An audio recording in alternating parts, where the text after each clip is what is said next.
Good evening. How you all doing? I needed some caffeine to keep me awake today. It's been a tiring day. And hello Joe, how you doing?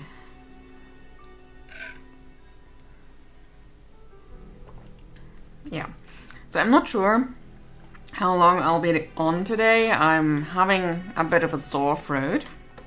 And talking might not be the best thing to deal with that. But I figured I would still like to be on for a while and, well, music. Music was loud. Music was very loud. Oh, and you still hear it as loud?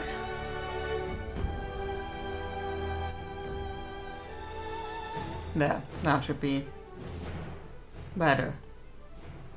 Alright. Sound issues aside. Yeah, I'm not sure how long I'll be on today.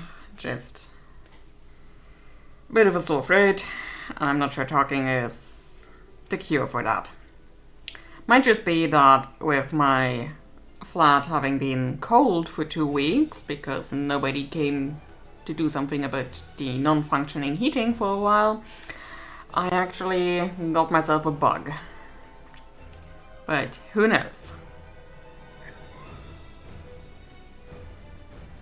That being said though, since yesterday morning, yeah, I think you would count that as morning in English, I've actually had heating again, which was very nice. So, things I'm going to do today. A comic page. Or at least we will get started. Originally, I kind of planned on having at least the character sketches done before I start streaming, but as you can see, that did not happen. So for the background here, we will just be stealing from, I think it was the first page. Yeah, I think the first page was where the background was that I kind of want to be stealing here. And then, as you can see, there is a bit of a color shift here. Like up here everything is in blue and orange, and down here it's in brown and orange, and well, there's a bit of blue there as well, but a different shade of blue. And that is on purpose, because the story is told in present time and flashbacks in tandem. So yeah, well, we shall see if that actually works out the way I want it to, but whatever I do when I finally finish this page on a future stream or something, remind me to put a sepia filter over the last 3 panels here.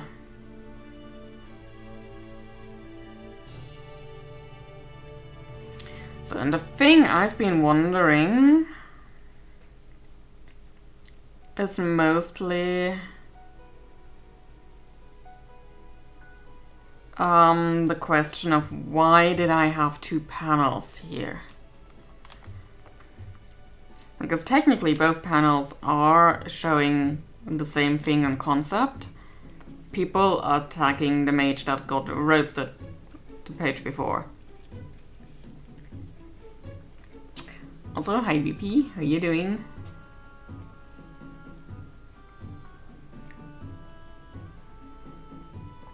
So yeah, we are at a crossroads here. I mean, I think I did those thumbnails like a year ago.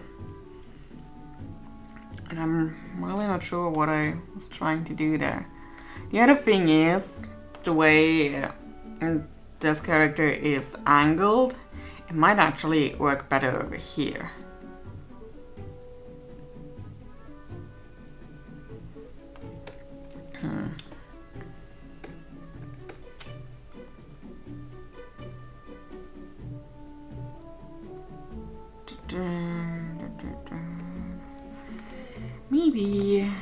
Maybe we should just get rid of this. And do try this again. Oh. That was the wrong one.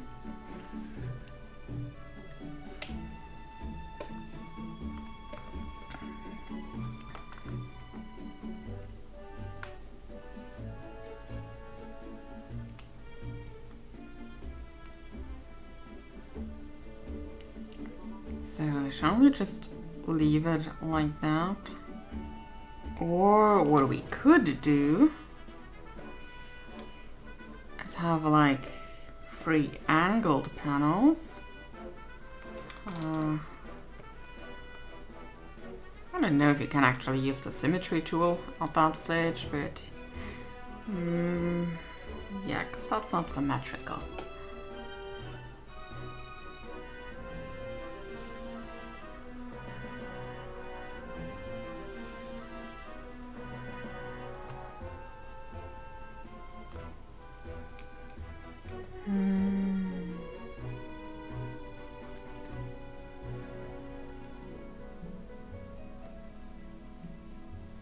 Okay, no.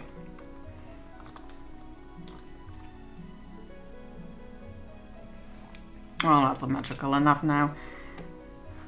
And then I can, oh, not you two, but you guys. And then these 2 folders go up top. And that way I can leave my little guy here.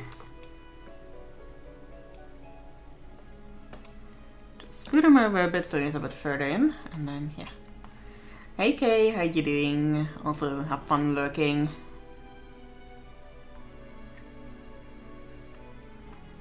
Working meds are nice. Yeah.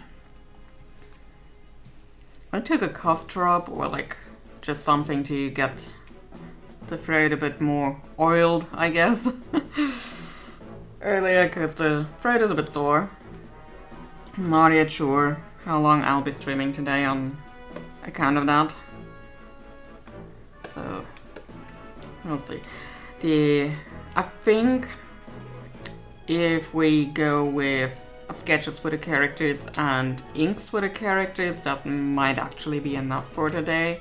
And then I'll just ink the backgrounds on my own time. Although I guess there isn't all that much with background inking here. Because the background back here, I would like to have very blurred. It isn't supposed to be the focus. And background up here I could steal.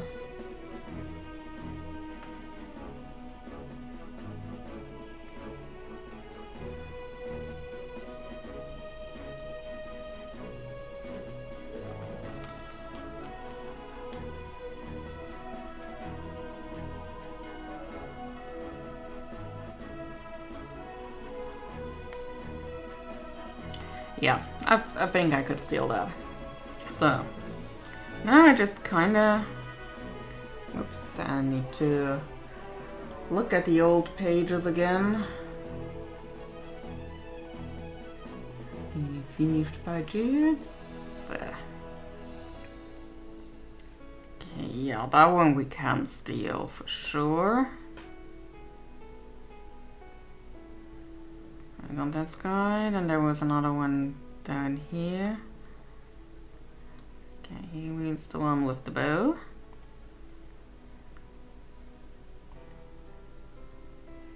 And then, I don't know if anybody actually noticed that, but there's a leg under these boulders. Yeah. I mean, it is very small on the page. And doesn't really come back.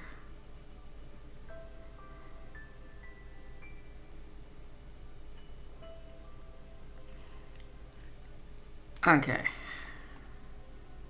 So this is the first time he is actually using magic there.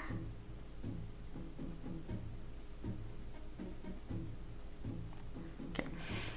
Just familiarizing myself with what I did months ago. Because it's been a while. I really do not have any kind of speed with this comic.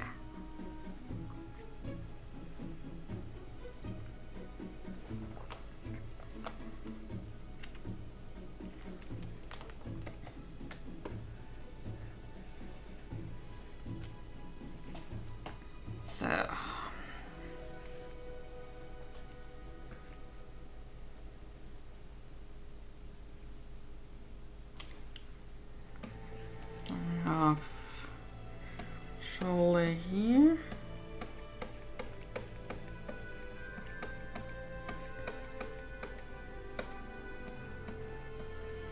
Elbow here.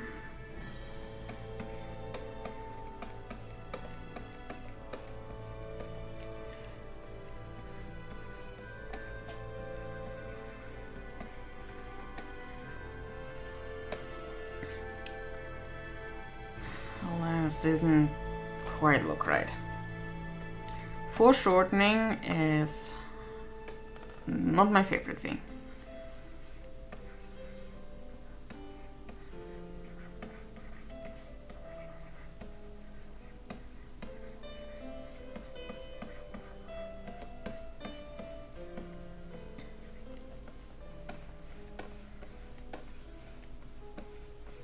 Oh, right. There's something I still need to turn off here, and that's the snapping.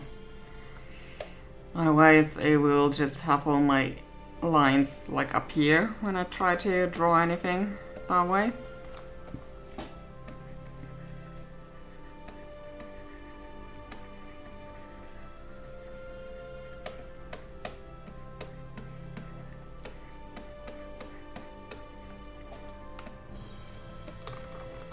I might have to look at actual reference here. You know, things I probably should have done a long time ago.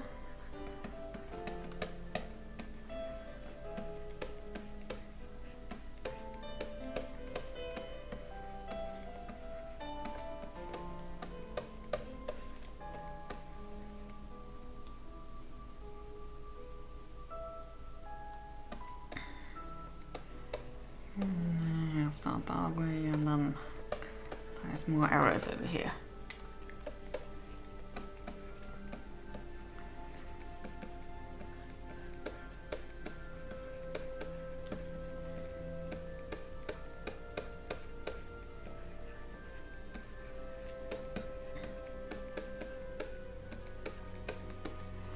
Alright, well, it works as a rough sketch in any case, for a proper placement. Although, yeah, that looks weird. Hi Daniel, how are you doing today?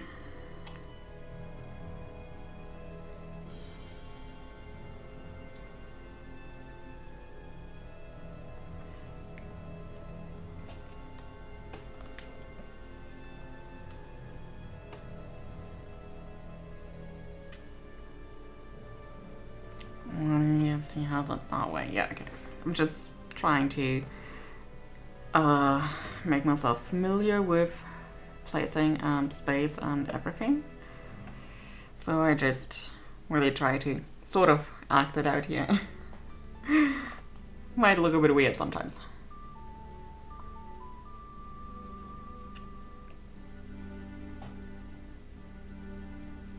That's good to hear, Daniel. This meeting for 1.5 hours, work is love. I mean, I think there are worse ways to earn your money, to earn your income.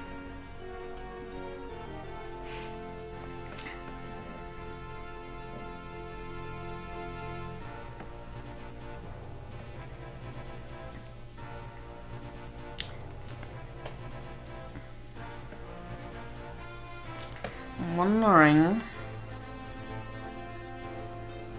if I should turn him around.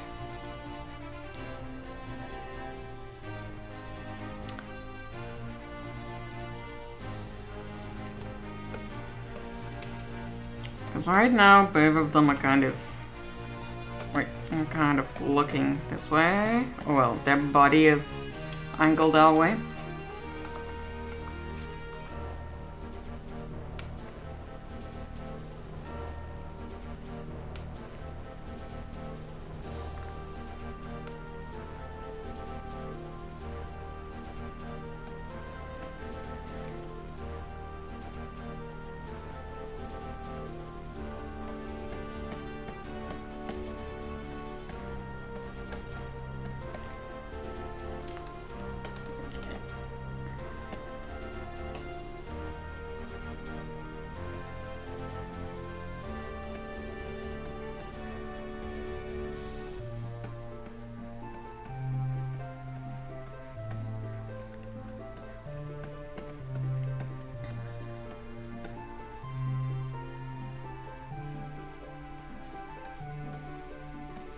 Yeah, okay, no helps. And going back to my old rule, when it comes to drawing this kind of stuff, no helps and no wigs. It will be weird. Want something from me. Ugh. So, you know, I've got a Samsung phone, which means I kinda need a Samsung account. And for the last week, they've been bombarding me with push notifications about, ooh, Black Friday is coming up, buy new stuff from us. Like, people, if I wanted to buy new stuff, I would have been on that shit 3 months ago to look up prices and stuff. And keep that in mind for Black Friday, because you usually have a habit of hiking prices up incrementally for 3 months before Black Friday, and then give me a sale price that is basically the same it was in August.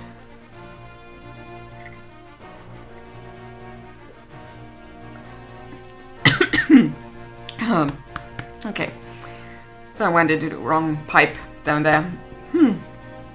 Okay, I'm good.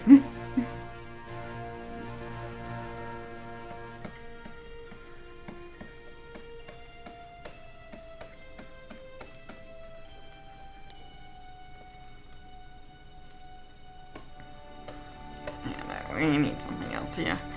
Proposing.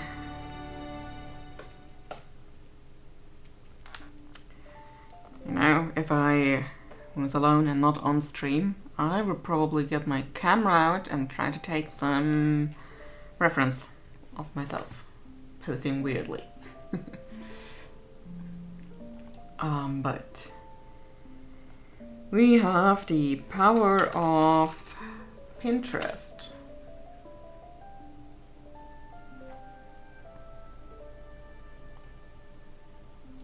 And what I need is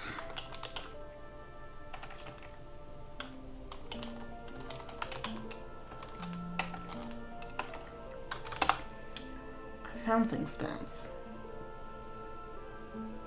to the front, from the front, please. Okay, I'm gonna have you all look with me. Scream if you find something that looks like we need it.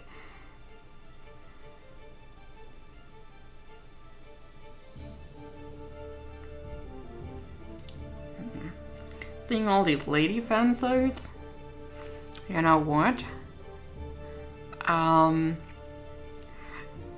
So up until now, this comic was kind of a guy fest.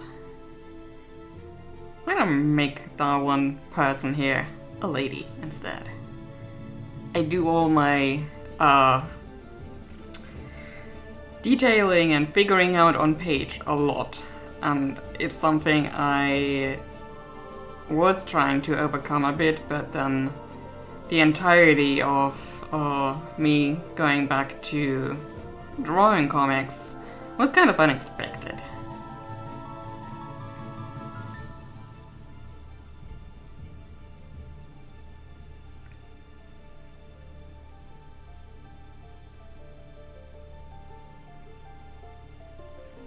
Honestly, this pose, it looks cool, but I can't see it being practical, which is a problem.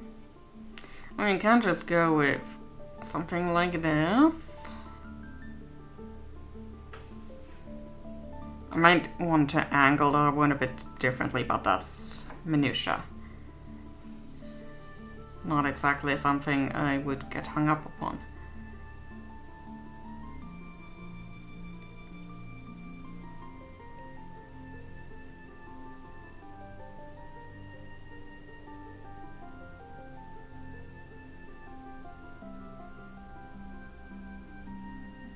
Yeah, okay, so let's go with something like this. You see, life how I am about comic work. I know there are so many people who just do this kind of stuff beforehand, and they have pages upon pages of extra art and stuff, and I don't know, I've never been that person. Even when it came to Sword's Journey back then, like I did have stuff with sketches and character design stuff, but I never was that person to have all that much extra art. Because I was focusing on getting this comic out there.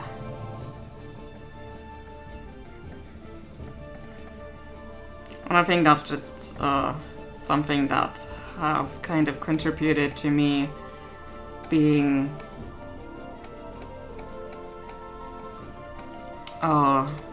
less active on so many platforms and not having all that much promo art and stuff.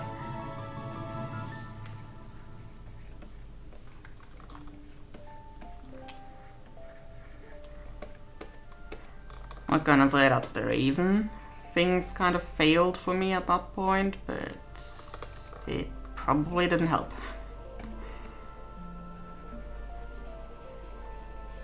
Oh well, such is the life of a part-time artist, I guess.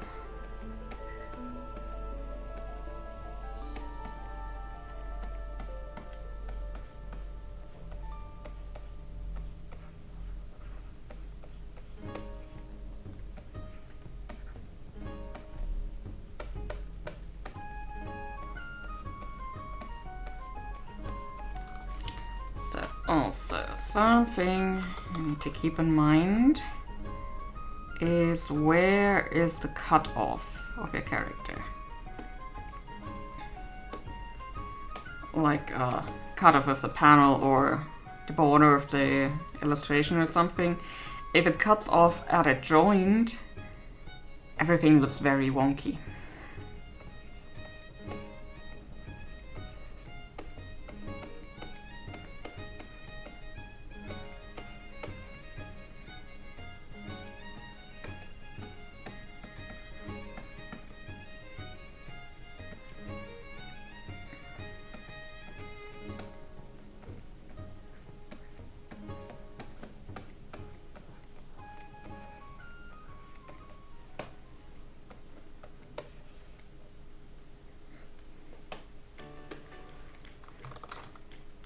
If I were to make the cutoff like here, it would be fine because it is far enough away from any kind of joint. It, like this, it just doesn't give much information. Doing it like this might work, but it is a bit close to the joint here. The best way is probably just making her a bit smaller so that she fits the entire panel.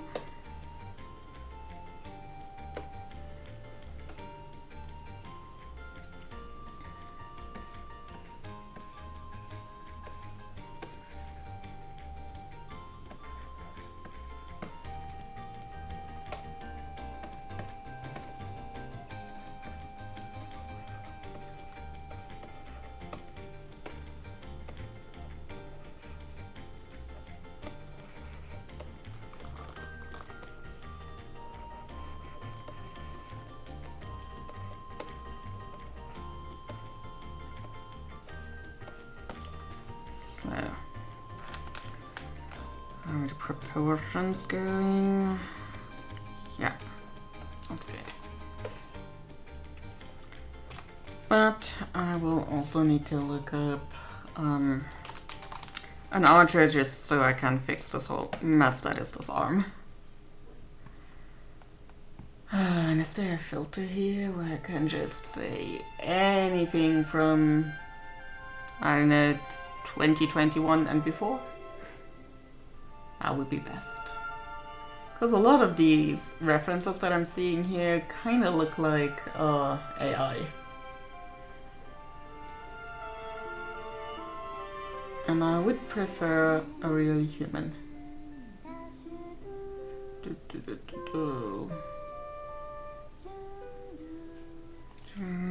Let's try it with a front.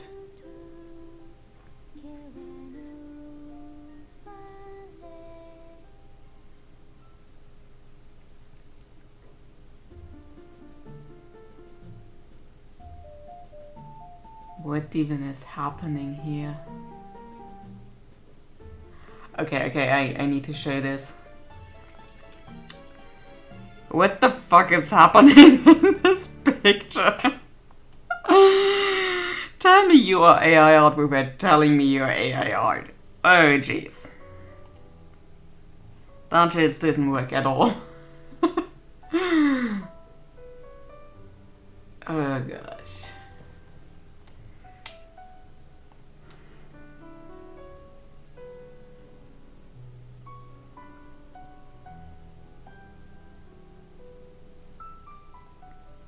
Oh, look, it's that lady that shoots with her feet.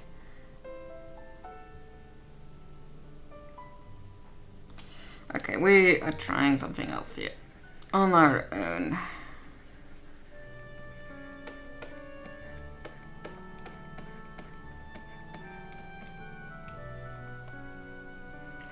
Maybe it's just that I chose a bit of an awkward angle to begin with. Let's just try this one again.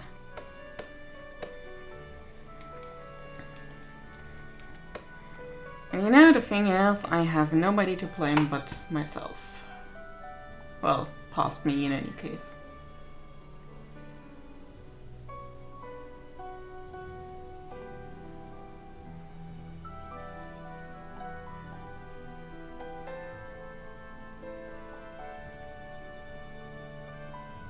So yeah, I think that one.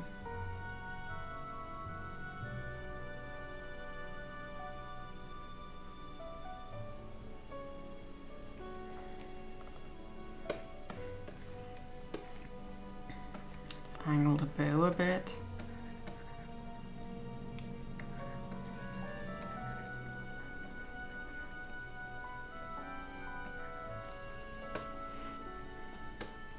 I've got this.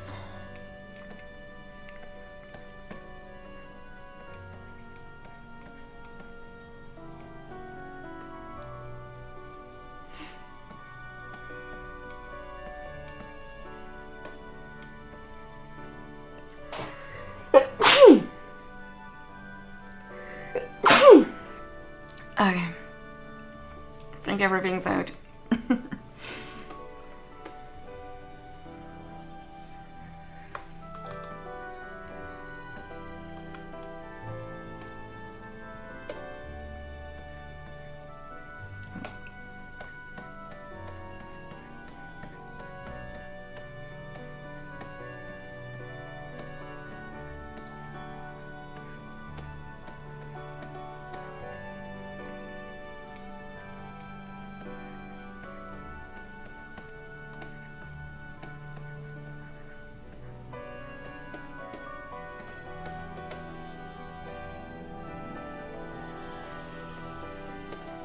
Maybe not that kind of an angle, more like this. Yeah.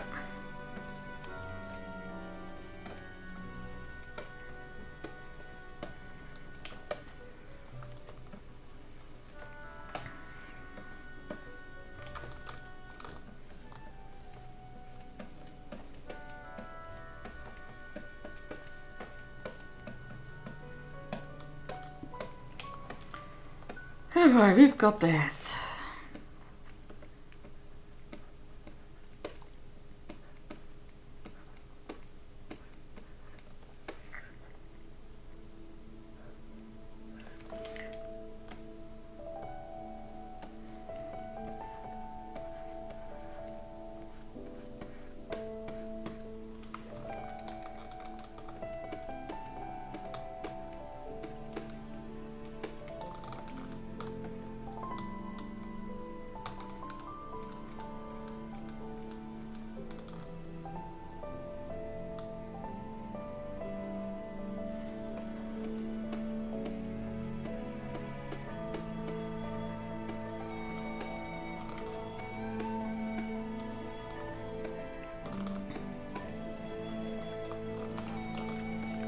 I'm just trying something to see if that might help with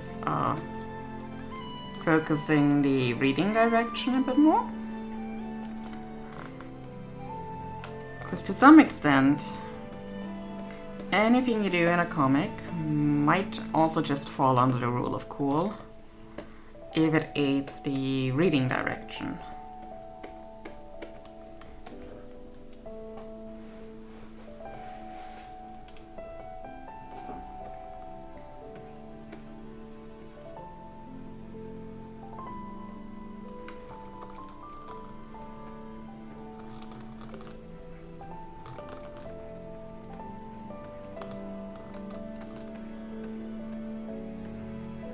Here she comes a dagger too, so she can't fight with 2 weapons.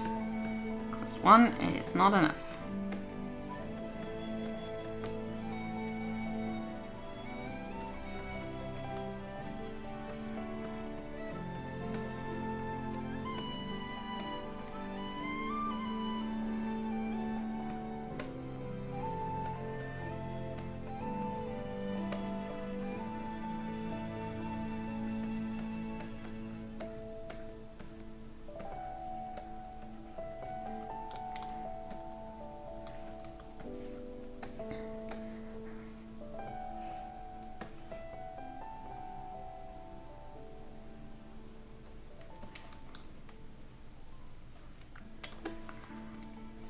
We now have 4 reading direction. Let's make this a new layer.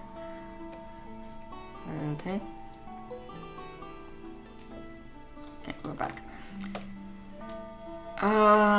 We've got this way. There. Flying through here. Through here. And then down there.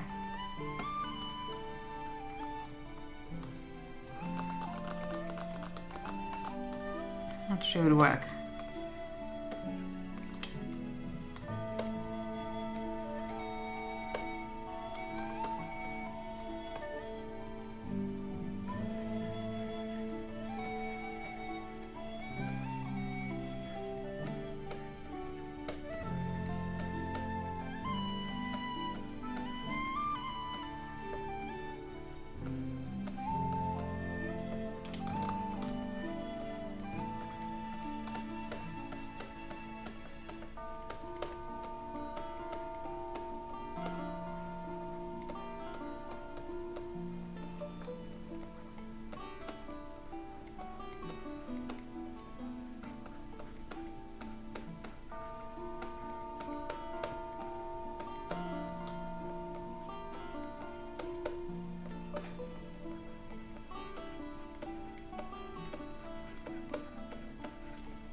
Honestly, I might just need to turn on the symmetry tool for this. Okay, how did his costume, outfit, whatever, work?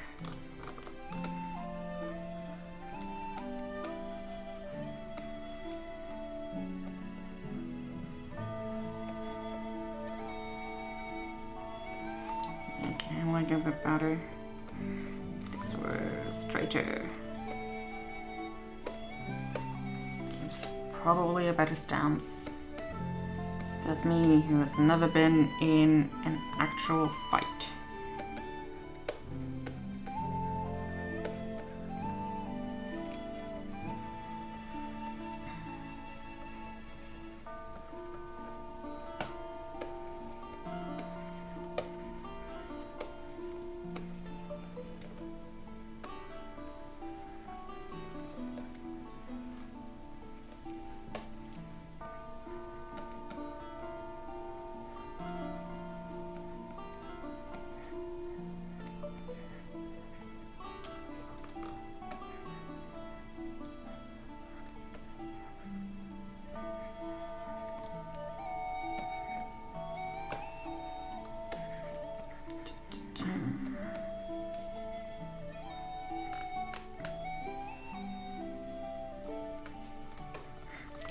So like over here is kind of just stick and no muscle or nothing.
It's a bit bigger, so we know it's a bit further away, so, and still has impact.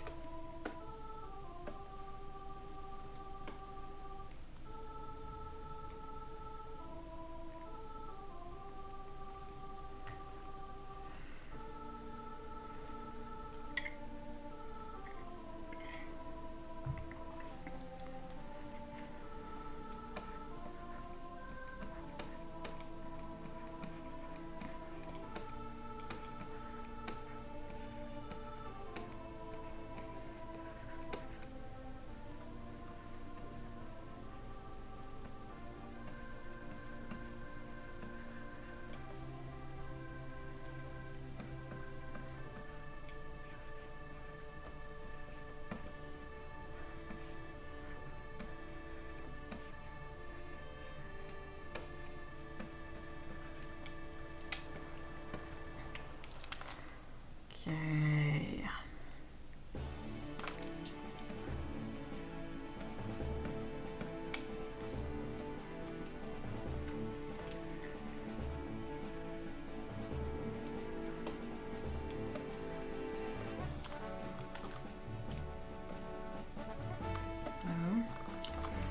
I need to keep the aspect ratio out of this.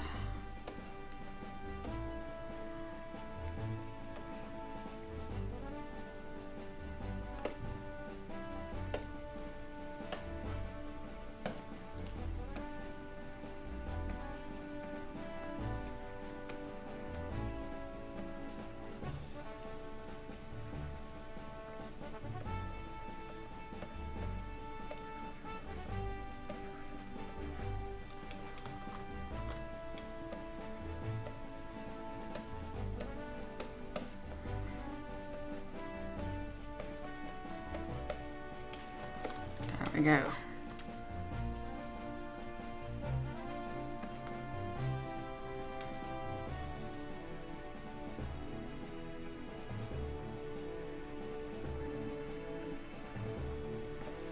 Something I find a lot easier to draw than just characters static or walking is just like real action shots or something where you have more powerful gesture. Because then anatomy was still important. Like you still need to be comfortably making out stuff. But it was kind of secondary to the gesture.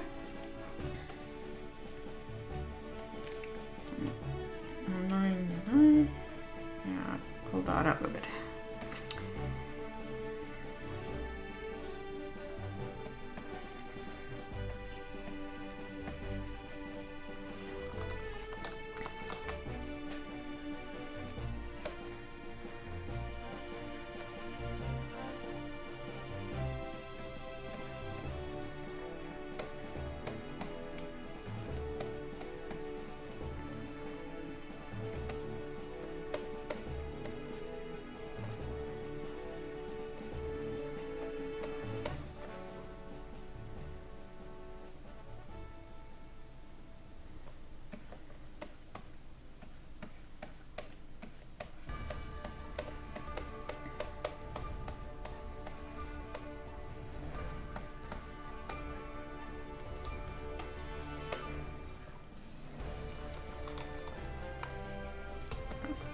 That's the wrong shortcut.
need to keep in mind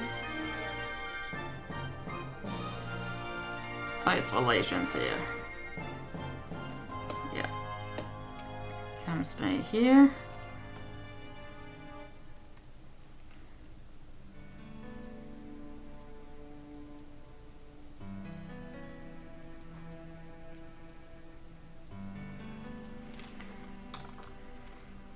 Okay, I'm just gonna make a new layer while sketching this last one, and then I just scoot him over here.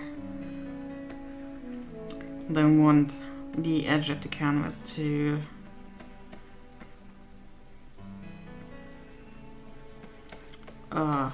influence my decisions here.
What I need to keep in mind, they actually all have these kinds of sashes.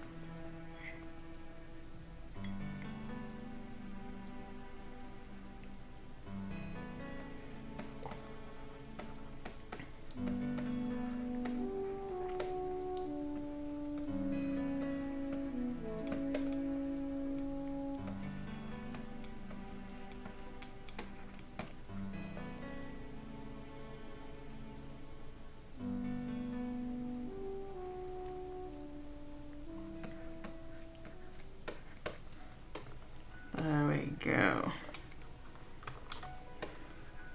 Now let's just scoot him over here.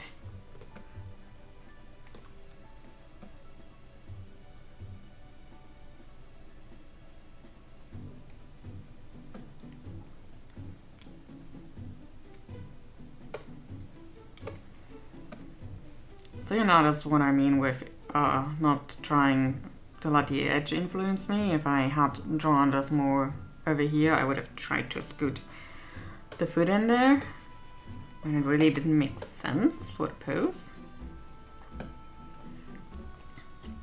So let's get him back to 100 so we can just merge this down. Hallelujah.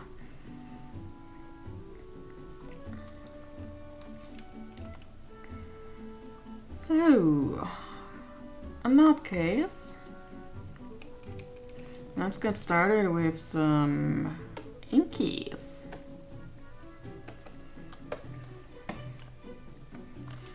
So, but for this guy specifically, let's bring up an earlier page because he was on them, like all of them.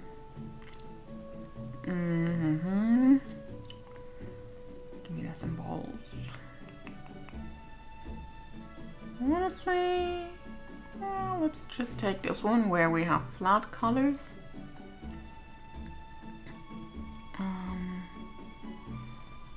That's good.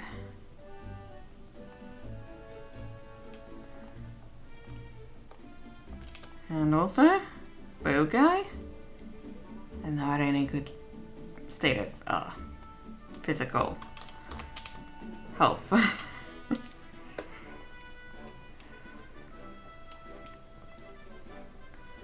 So let's get started with this guy.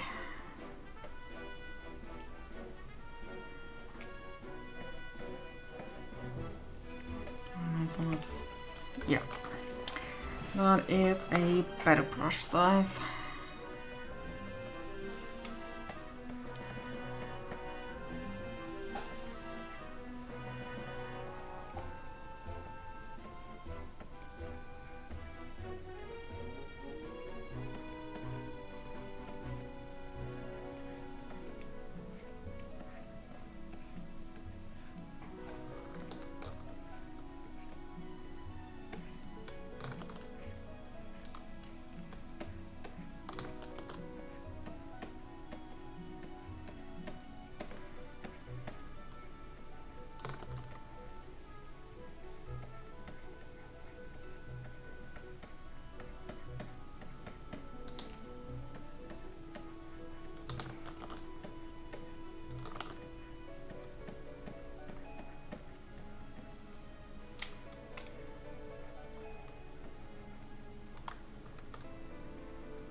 mouth might be a bit wide.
Zoom in on him.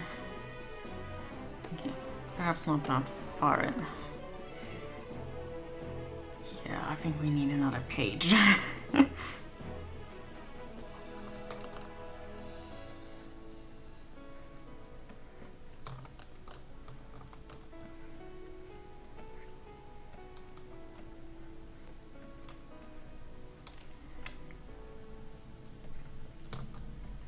Ooh, I hear a storm gusting outside.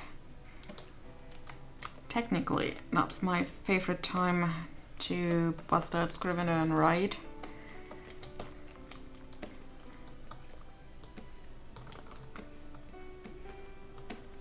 Which I honestly need to do more of again.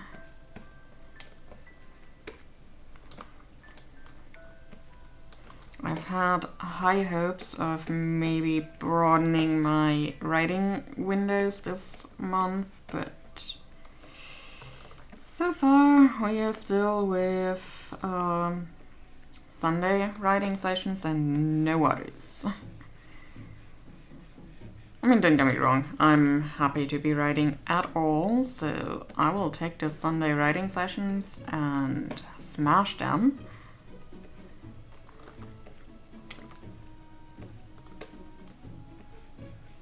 But yeah, would like more, please and thank you. Oh, by the way, I also made a decision regarding game streams, specifically for January. So here's the thing. January is like the most stressful time at my workplace. Well, technically for most of my chosen field, at least in Germany, because yeah, that is basically when we close the years and have a whole lot of stuff to do in accounting. So I'm not sure if I will have the headspace after like 50 hours of work a week to stream art, because art, as much as I like it, requires some brain space to really work. So my idea was that maybe January should be just game streams. And that way we might also get done with the Longest Journey trilogy before Kingdom Come Deliverance 2 hits shelves.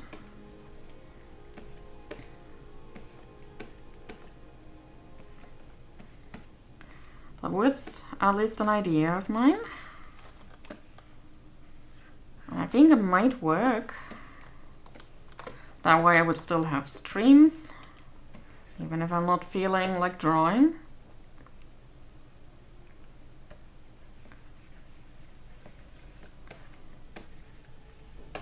But, yeah, still have streams. And also get the Longest Journey trilogy played through. Perhaps, maybe. We shall see if I can finish them. Because I have a tendency to go after every bit of lore in these games. As evidenced on Wednesday's stream, when we kind of read all the books and found so many typos and inconsistencies. This character looks as if he's summoning energy from the ground or something. Well, kind of the reverse. He's kind of pushing it to the ground to create a wave and push everybody else away. As in pushing these guys away. Giving himself some breathing room. But yeah. I guess the pose still works. In conveying what he's doing. I think it would be much more easy to distinguish what he's doing once there is all the special effect stuff put in, because then you would have the lines going outward and would be easier to see.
Hi Yumisu, how you doing today? And welcome to Freedom, BP. Is it the kind of freedom where you are also done for the week properly?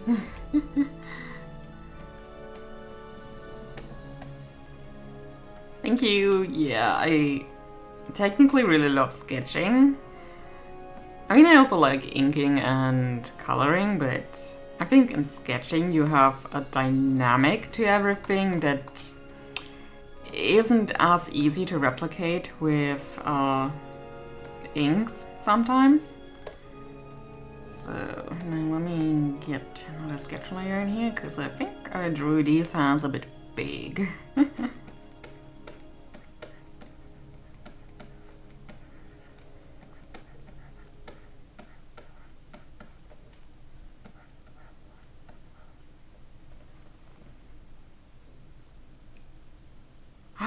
Our work, oh no. I will not tell your boss because I'm the same. I will sneak into streams during work. Mostly leave them on lurk and sometimes deaf, as in I don't have sound on. So I'm not listening to the streamer, but I will let them know that I'm here, giving them a view, if nothing else. Oh, one more meeting in an hour. Well, that's 1 hour you have to recharge. So, start hand. Still a little bit too big, but we can. There. Yep, that works. Now, let's see.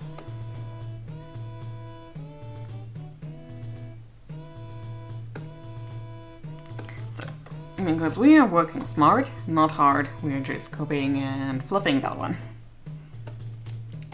Call the odd police, I've been cheating.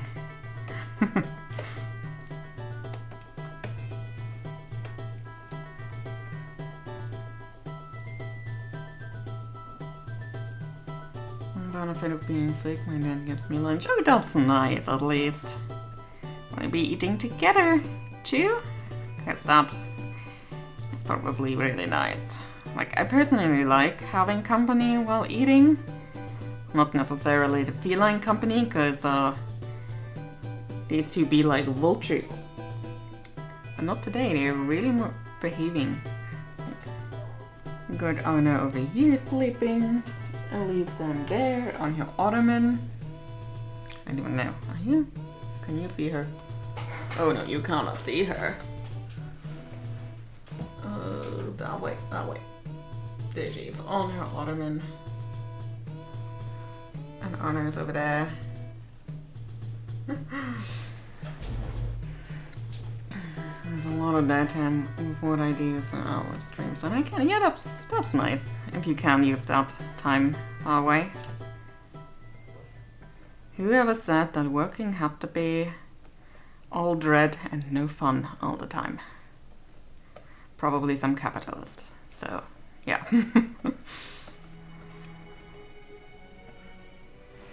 Okay, I'm thinking that maybe the thumb is a little bit small.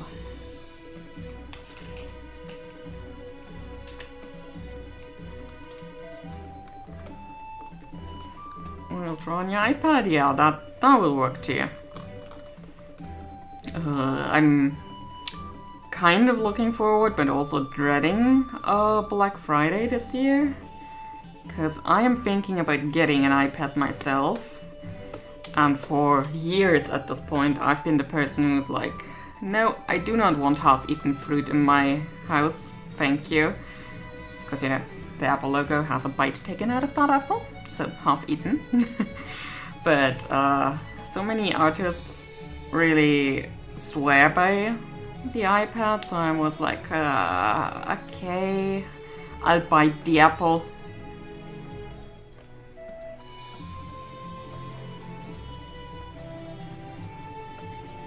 But it'll depend a bit on whether I can find a proper deal or not.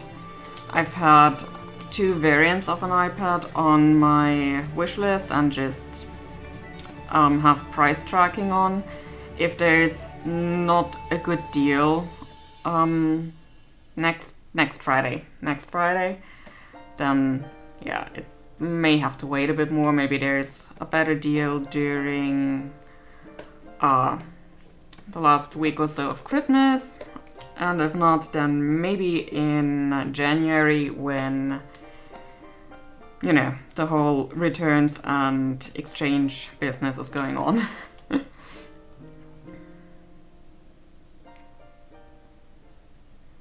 Do you enjoy eating with others? Well, yeah, if I know them and like them, then they're good company.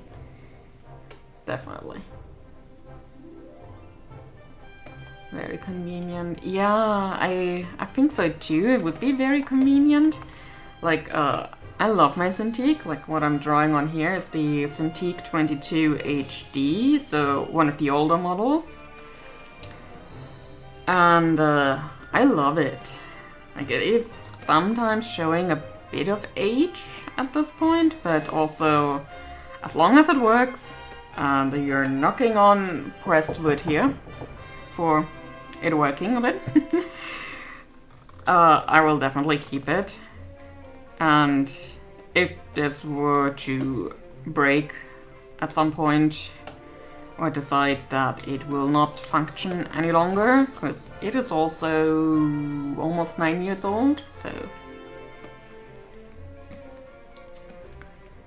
that is a long time for any kind of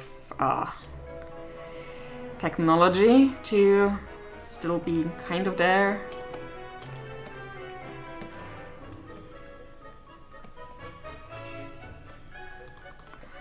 But yeah, I would probably get a Huion, and I technically do have a Surface Pro, what was Surface Pro 4. So it's also a bit old, but that's what I've been using for more mobile sketching. I don't think it handles drawing well enough to be consistently drawing on it, but for sketching it works well enough. And for writing too. It's just that the battery is kind of shit at this point. But it's also been in the household for a long time, so it's fine. Stuff kind of, you know, needs to be replaced sometimes. Does it handle gaming? The Surface Pro? Let me put it this way. I've got these Microsoft Basic games on it, like,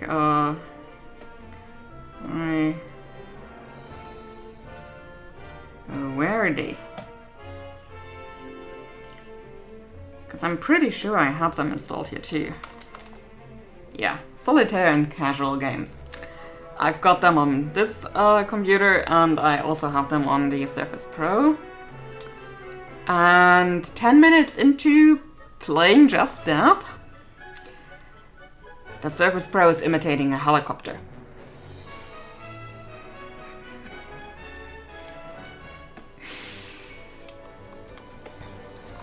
Yeah.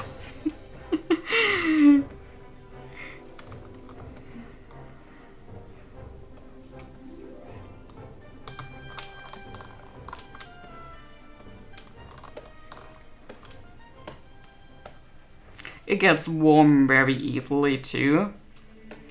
And I'm not sure if that is just how it's built, because everything is very compact, and then the fan is just like, whee! But yeah, it doesn't really slow down much at that point, but it is a very audible noise. So I think that answers your question.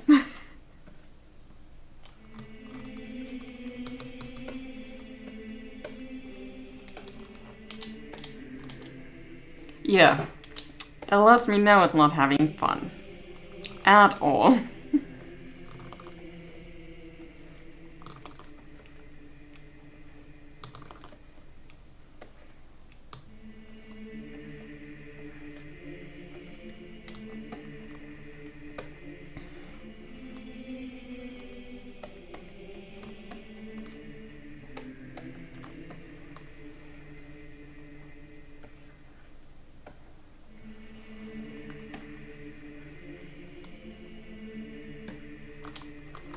Okay, now I think I need to flatten this curve a bit.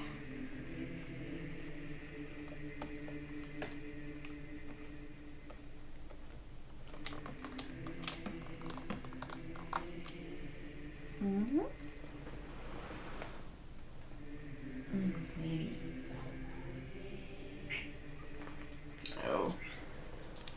I know. Heard that I was talking to Elise with just a little "hey, sweetie."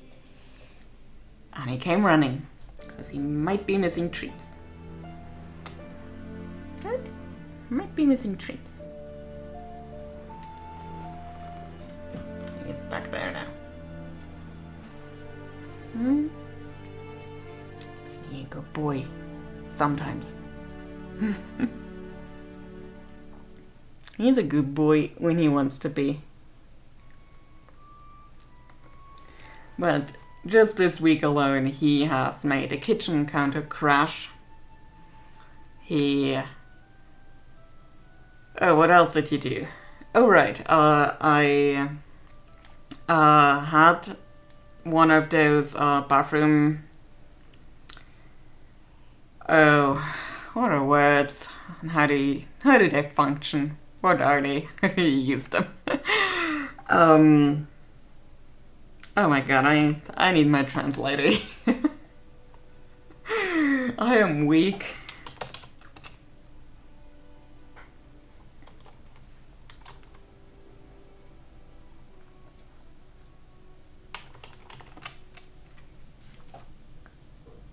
A bath rug. A rug. I was not getting the word rug from my brain. Yeah. So I had that in the laundry last weekend. Cause somebody was scooting with his asshole along that bath rug. Cause who has time to really poop these days? Nobody. Especially not this guy. He might be missing food. So I had that in the laundry last week. And yeah, I put it back down onto the bathroom floor Sunday morning. And you know what I come home to Monday afternoon? Another skid mark on that bathroom rug. Bath mat, bath.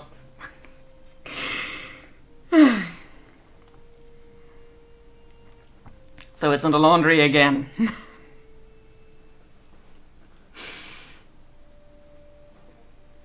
I'm having another one put down right now. He has not put skid marks on that one yet. I don't know, is that a boy thing? Oh, since you're talking about the TREATS, on Twitch I used to have a channel point redemption to give treats to, oh, is that the word? To the kitties. I'm a bit sad that these kinds of things are not something we can do on YouTube. I think Arno is campaigning. That Arno is campaigning to move back to Twitch.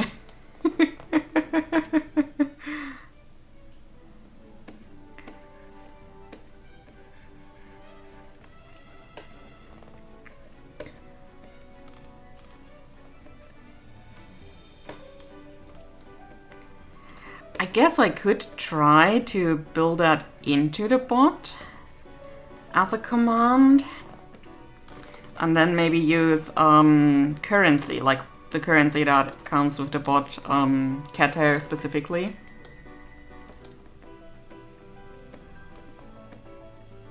Might be a way to do that.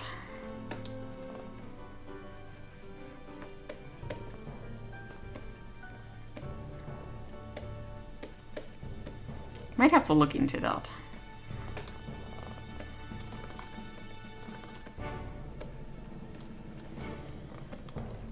Hi Gex, how are you doing today?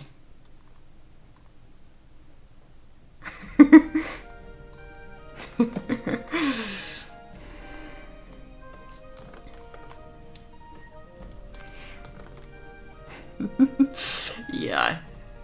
So I'm 90% sure it is Arno at least who leaves the skid marks on the bathroom, bath mats, bathroom rugs, thingies. Just because the couple of times that it happened while I was home, it has always been him.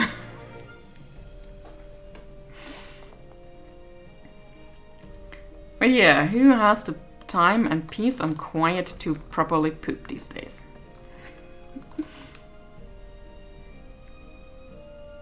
Yeah, I've been thinking about that recently. Because, she is so much more energetic ever since she had the tooth surgery, like all these teeth being pulled and not giving her pain anymore. And now she has the energy to not only have dumb little kitten thoughts, but also to act on these dumb little kitten thoughts.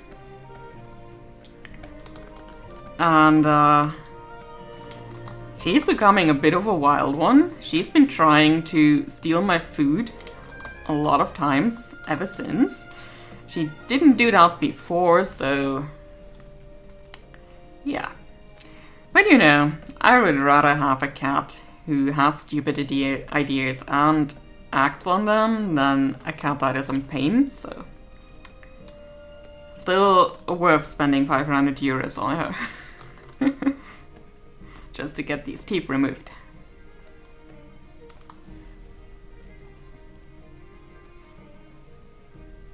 Yeah, probably was very uncomfortable. Like, she still loved munching on kibble and stuff, but I cannot imagine that feeling good. Like, I remember when I had one little hole in my tooth and I was eating just anything, it was so much pain.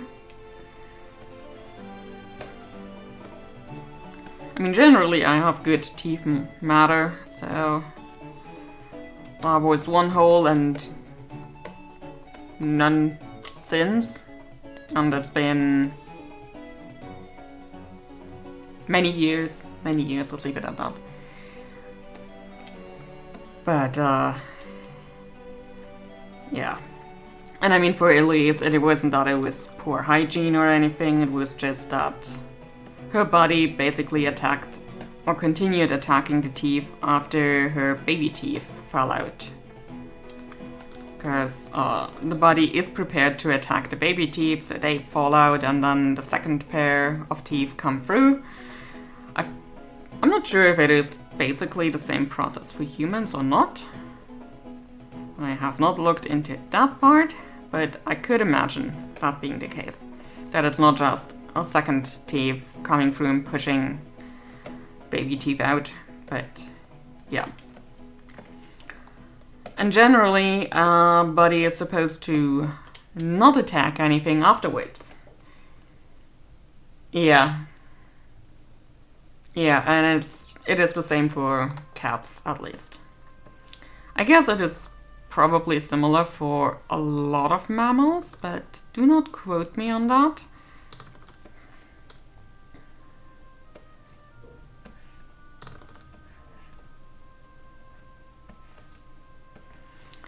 Yeah, and her teeth were just still under attack because her body never stopped the attacks. And when we were at the vet just for the annual checkup, they were like, oh yeah, she already smells from her mouth. There is likely a lot of stuff we need to get rid of, and for that we need to put her under in any case. And I was like, yeah, okay, let's do that next week. Let's make an appointment right away, so we got that taken care of before it becomes a problem, and as it turns out, it was already a problem.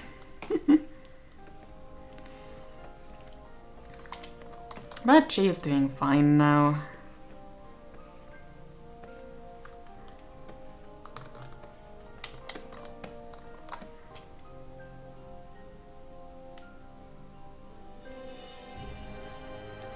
Gotta prove I'm an extra? Why, Dad? Does this have anything to do with that other guy with your name who was on a non-flight list? Do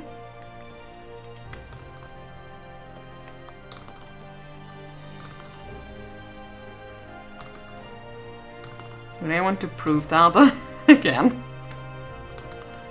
Not that, okay.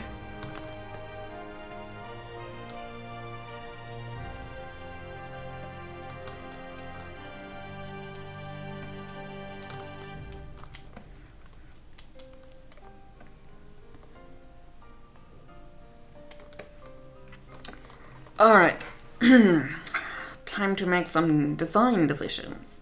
I mean, the easy part of their design is, let's scoot this one over, that they are all part of the same organization in universe, so we can kind of keep the clothes very similar.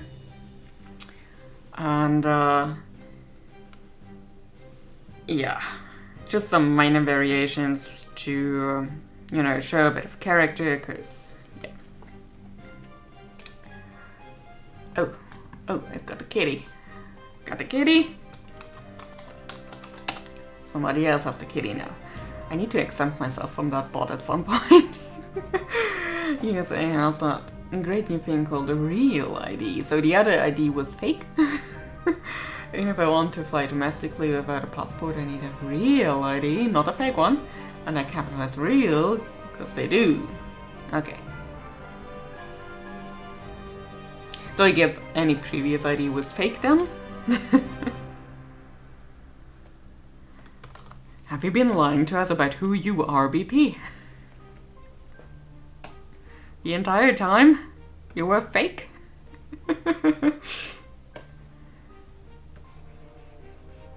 Although you do have your passport, so I guess that counts as a real ID as well, since you say flying domestically without a passport. Ha ha ha, I gained cat hair! Technically though, I do not gain cat hair, because my user is exempt from gaining cat hair. Because I am technically always watching my streams and does have a lot of in-bot currency anyway, so I kind of exempted myself there.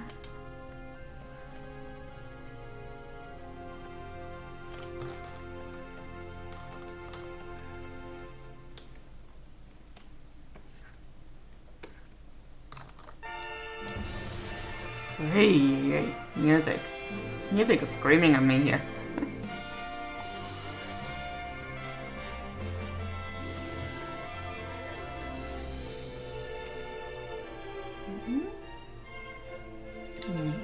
You're a cute boy.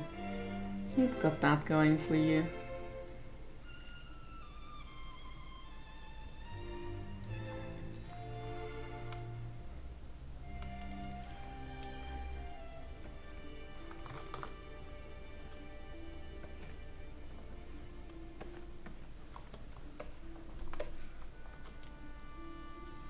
Oh, requirements for a real ID.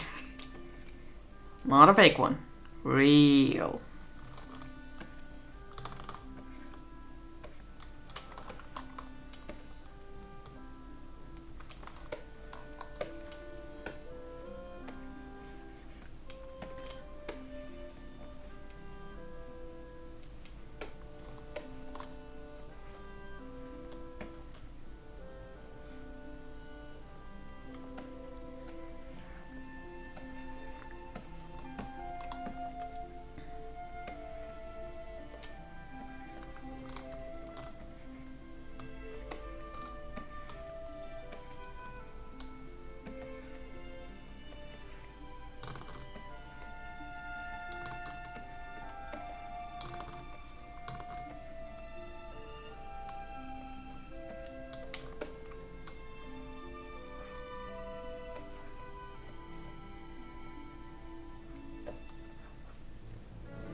Current ID, credit card bill, tax documents, passport, bank statement.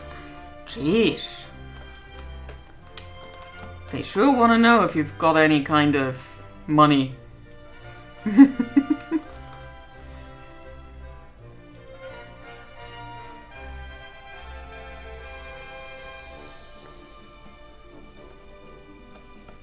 Yeah, I mean, I guess with a passport you technically just try to prove who you are to other countries. And other countries don't need all that stuff. Oops.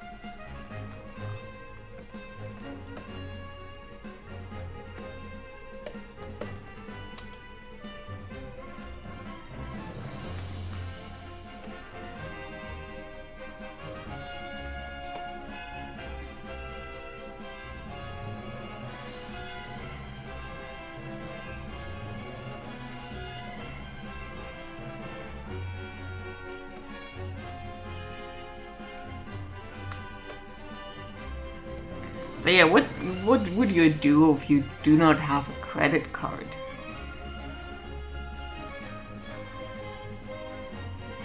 What would you do if you do not have a passport beforehand? Because I imagine a lot of US citizens don't have a passport. Because, you know, who can actually afford that whole wonderful overseas vacation. I mean, I guess Mexico and Canada are right there, and I guess also Puerto Rico, but you don't need a passport for Puerto Rico, do you?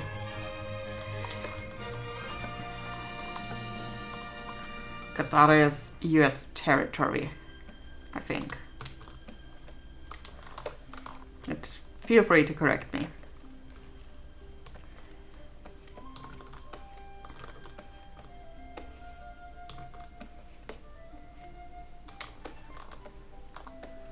Can you use a utility bill or mail from government?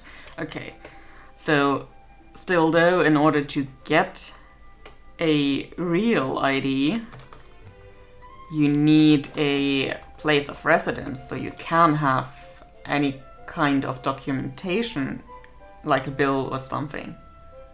Otherwise, I mean, I guess you would also need to put your address on the ID, but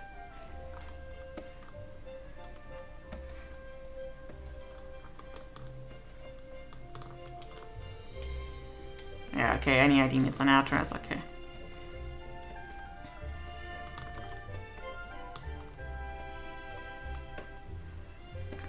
Honestly, that makes me wonder how we handle that kind of stuff in Germany. Never thought about it. Because I never had to. Let's get that out there right away. I have always been in a position where I was pretty secure about my place of living.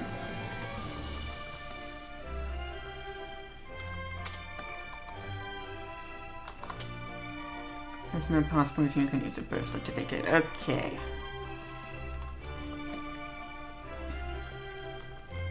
So there are options. It's still a lot. Okay, Puerto Rico is domestic. Yeah, I kind of skipped that earlier. I just remember kind of how I was always one of those tell me you're a US citizen without telling me you're a US citizen kind of thing on Reddit. And I wasn't sure if I remembered that right. Because apparently not even all the flight attendants or people who check your ID when you check in luggage and stuff know that it is a territory and you do not need a passport or something.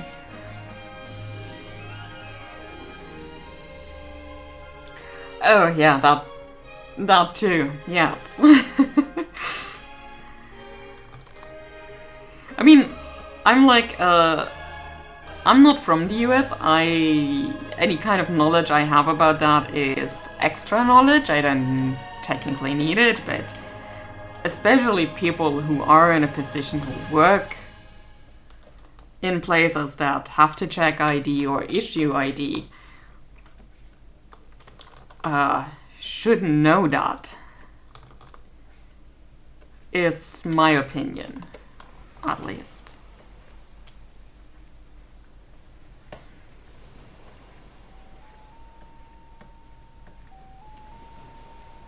I mean, even if the contentious state of Mallorca, I'm pretty sure there would be some people here, if you give them a birth certificate from, like if you were born on Mallorca or something, they would be like, oh, so you're practically German, okay. I mean, you would at least be an EU citizen, so it wouldn't be that much of a hassle to get stuff done, but yeah.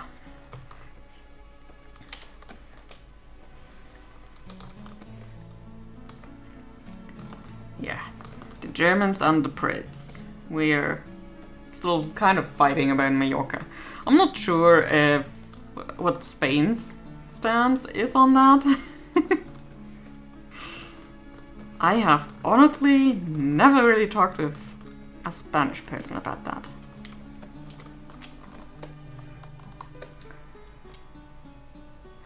Yeah, you'd think.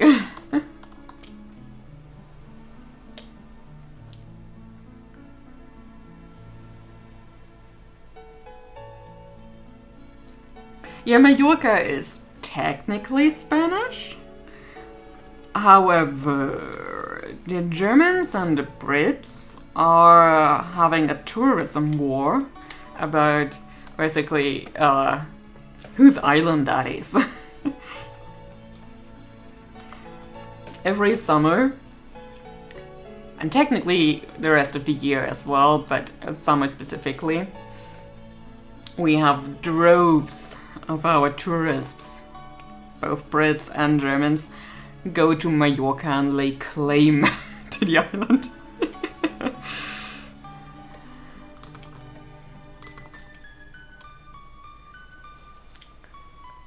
Yes, it will be a problem even if quite polarized these days.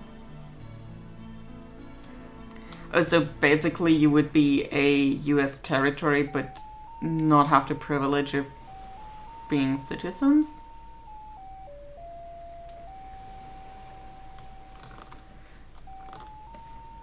So all the colonization but none of the perks?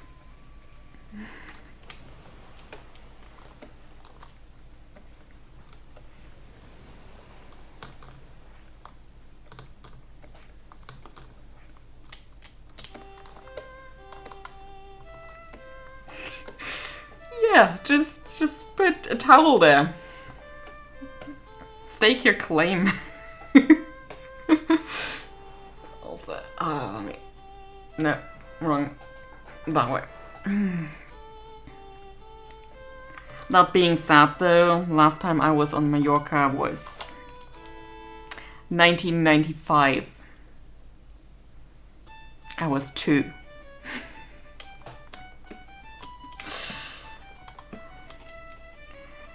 I'm just personally not that much of a beach vacation person.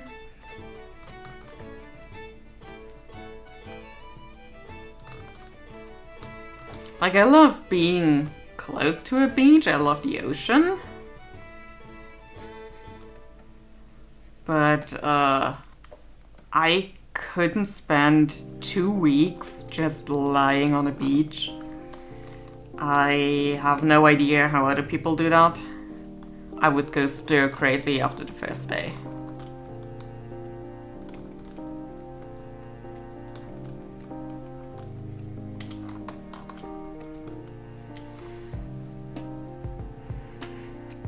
I like 4 AM though. Yeah, that's the perfect time to stake your claim with a towel.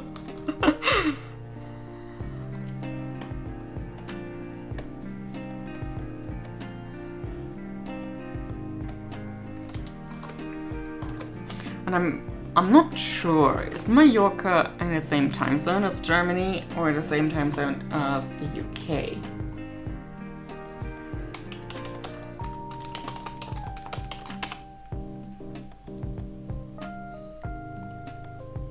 Current time. Oh, same time zone as Germany. So we've got an advantage.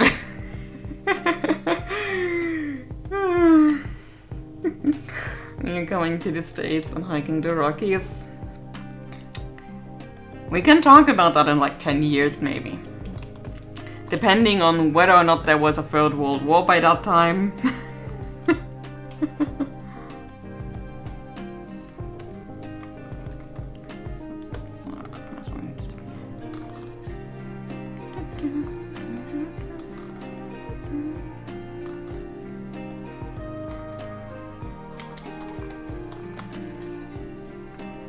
Some living exploring coastal countries much better. Yeah, I'm more of an exploring person. Like, I don't mind just sitting down by the water and being in this, well, not technically the sun. I need some shade. So if there's like a what are they called? Sun umbrella? No, that's not the right word. An umbrella, but for the sun. Or something like that. I would prefer that. And I can stay there for maybe 2 hours, and after that I would be like, okay, now let's walk a bit in the waves. And I did that a lot while I was in Northern England. Because they got some really nice beaches there.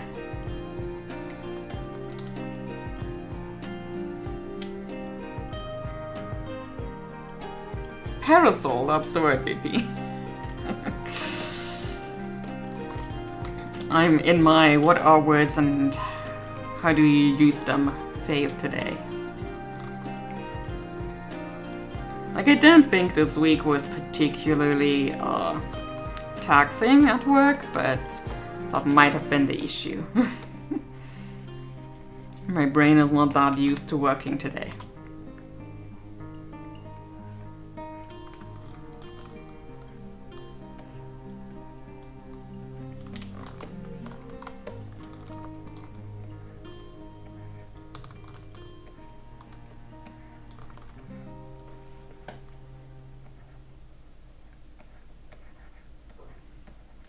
That makes me quite the wonderful streamer, doesn't it? Unable to talk.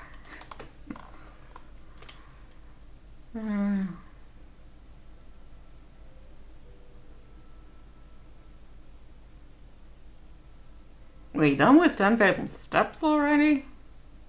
I didn't notice, I'm sorry. Didn't see much sunbathing in the mid-coast. Yeah, I guess there isn't that much sunbathing.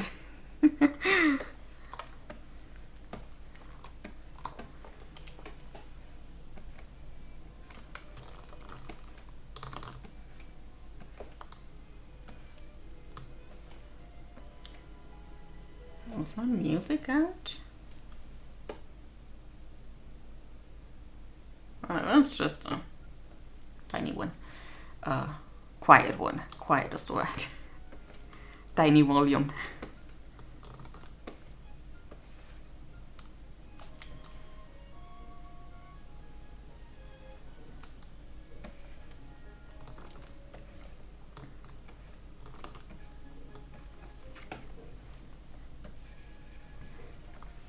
Well, or I may just be too used to walking and not really paying attention. It's me. I'm the problem. It's me.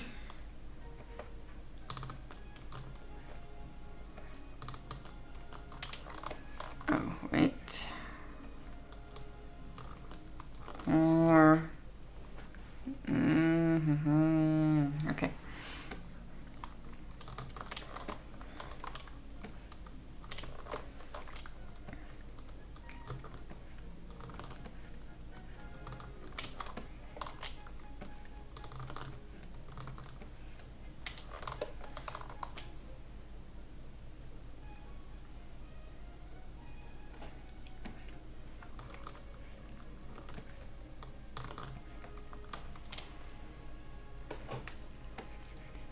Okay, yeah, well, let me put it this way. I walk a lot more while I'm on vacation. Not as much when I'm not. But sometimes I take long walks.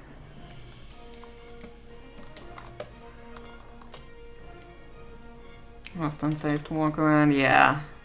I heard that a lot about the US, that walking around is not really desired, as most cities and towns are more car focused.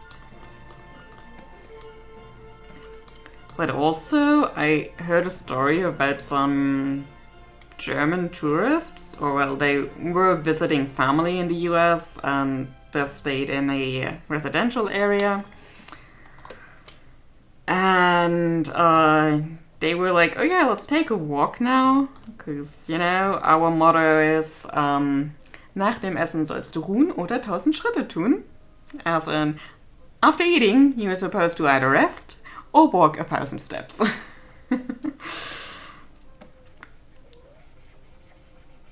And, yeah, they wanted to do that, and their family that lives in the area was like, maybe not. But they went anyway and got the cops called on them because they were strangers to the other residents there and looked suspicious because they were walking around. I mean, it was quite easily solved and likely in no small part due to them looking, you know, Central European. But, I cannot imagine having the cops called on me for walking somewhere. That is not necessarily something that happens in Germany unless you're trespassing, like actively trespassing. then that is another situation entirely.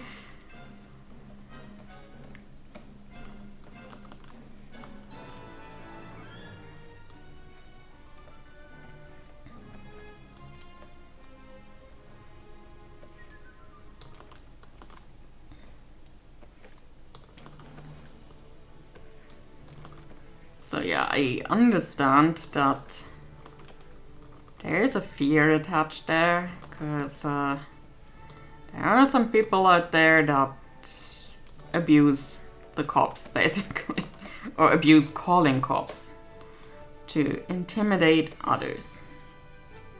And knowing that a lot of cops in the US receive comparatively little training,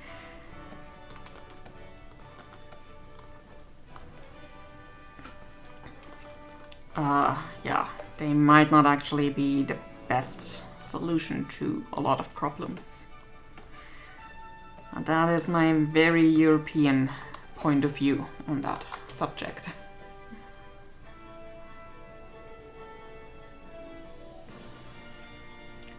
People can be very paranoid in this country. Yeah, that is the impression I get.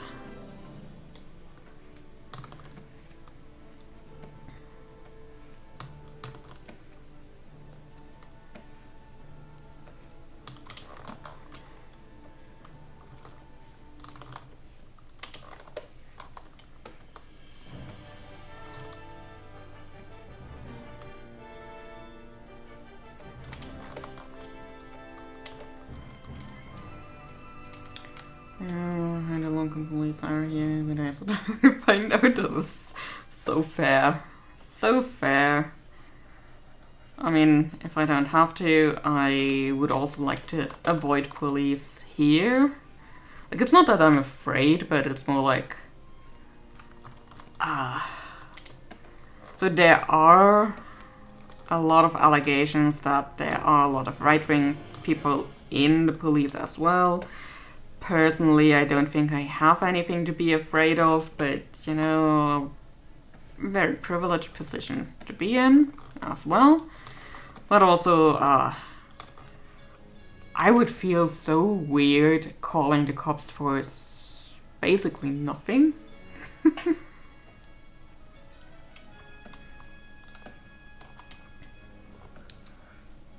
You want to swat me? Please don't. I mean, it would be very entertaining, I guess, but please don't.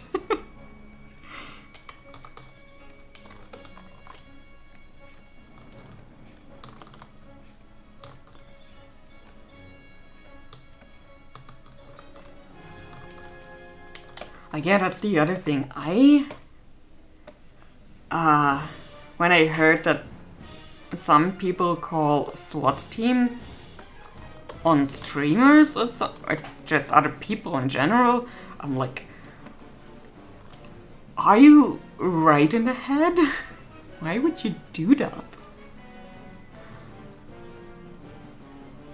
I don't think I have ever called the police. I called them once, but it was technically still a minor thing, but I needed them for the insurance claim, so I had to call them. But I made it very clear, and I didn't call them via the emergency hotline, but just the local police office with their normal number, so none of the emergencies, and just yeah, call them that way.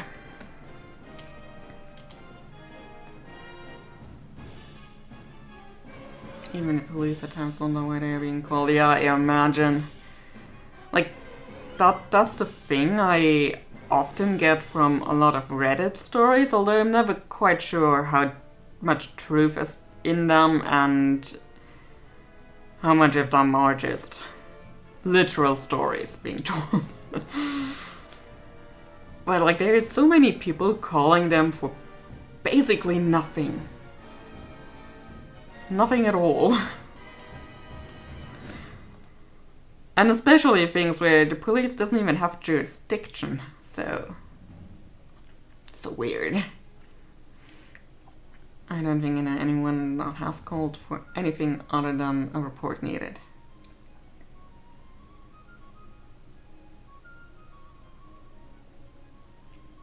yeah, basically, it's just for reports. And again, I called them in a non-emergency number, just the number of the local police office, and said, yeah, that's the situation.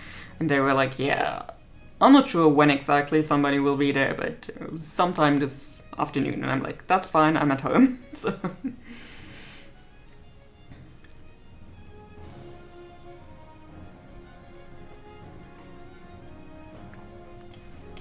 And then my cat, Link, he unfortunately is not alive anymore, had the audacity to just jump onto the police car the entire time, and I was like, Link, get down, get down. But he would still jump up and try to sniff the police officers. He felt a bit too comfortable, I guess. And then he also was already in a position to jump onto the shoulder of one of the policemen. I'm like, Link, no, down, down. He was a fun cat to have. The funnest of kitties.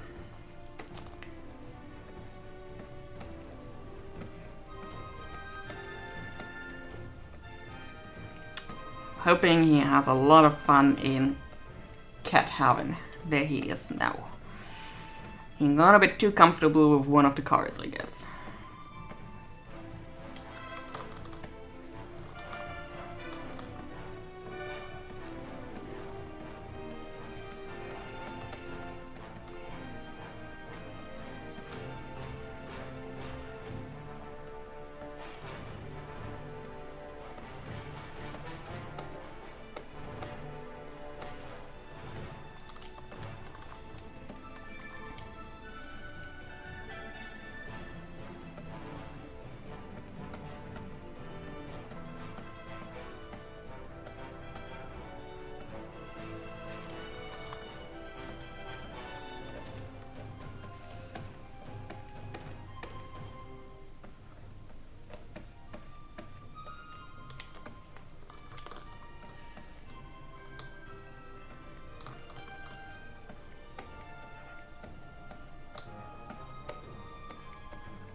So yeah, cat shenanigans while the police was here.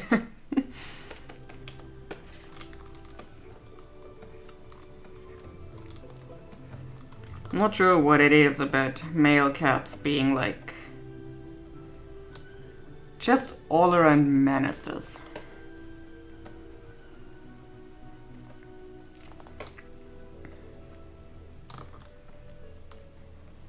Like, Honor here, yeah. I'm talking about you. I'm sorry. Honor is a menace in many other ways. Link used to throw plant pots down from any kind of height that he could find them on. True to his name, that's what he was. And Honor just likes to wreak havoc everywhere. Because nothing is true and everything's permitted, I guess.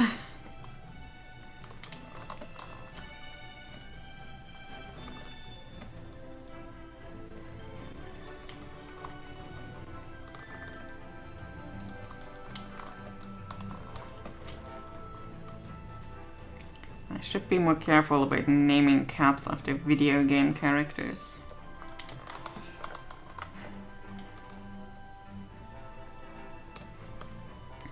You know, thinking about it like that, I guess Arno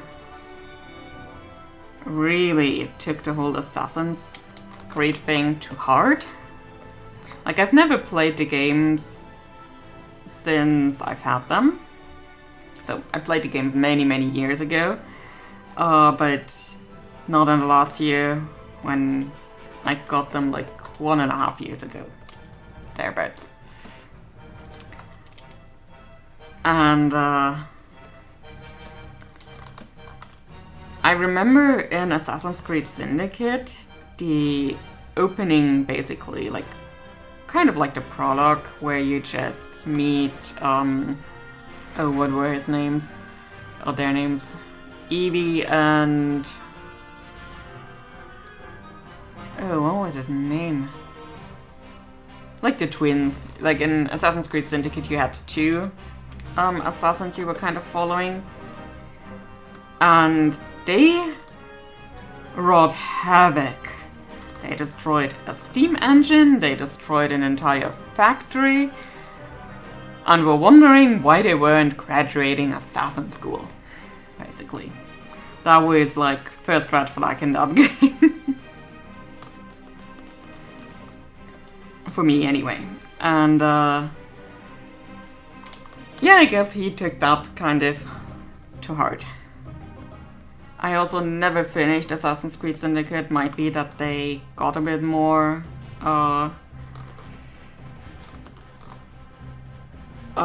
less havoc-y during the game, but I have no idea.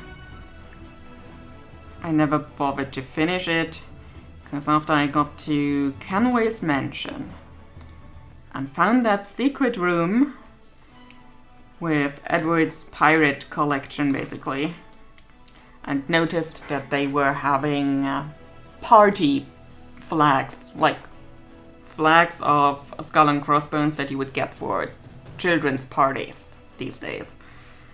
I was like, you have all the assets. You use them in the other game, in the really, really great game.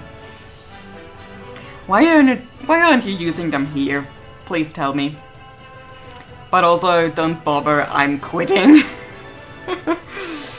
Yeah, I need to get Arno a little hit someday. I mean, it's carnival season in February, I think? Should be. Or maybe for Halloween next week. Next week, yeah. Next year. Also, hi Jen, how you doing? Have fun lurking gags. Do some good cooking. Food is important.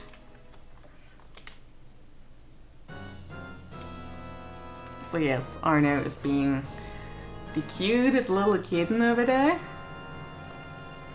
Yes. Yes.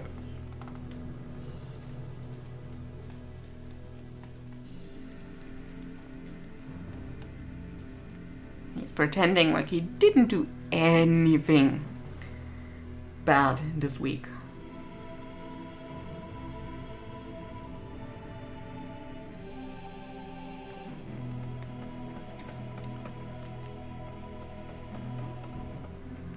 Meanwhile, Elise is on her ottoman behind me.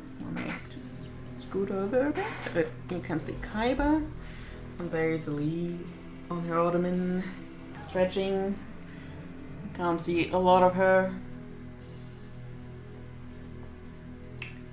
Yes. And you can see more of her.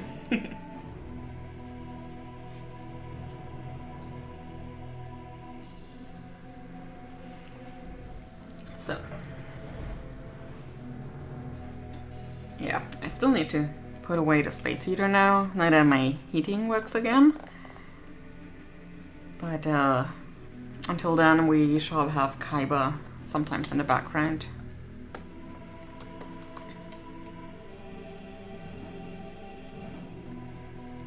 So I still need to figure out what kind of haircut she has, but I think we are better off figuring that out here and then just adjusting it for here.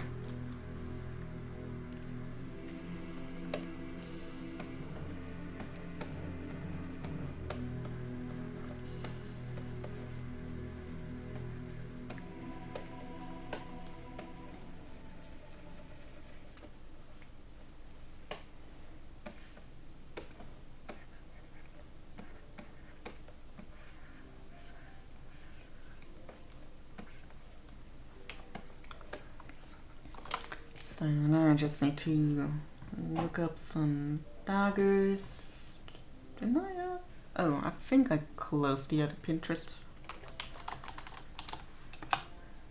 Okay, give me that Okay, it is suggesting crafting a snowman. Not something I want, thank you. Dagger. And it is giving me a whole lot of fantasy daggers, but hey, this one looks nice. That would be the dagger I'm looking at.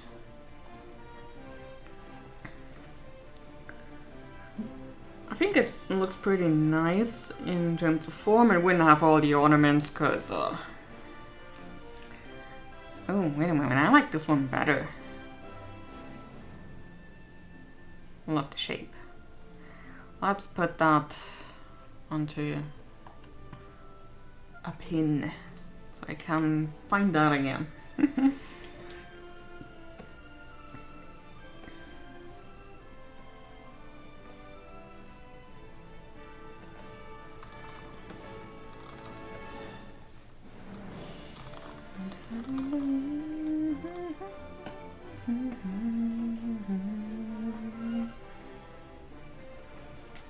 You goodest boy. You're the goodest boy, yes. He agrees that he is indeed the goodest boy. Can you see that? He's coming for me. You want more pets? Just a minute. I'm scooting over. There. More pets for the bestest boy. My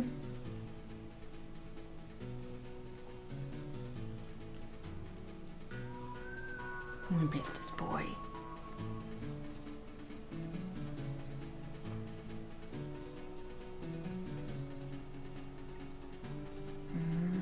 Such a good boy. Good boy. Yes.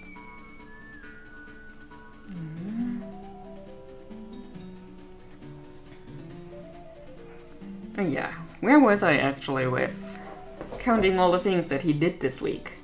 Skid marks on the bath mat. Destroying a kitchen counter. Trying to take off with my durham.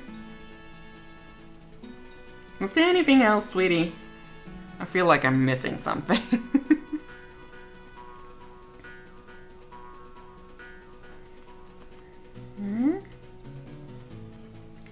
feel like I'm missing something.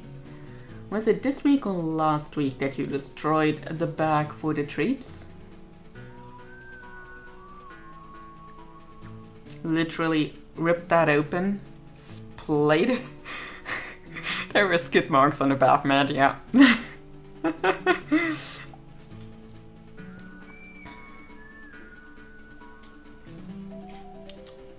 Because who has time for pooping? No time, no time. There could be treats. It could be eating. Oh, sweetie.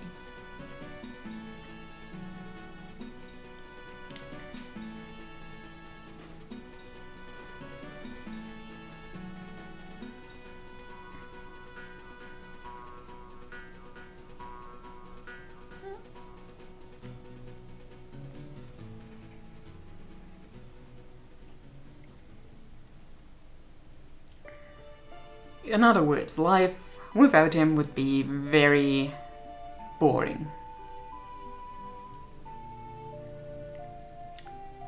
Very boring, that's what it would be. Yes.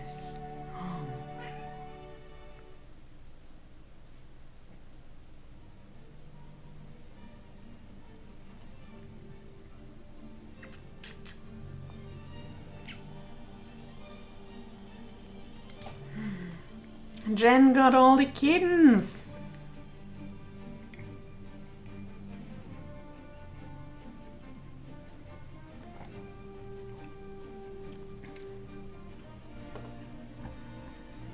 So, let me pull out my reference again.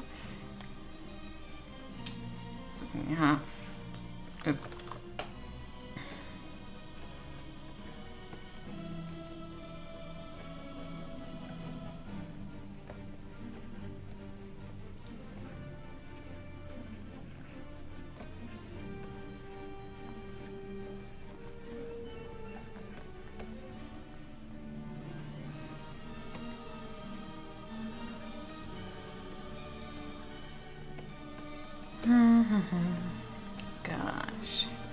love this orchestral stuff for Zelda, because it reminds me of that time when they had those, at first it was just free orchestra tour appointments, I guess. And I actually managed to convince my mom that I could go to London and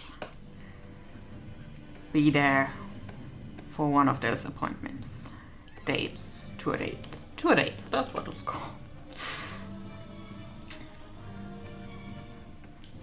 Yeah, that was around the time when Skyward Sword was...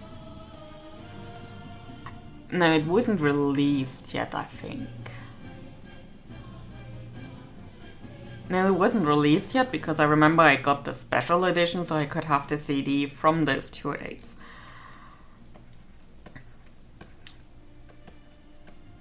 So, yeah, shortly before Skyward Sword was released, that's when these things happened.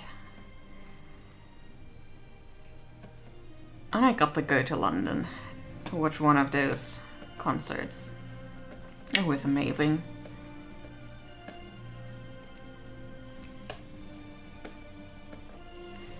Now I just wish I would like current Zelda games more. So I could still feel the excitement. But maybe with the next game. Oh well, I guess there is Echoes of Wisdom, which I have not gotten yet. Maybe that is better, but... Okay, here's my thing. It kind of diverts from the formula that I like for Zelda games. Like, yeah, technically all the Zelda games are the same thing, just with another coat of paint. But, like, it works for me. So...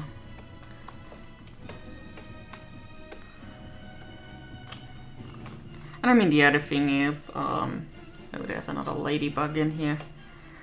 I have a ladybug infestation. When I have my balcony door open during autumn, I guess technically it's still autumn, but you know what I mean, when it was also still autumn weather outside, the ladybugs of the area figured, hey, let's hibernate there. And now I have clusters of ladybugs on my curtain here. And I'm not sure what to do about them. Because I feel that putting them out into the cold right now would be cruel. Yeah. Okay, where was I with Zelda? Yeah, I've not really enjoyed the past couple of games a lot. I haven't tried Echoes of Wisdom yet. I will eventually. It's just, when I saw the trailer for the game, it wasn't something where I was like, oh yes, I definitely need to play that right away.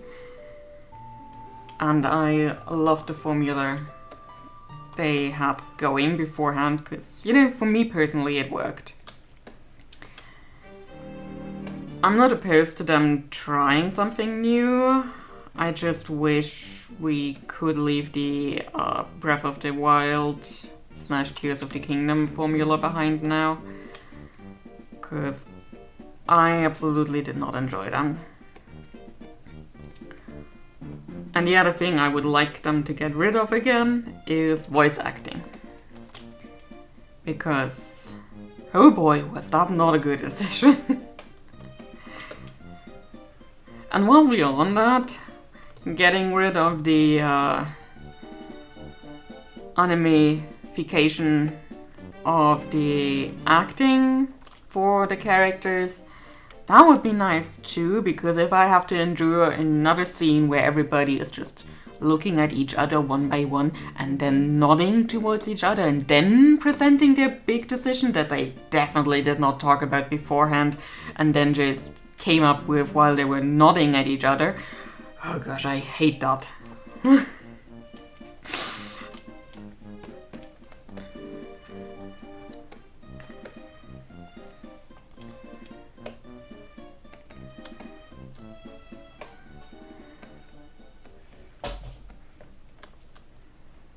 But it's not just in Zelda that I hate that in anime specifically. Especially when they do this little noise.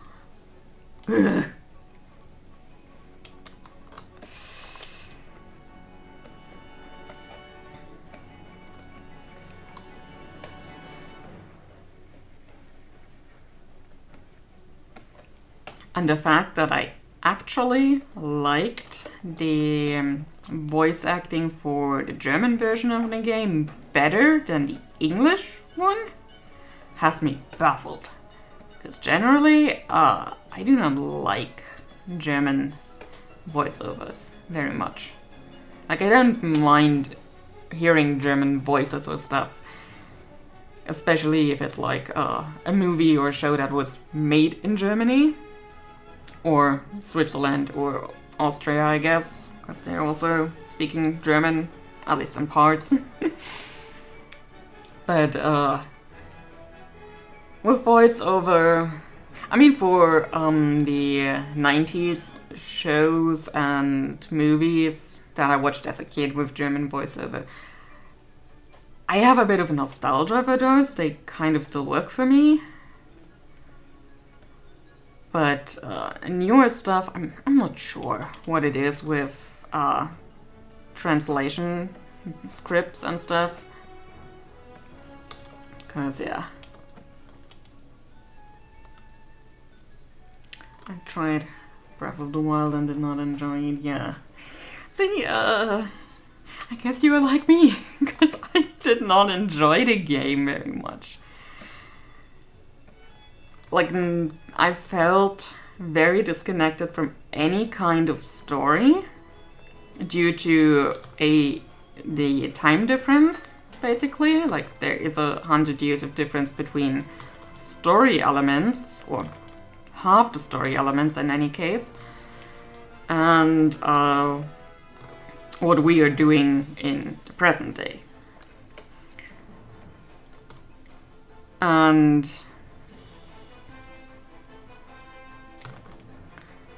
then the other thing is that due to the nature of how that story is told through memories, getting them in the right order without looking it up online, I have no idea what the story was trying to tell me at first. So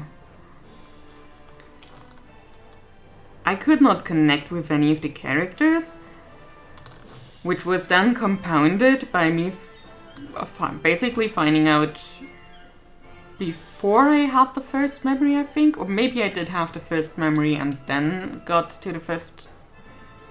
It's not a Titan, was it? No. Divine Beast. Divine Beast, that's what they were called. And then basically finding out that all the people, or a lot of people you knew in the past, are dead. There are still spirits of them, but they're technically dead and they are not really interacting with you anymore. You have no way of just casually talking to them anymore.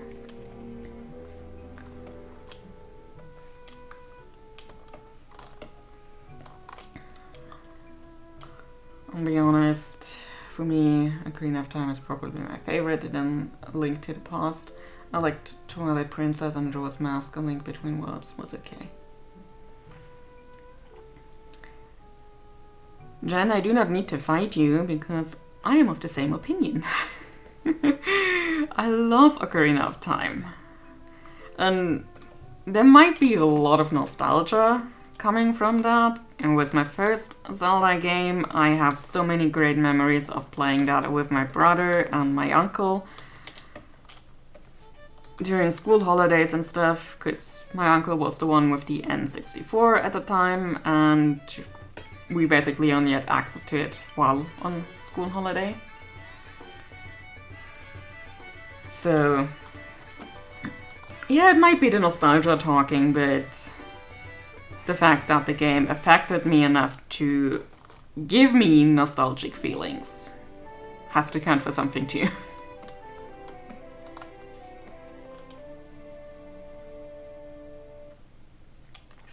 And like I also spend a lot of time in Tears of the Kingdom, but there's just so much busy work, and it got so much more busy work due to the depths.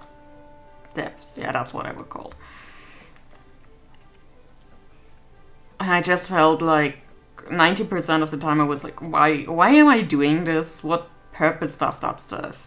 What I'm doing here? And in Ocarina of Time specifically, every quest had a purpose. Like, yeah, there were a couple of fetch quests too, but they were less specifically, and yeah. And in Majora's Mask, for example, everything had a purpose. If you did all the quests, it affected the ending you were getting, and that is so neat, specifically for a 90s game.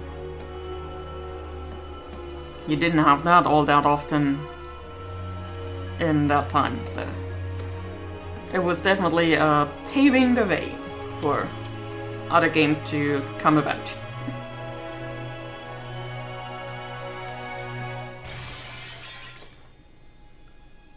And yeah, Majora's Mask is all the stages of grieving all the time.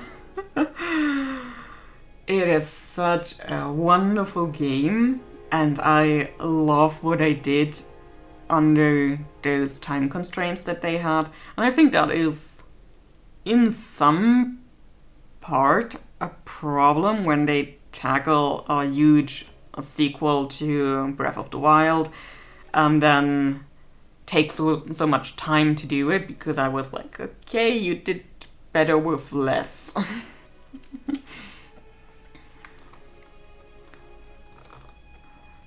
But yeah, okay, those devs from the 90s, I'm not sure if they're actually still around, so drawing that comparison feels a bit unfair too.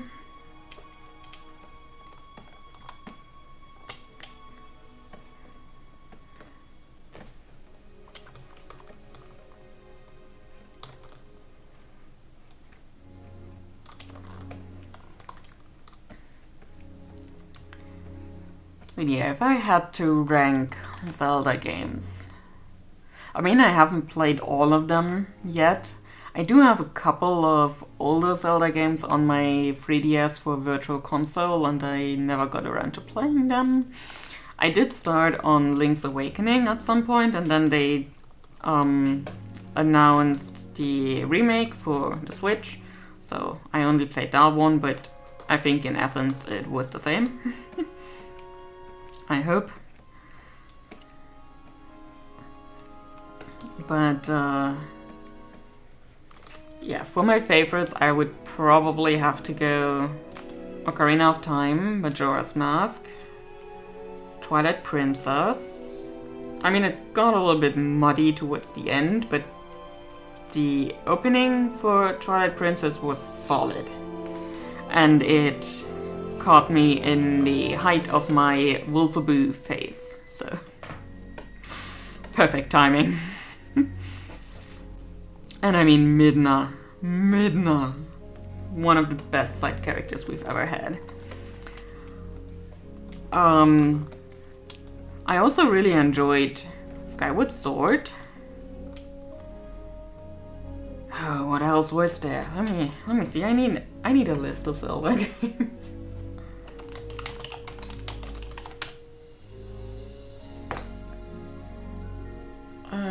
List of Zelda games. Midna is so awesome. I'm with Sam there. I think from all the companions you've had throughout the series, Midna was also the most fleshed out one and the least annoying. I mean, I personally don't have a problem with Navi, or Tuttle, too, but Midna was definitely not annoying. Specifically also because she never was like, hey, listen, or something. There was just the glowy bit on the controller symbols up top on the UI. And whenever there was something she wanted to tell you, you could ask her or you could just ignore her. So, all the Zelda games, give me a list. I've got a list. Okay. So it doesn't have Echoes of Wisdom on it, but I haven't played that one either, so we are fine. Okay, I have not played these. I did start playing A Link to the Past many years ago, and I got to the point where I managed to get into the Shadow Realm. No, it's not the Shadow Realm, that's Yu-Gi-Oh! The flip side of Light Hyrule. And then I didn't know how to progress anymore, so I got kind of stuck. But I had fun while doing it, and I felt so good about figuring so many things out myself, because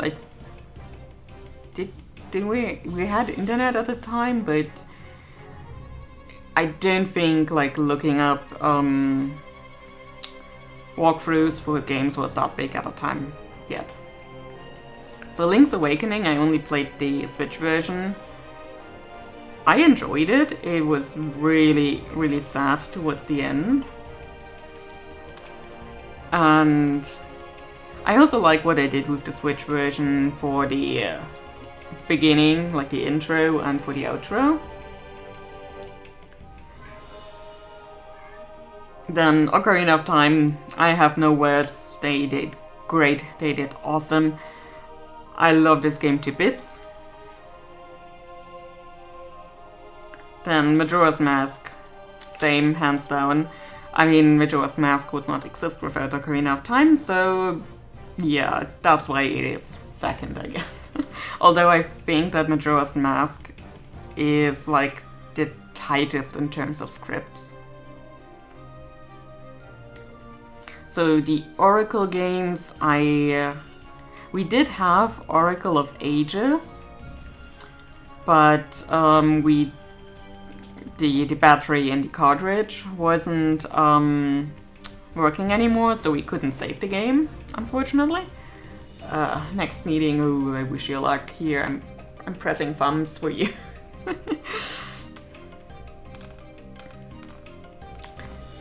Oh, the bot. What's the last of me?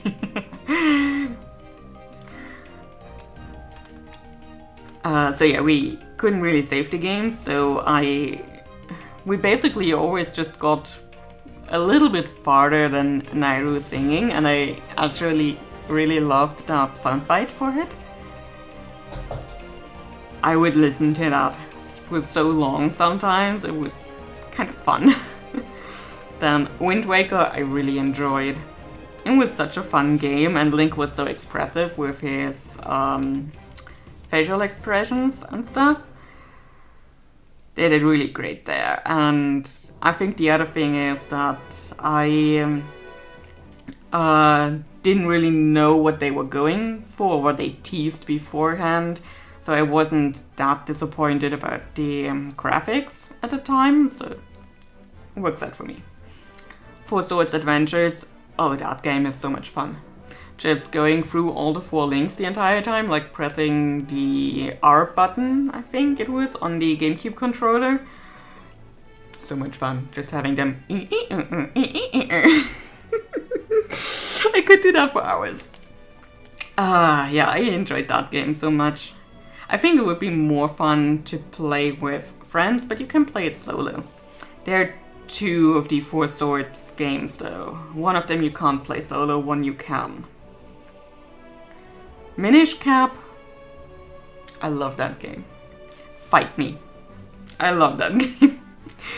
I played through that so many times. And at the time I also had a friend who was also playing it, and we were just collecting those mysterious shells so we could play the lottery game the entire time and get all those minifigures. And if you got all of them, also you got, I think, 6 more figures after you finished the game, like played against Vati. Oh, Vati? I'm not sure. In German you would say Vati with an F. And yeah, you got a couple more, and if you had all of them collected, you got a key to a secret room where you had a gramophone that played all the soundtracks that were available in the game. I used to have that Game Boy Advance SP under my pillow and just have that stuff play on repeat in the evening. It was wonderful. Those were the times. Specifically because you could put the Game Boy Advance SP together, like you wouldn't have any of the screen out and potentially damage it. And it did have a battery that you could charge.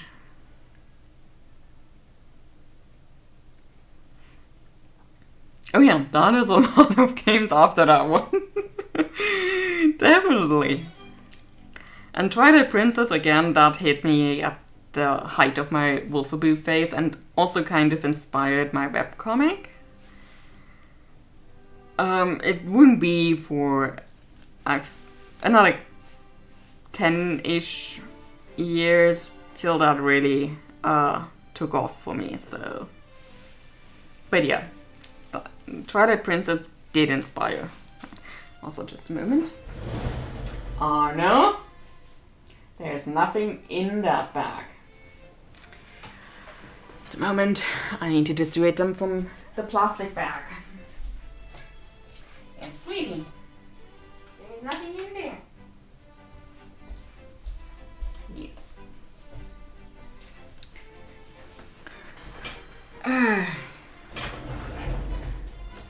Phantom Hourglass. Phantom Hourglass was a bit of a disappointment for me. Like, it was the first game that I actively kept up with the news in terms of development and stuff. Oh no! I'm right back.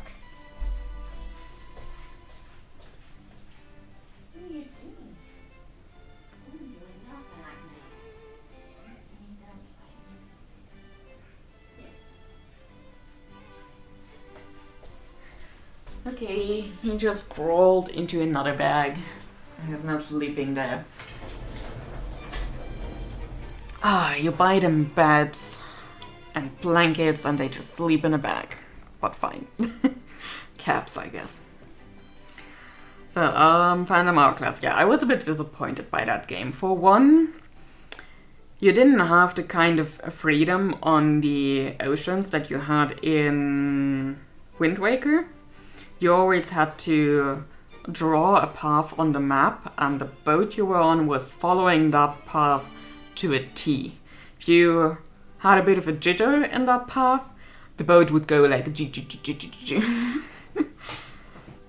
So that was a bit disappointing in terms of freedom of movement. You could always just go back into the map and reset your path, like draw a new one.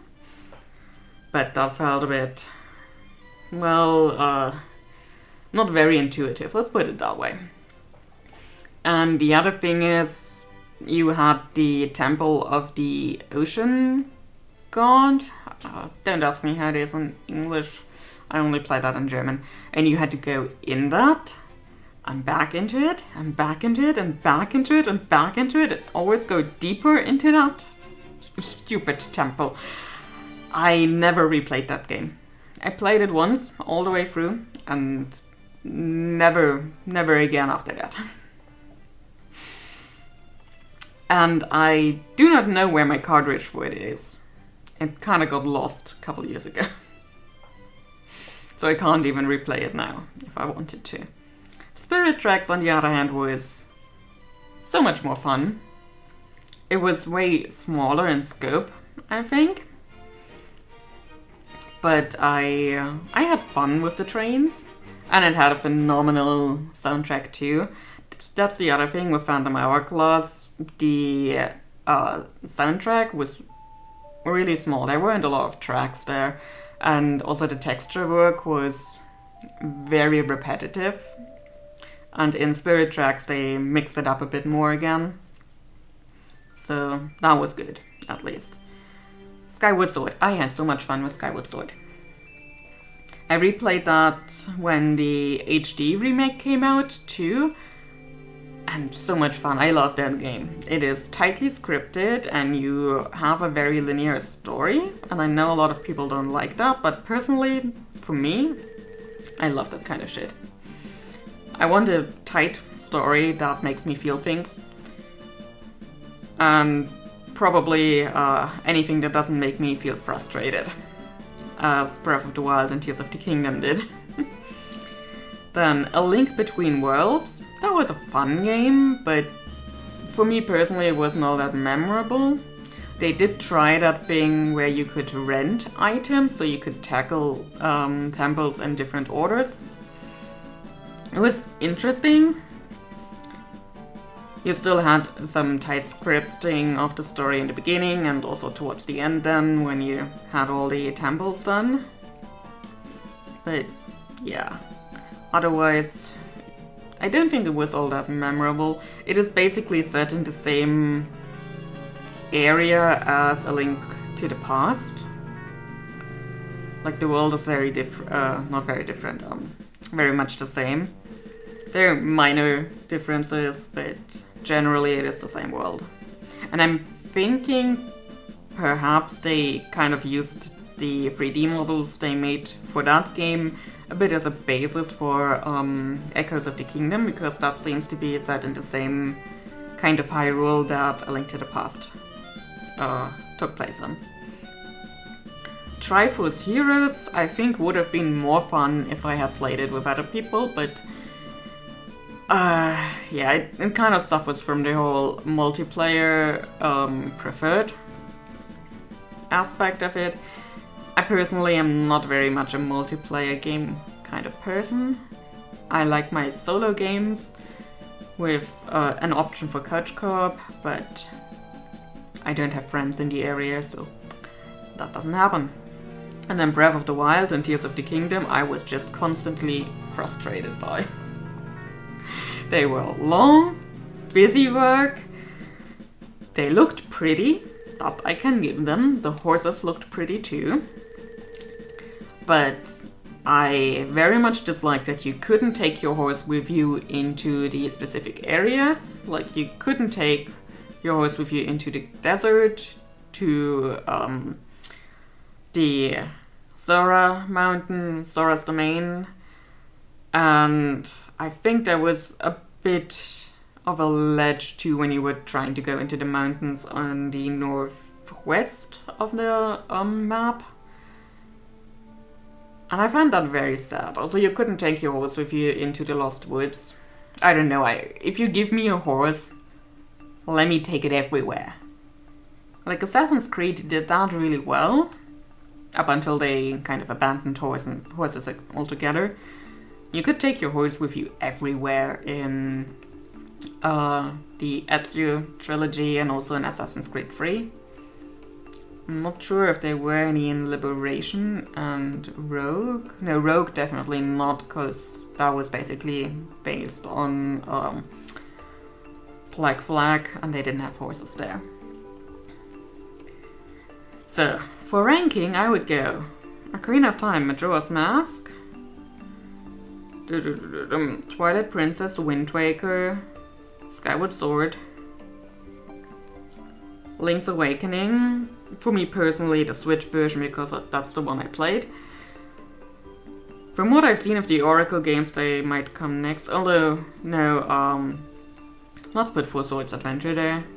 Technically before Link's Awakening, because I had more fun with that one. Yeah, for me, at the bottom is technically still Phantom Hourglass, and then Breath of the Wild and Tears of the Kingdom are sharing a place, because You wouldn't have Tears of the Kingdom without Breath of the Wild. So they get to share the shame. So back to inking. The thing I'm actually here for.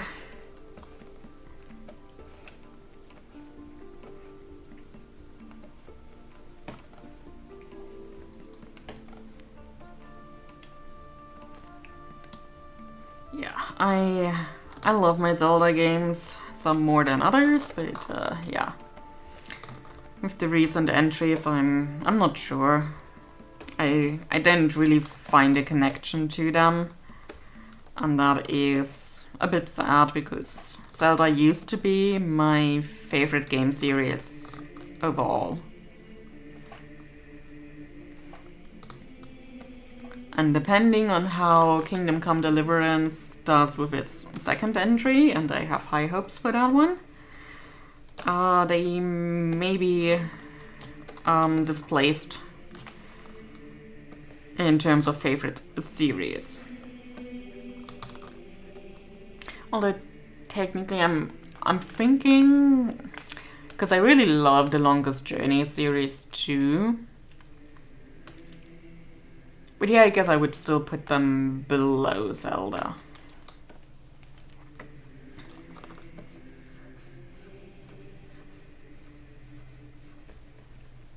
Also, I have never played Final Fantasy games. We never had a PlayStation. I still don't have one. My space heater, Kaiba, down there, it's the closest I ever got to one. And even that is more of a, fine, he looks a bit like a PS5. Haha. Oh. Okay, let's put it down till here. Okay.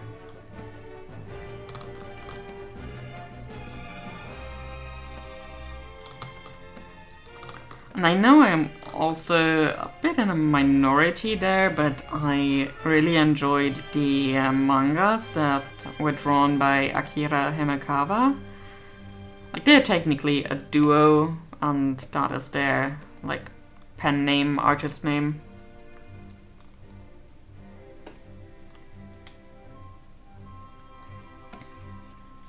So yeah.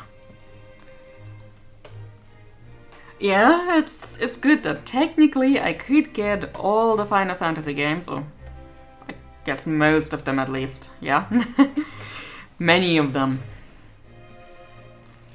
Like the only Final Fantasy game I played beforehand is Crystal Chronicles, and I never got far with that one. Because it was very much a grinding game.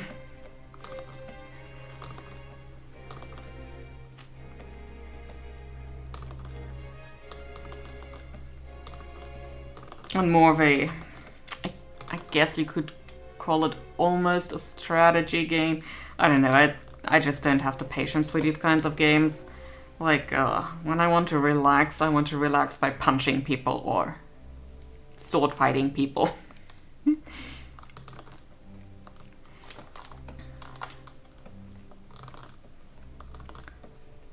And from what I've gathered, Crystal Chronicles is also not held in high regard among people who actually played Final Fantasy games. And it is very much removed from most games. It's better with other people too. Never finished it either. I guess if you had more people playing it, that might also work better.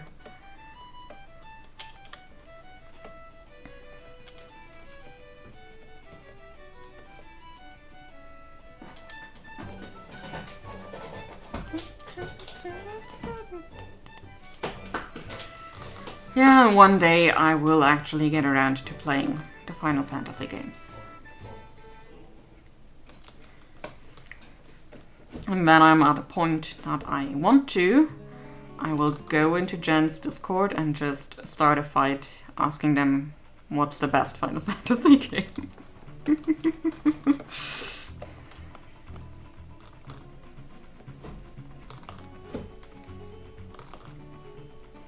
then I watched the world burn before knowing which is the definitely best.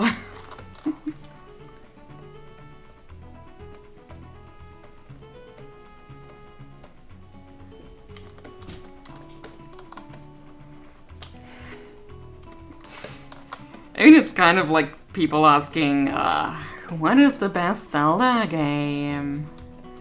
And I mean, there are a lot of really, really good Zelda games, but there are also a couple that are objectively not as good.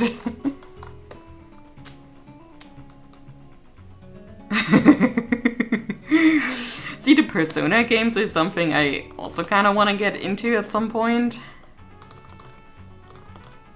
I heard good things about them, but time is always the thing. And there are so many new games being released.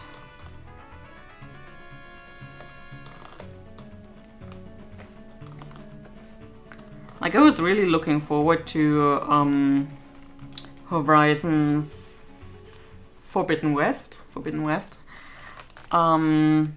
being released on PC as well through Steam. And sweetie,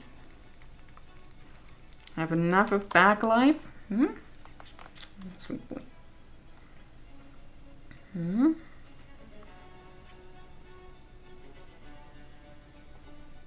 Yes. I was very much happy about that release, yes. And then I saw the price tag and was like, yep, no, we're waiting. You were waiting.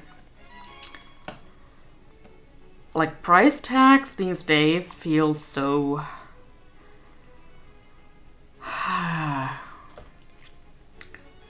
Let me...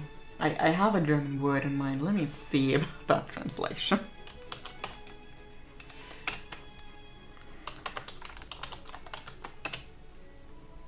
Outrageous, insolent, impertinent, impudent, cheeky, brazen, sassy, unconscionable. Shall I go on?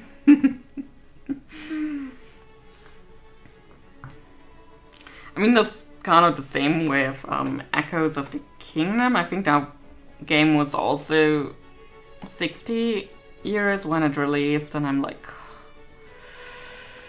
no, I do not have the money for a game that I'm not even sure if I will like it. Not that kind of money, at least. Like for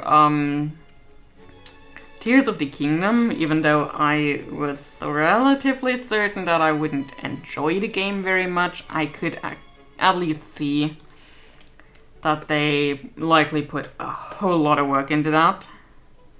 And they did. Again, the world is beautiful.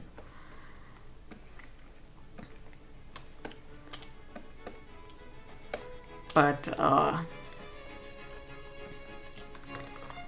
Echoes of Wisdom is so much smaller in scope. And then the other thing is for Tears of the Kingdom, even though it was so pricey and there was a lot of work in there, a lot of the things that were in there were also already carryovers from Breath of the Wild.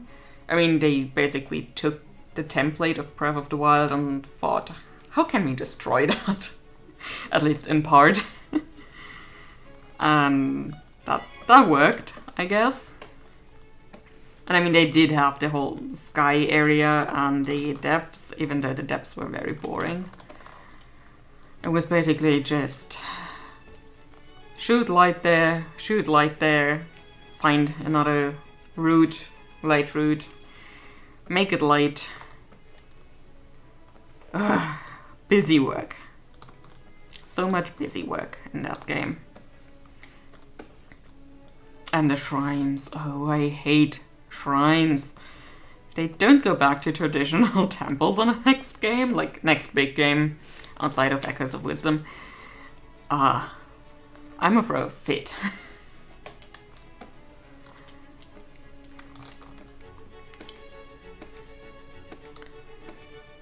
Because in most temples in previous games, or dungeons, I guess, even if some of the puzzles were kind of weird and you were wondering, why are we doing this now?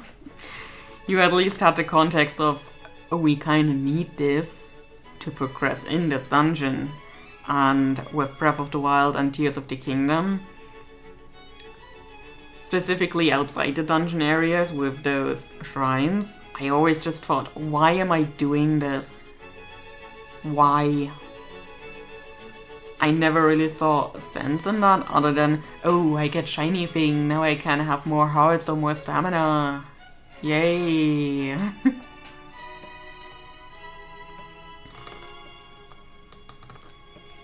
And like in previous games, you also had heart pieces and stuff, and you had to kind of work with the environment to get some of these. Like, yeah, you got some for like fishing the biggest fish of Lake Hylia or something, or other mini games and stuff. But those were actually fun to do.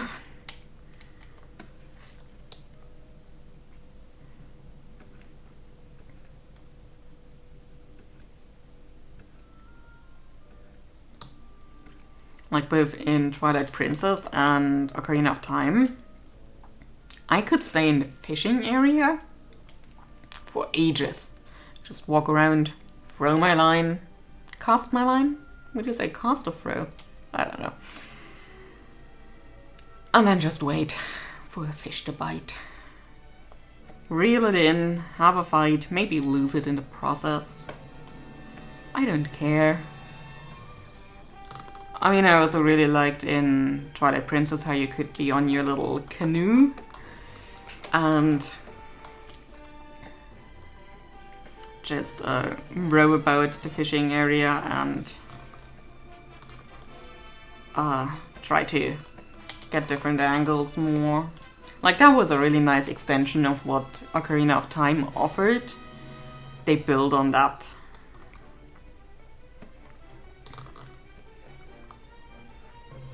I'm a bit sad that we didn't have proper fishing in Wind Waker.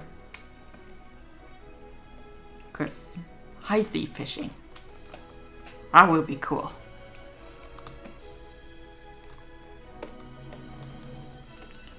I mean, kinda. Oh no, that was in Phantom Hourglass when you basically had a crane there, similar to what you had with the King of Red Lions and the hook thingy. You basically had that there too, and you had a mini game whenever you basically let down your crane. And that was pretty neat. I think that was the redeeming quality of the game.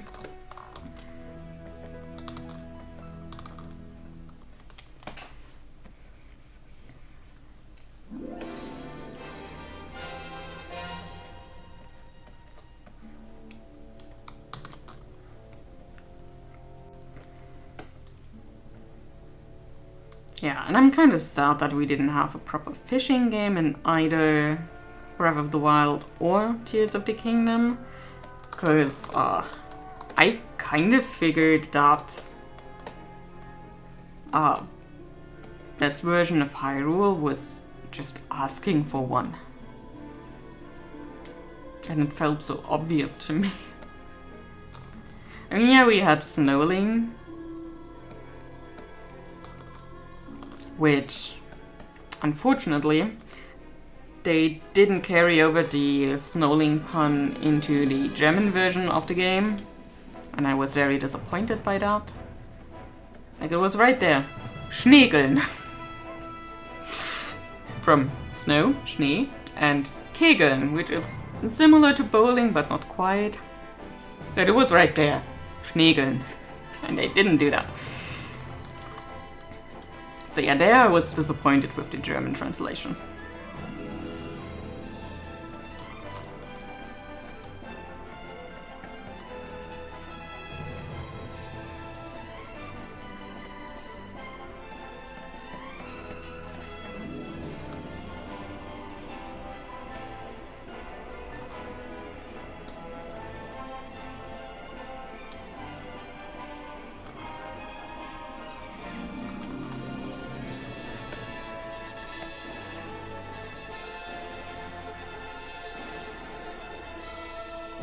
And also, this might be a controversial opinion, but I loved snowboarding in Twilight Princess so much more than I did in Breath of the Wild. And I guess there was also a way to do that in Tears of the Kingdom. I didn't really do it in Tears of the Kingdom because I wanted to be done with the game and never look at it again.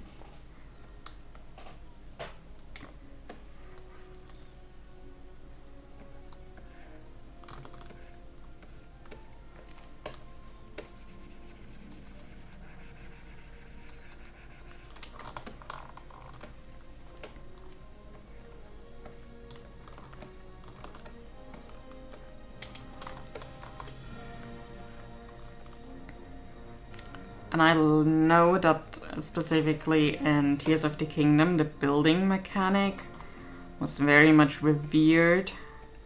And there are people who do amazing things with that. I just thought it was so clunky and annoying, and I never wanted to use it. And I hated when you had to.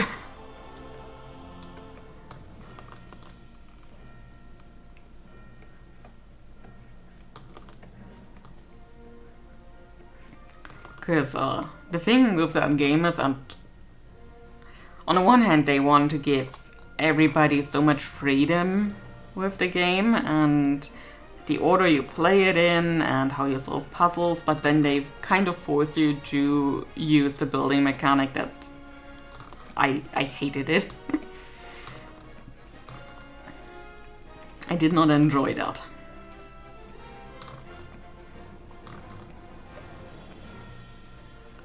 I was also a bit disappointed with the building of my house on that cliff right outside of Tarrytown. Or Tarrytown? I'm not sure how you would pronounce that. I guess different people would pronounce it differently as well. And I was a bit disappointed with that because you had the modules you could use, but they were basically just pre-made already, so there wasn't a lot you could do yourself.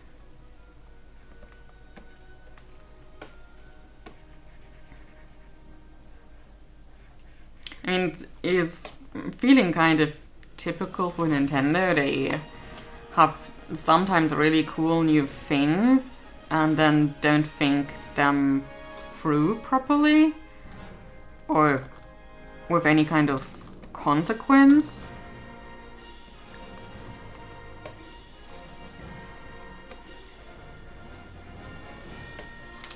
Like, I think it was similar in critique for Animal Crossing. You had a lot of really cool things you can do in that game, but crafting you can only do one at a time, and then you do that so many times and it's just boring and annoying. So quality of life could have gotten updated, but no, they put in so many new things but could never get around to updating that kind of thing. So I think that kind of is the way Nintendo is wired, I guess.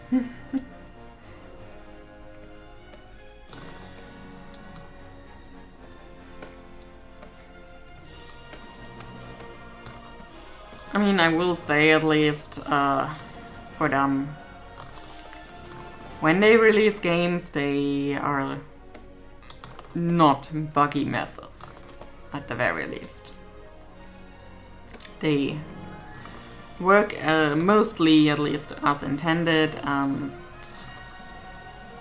yeah, you do not need a day one update to have a playable game.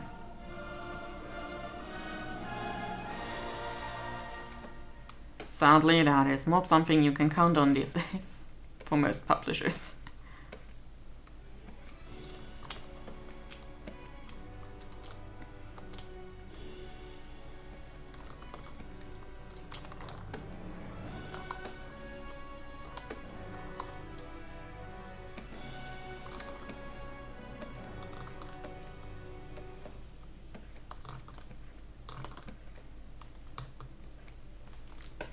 Oh, also another thing I didn't really like about Breath of the Wild / Tears of the Kingdom, Link's tunic is now blue. Personally, I think he looks best in green. Fight me.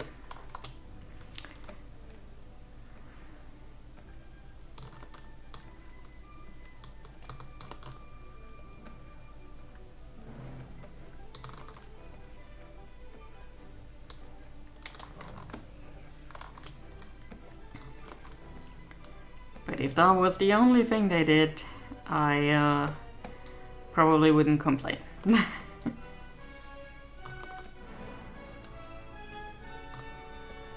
That's just very nitpicky at that point.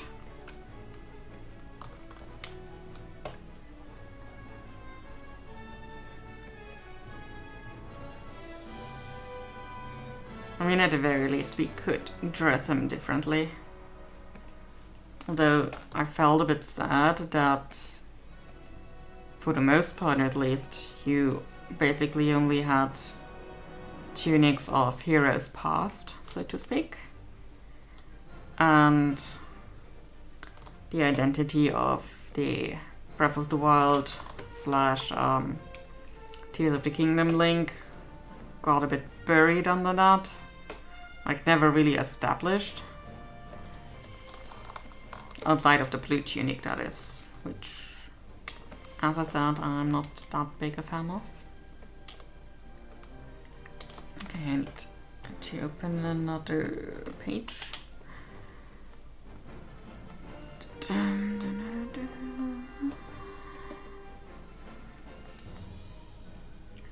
one. Okay, now there is nothing here.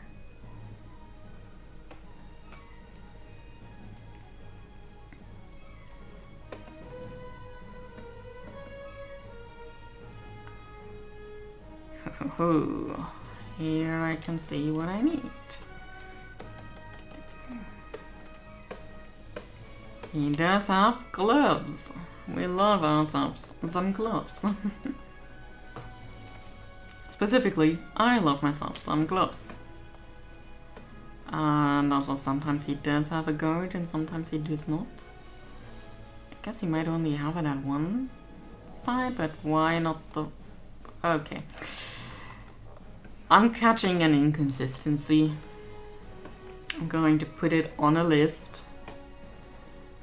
But things I might have to think about if I were to ever print this. And don't hold your breath for a print version of this comic. I'm so slow with doing it, you would definitely suffocate.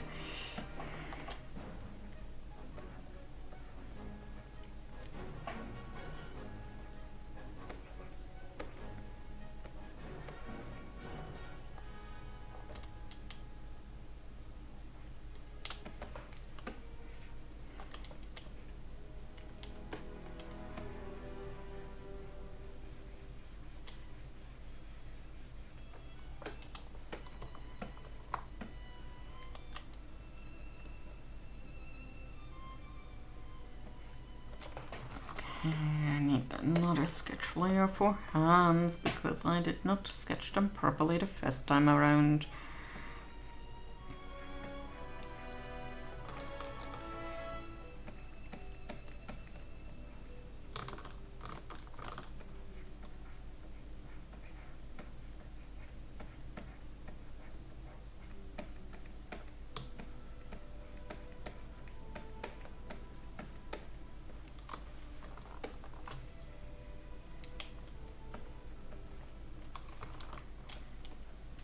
So what did that bow look like? Okay.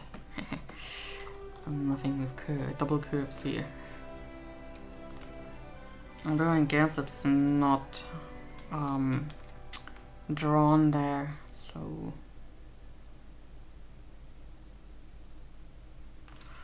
yeah, no, we are doing the double curves, and I'm just going to put that on the list too. Things I may need to change if I were to ever print this. Again, do not hold your breath for that. if it happens, it won't happen before 2026. And only if I actually manage to pick up the speed a bit.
Although, no, we're not putting in any kind of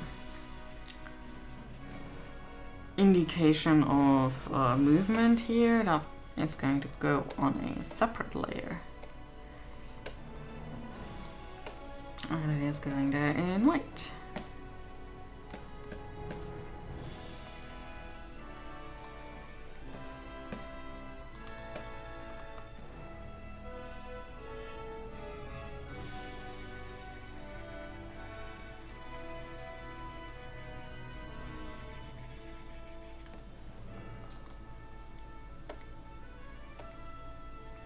And then we're just deactivating that. Alright. Got this guy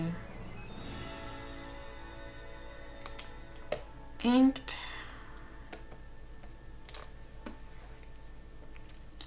Let's get them up here first before I tackle the one over here. Hi Vid, how you doing today? I mean, other than, yo, you got finally heard.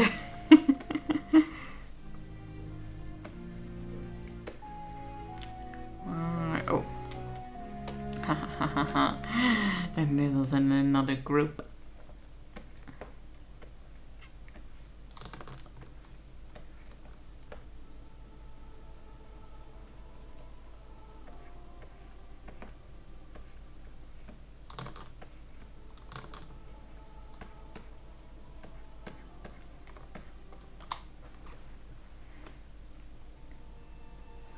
Yeah, I hope the painkillers let up with the nausea and stuff. Especially when you take them in the future.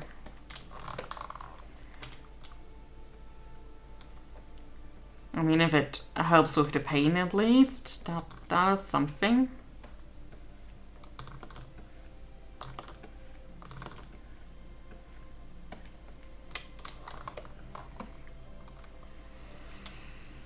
Nope, I do not like this eyebrow. And the way it sticks out, it kind of reminds me of Dragon Ball.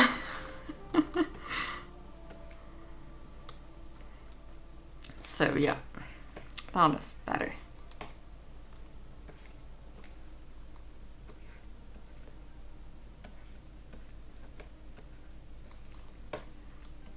He's got a bit of a chip in his ear because I said so.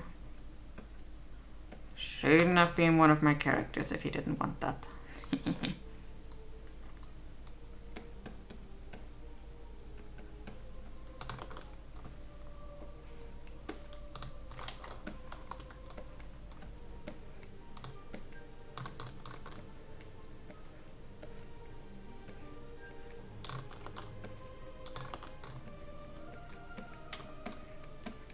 I'm doing fine. I did have a bit of a sore throat before I started streaming today, and I took a bit of a cough drop just to ease down a bit.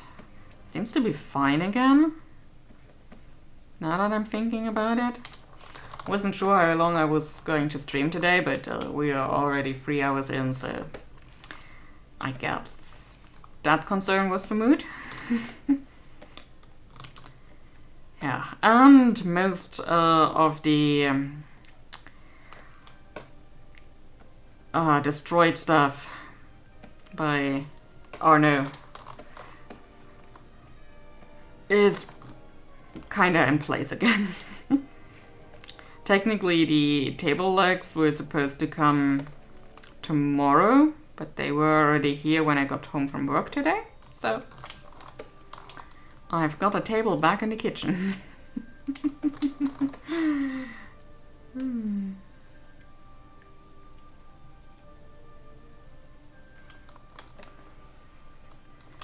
Hey, pancakes! Pancakes are good! But yeah, I guess I got into the groove.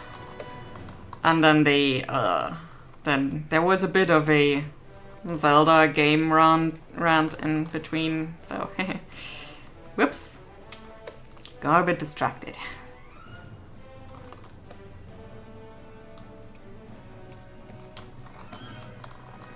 I'm also glad that I saw you today. It was about time somebody did something.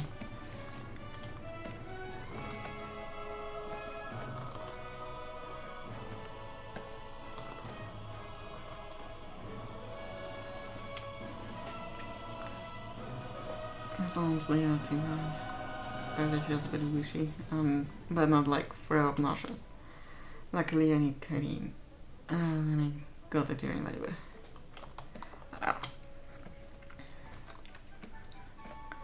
I mean, if it sort of agrees with you at least, and I mean, was it you or Asa? One of you said that it is possible to get more used to it, and I hope that happens quickly, so you're not nauseous anymore, but also not so used to it that you cannot function without at some point.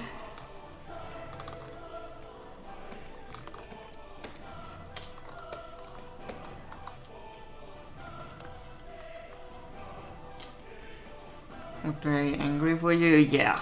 And I mean, if that was like the first cancellation you got, it wouldn't be good, but well, let's try again. But that was the third or so? Like at that point it's a pattern.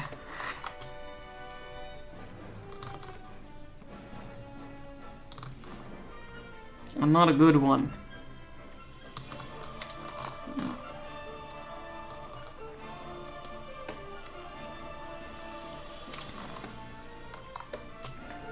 Anxiety that's not the same for 30 minutes of taking.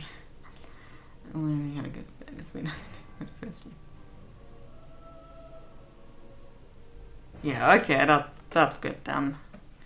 Probably just that the body needs to build up some resistance to the side effects first.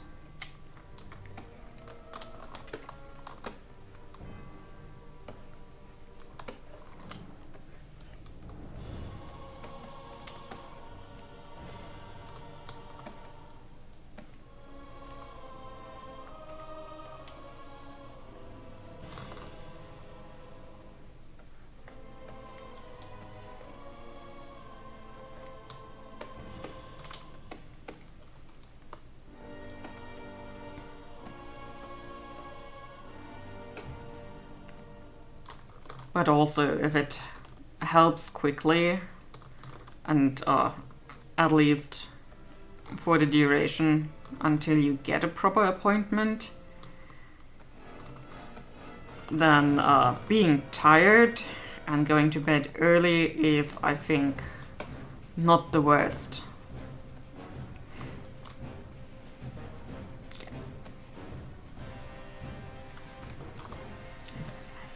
I get a feeling that it is a bit of a zoo in here. I've got the ladybug clusters and tiny little flies right now. Uterus didn't feel sore, at least something. That's good. That's good. Definitely progress in the right direction.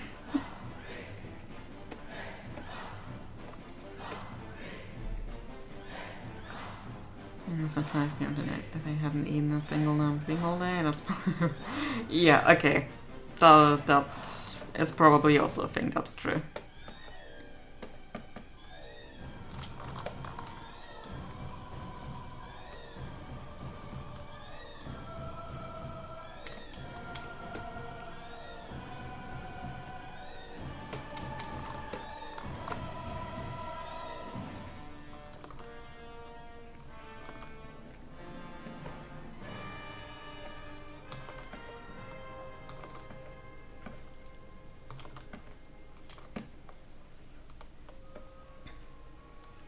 But it's still very sad that you have to actually do something by going to the surgery yourself and make it an urgent thing,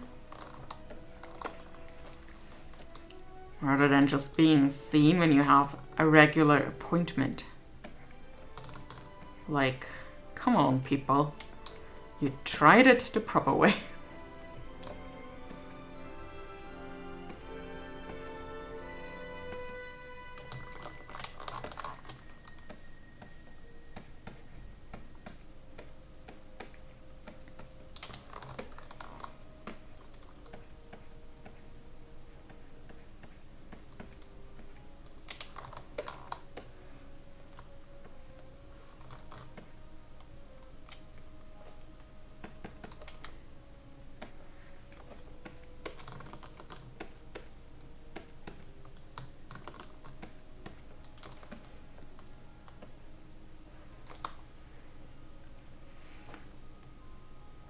I can't take it down. I felt it.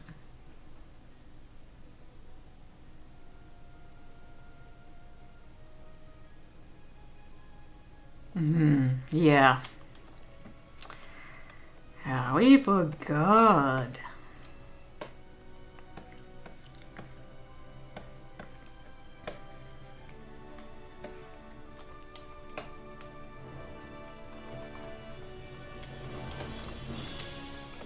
Like, I'm not somebody who's like, let's sue them or something, but at that point that is negligence.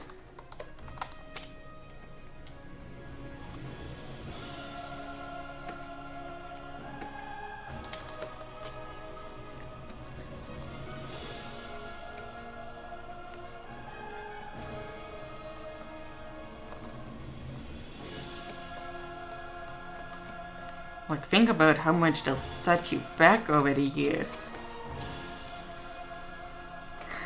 But then, lawsuits and anything, they take energy and money. So that'll let anger me so. Canceling for no apparent reason other than unforeseen circumstances. Yeah.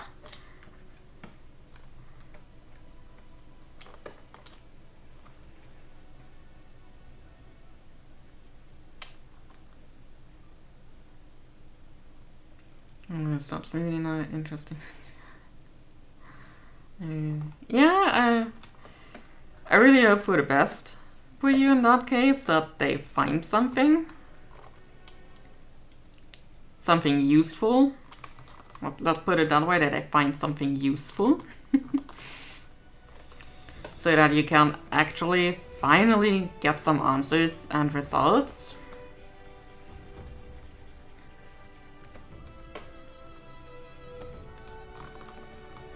Because you've been looking for answers for so long.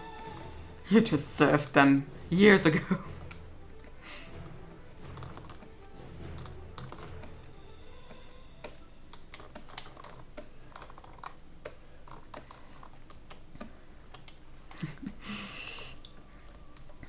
Listen, I personally wouldn't mind menopause, but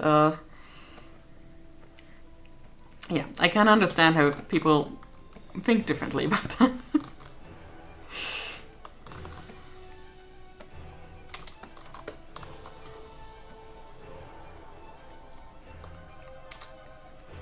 Yeah, I totally imagine that you're so sick of being sick. Like, it's not just that it affects you in terms of you can't do all the things that you want to do.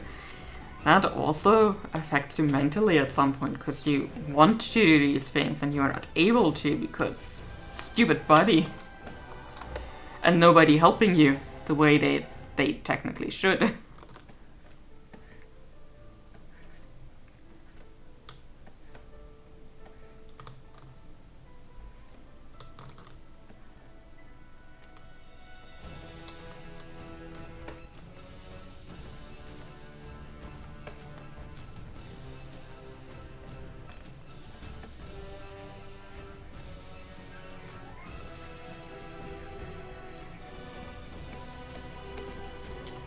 Also, the song that is currently playing, I'm not sure how much that comes through, was for the Breath of the Wild trailer. And that was one of the worst misdirections, because the music in Breath of the Wild was not my case of good music. Like, okay, that's probably not right. It's not bad music, but with a trailer it is epically, musically colored. I was very disappointed by the music in the game not being like that.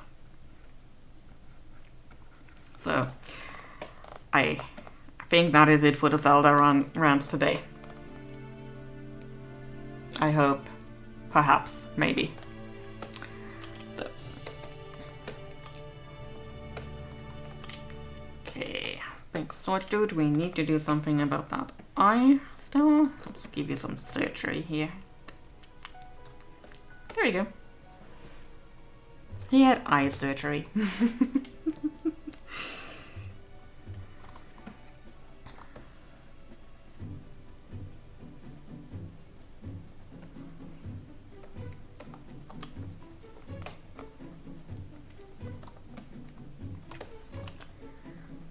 So, the sound is fine.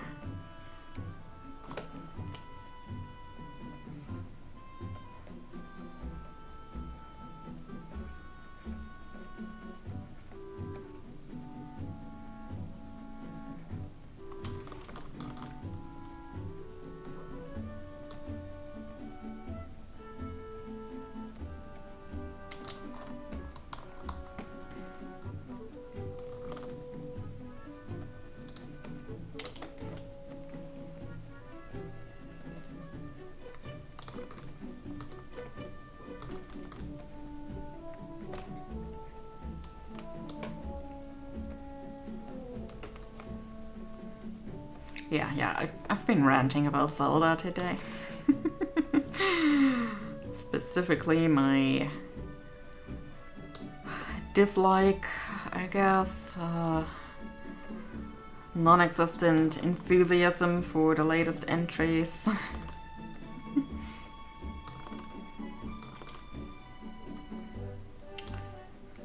I'm used to better from the franchise. And even though my Ocarina of Time nostalgia plays into that, even between then and now we've had so many other great entries, so...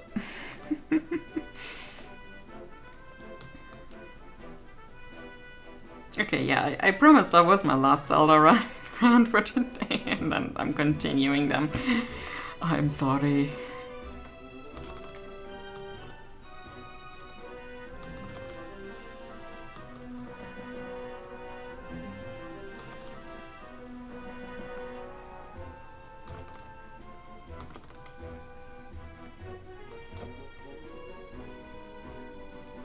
Oh yeah, I'm 2 away from 100 subs.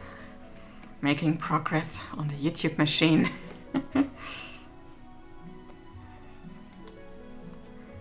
I also sneakily privated a lot of the older videos recently. It's just that mostly I feel a bit sad when I looked at them on account of Link and Midna, which I promise is not a Zelda rant. They were two of my little kitties who made a very toxic appointment with local cars. Pretty close to each other too.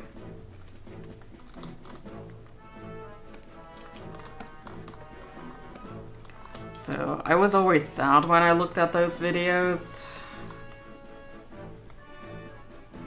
And eventually I was just like, you know what, let's private them. They are not lost. If I want to put them back in eventually, I could do that. But yeah, my pretty little kitties. I mean, I have Arno and Elise now, who are very fine kitties themselves. And the other thing is that I don't think that the vlogs I made at the time were particularly good. So I kind of just figured let's try to slowly erase them from history.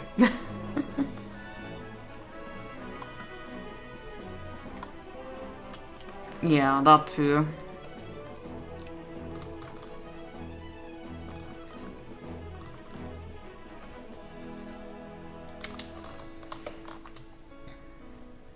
Like not always, I kinda had the thought that maybe they were also slowing me down. Like if somebody new was coming and they were coming off a new video and then they would see, oh, there's a whole library of not very well watched videos. That also kind of gives me a feeling that somebody might not stick around very much. So yeah, I just decided to private them.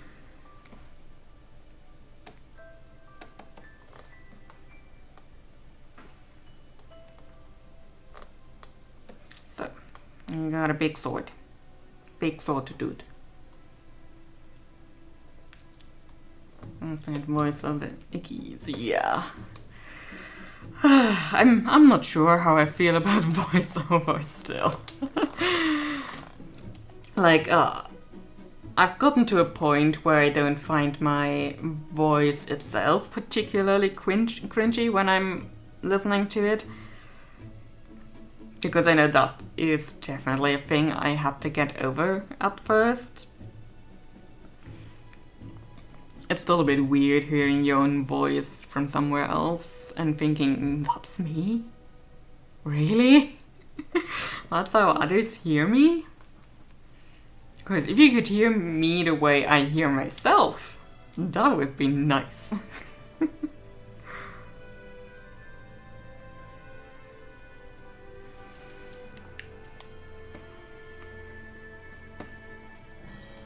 Okay, why am I not... Oh.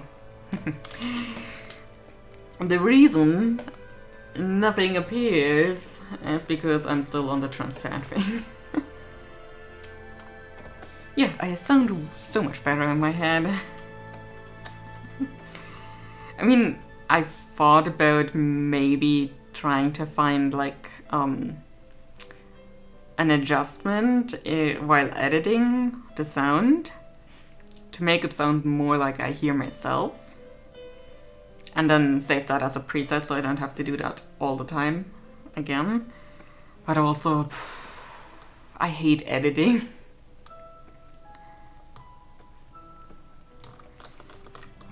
Like if I made money with my YouTube channel, I would look into getting an editor so fast.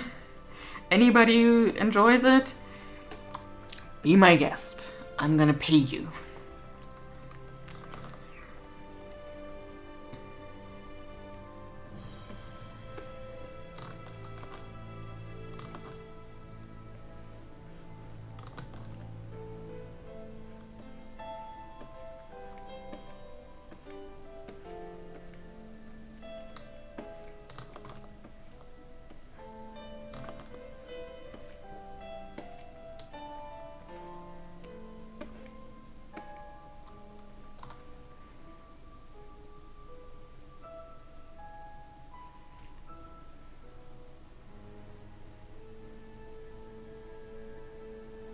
I like the voice, it's nice and calming. It's nice to hear. Sometimes when I'm recording specifically, I always have this feeling that I get so much lower and kind of raspy in my voice. And it's always only when I'm recording stuff specifically for voiceover. I don't know, I still feel a bit uncomfortable doing that. I've been thinking for the next video I'm doing, if I do voiceover again, I might just try standing up while recording rather than sitting. That might help.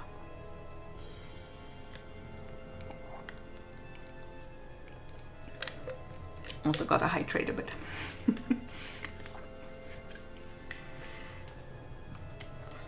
Yeah, I guess I also would need to look up some stuff regarding editing and making my videos maybe a bit better.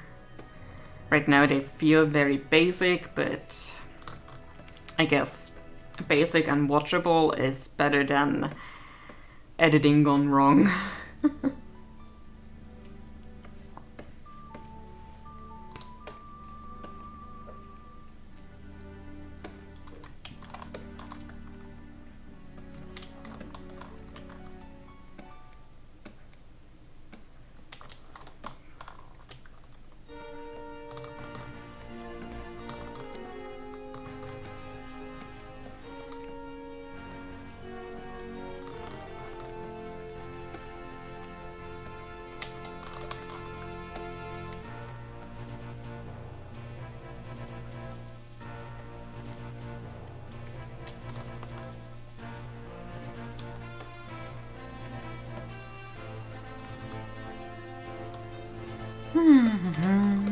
It is Minish Cap musical.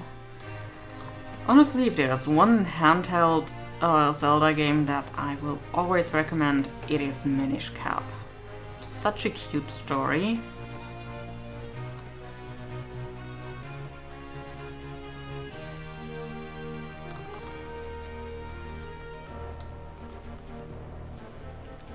Oh my god, wait, makes that all look more aesthetically pleasing.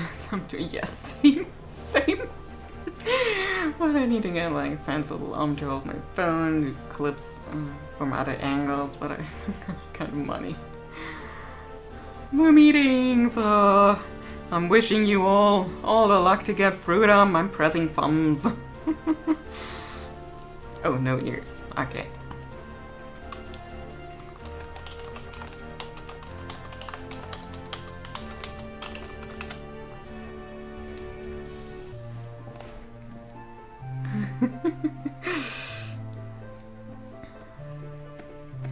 Yeah, I've been thinking about eventually getting like a boom arm with 2 joints, so I could more easily move the camera into a specific position. Right now, I guess it isn't all that visible right now, because for one, the microphone's in the way.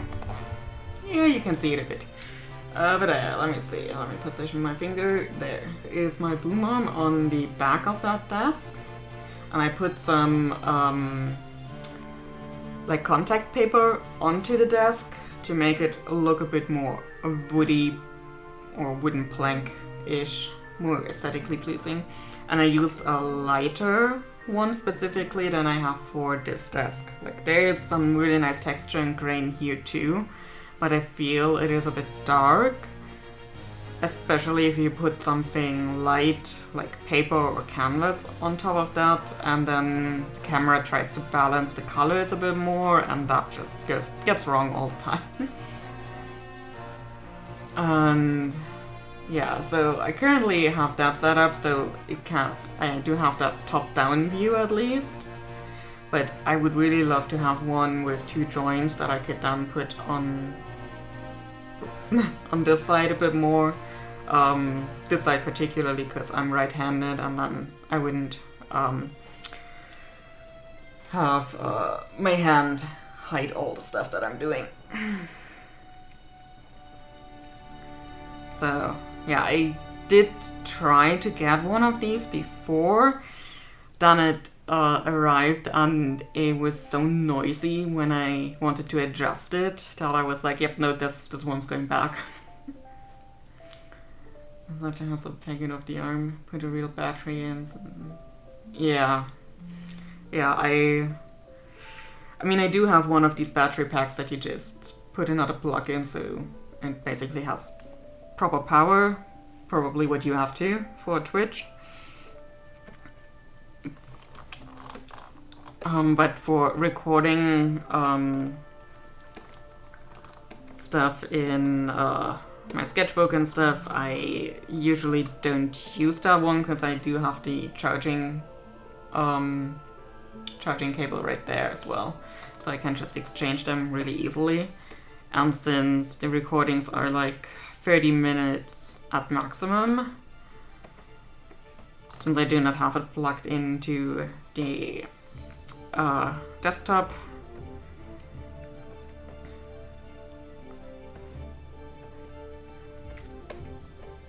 I can check the camera battery pretty easily, at least.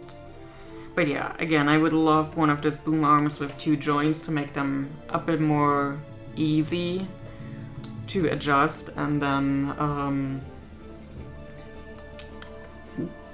wait, lost. And then yeah, make it a bit easier to get more angles and then have things look a bit better in the video, more dynamic specifically.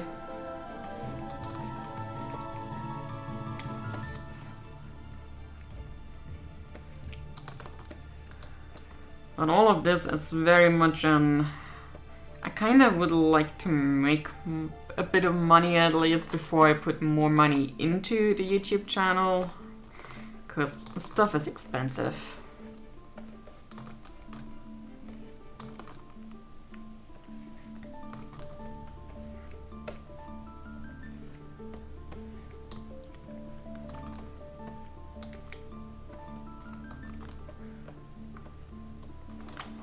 Like, I know you shouldn't let comments get to you or something, but I do remember that one comment on my hiking in Bohemia vlog. I was like, but the quality is so bad, and I'm just thinking like, yeah, well, I'm not making money with YouTube. I'm not going to invest a lot of money into getting a stabilizer for my phone, because these things are so expensive, prohibitively expensive. What do you full-time YouTube? Nah. Yeah, I also like the streaming.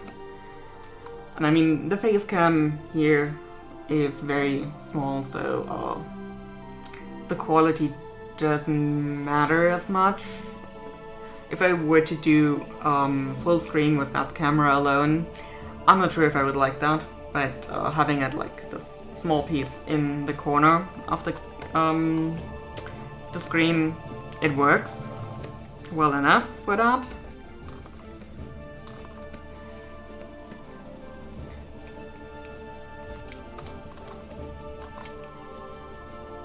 And yeah, potential investment also give me more space to work on. It's currently very crowded here. Yeah, I imagine.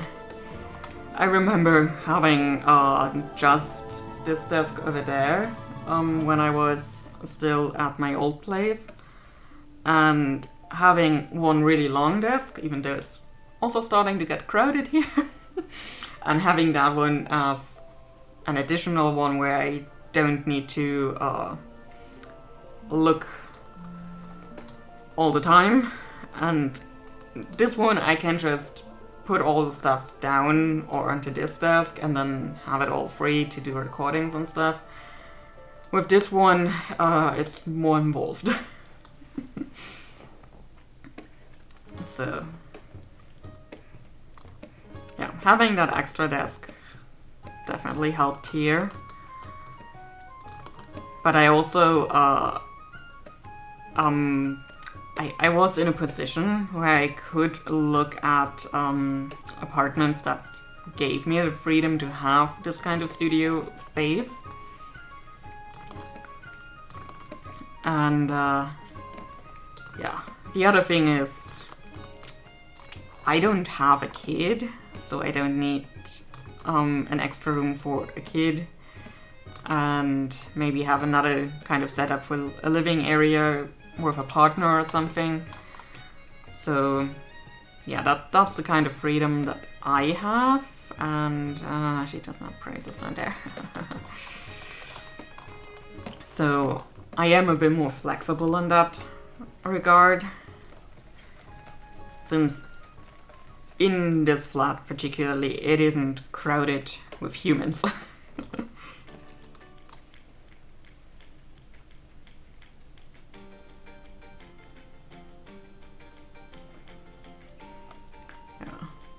Vlogs done videos too, but I know. And then my mom watches my videos. And I don't want to give you the satisfaction of both seeing my face and hearing my voice. Yeah. Yeah, I do understand that. My mom was watching my vlogs too. And I do have a good relationship with my mom, so that wasn't really an issue. But there was one particular video that I made just... probably was a bit too depressed, technically, to be on YouTube for that video. But she got so worried about me. She was like calling me like, "Are you alright? Are you alright?"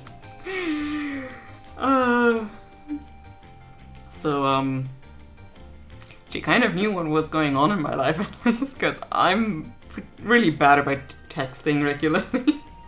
So yeah, I do have a good relationship with my mom, so it wasn't an issue that she was watching my vlogs, but moms are kind of like that, I guess. And if you do not have a good relationship with your mom, which I know you don't, because your mom does not sound like a nice person, from what you've been talking about her. So yeah. Main reason I wanted to get a printer is because I have nowhere to put it because of space.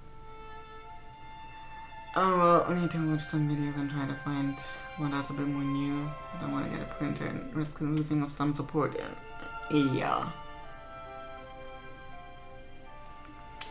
Yeah, that is definitely a concern to have, because I feel windows for support are getting smaller and smaller these days. Because there are so many new things released every year that it is also kind of impossible for manufacturers to keep up support. Split room, like, perfect office. I mean, it's another 12 or so years until she's an adult and can move out. Then you can have your office. Or, well, if you move in the meantime, maybe you get a really good deal on a place that has more space, or you can organize the space a bit differently too.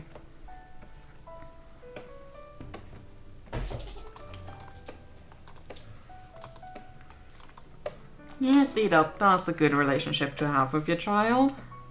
Methinks, as somebody who does not have children.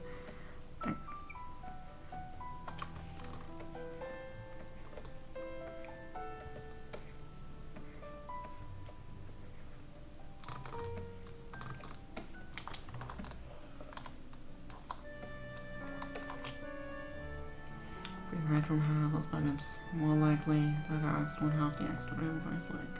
Yeah, I mean, if he's working from home a lot, that makes sense, because working for somebody else, you kind of need the peace and quiet and be able to just close the door sometimes to concentrate.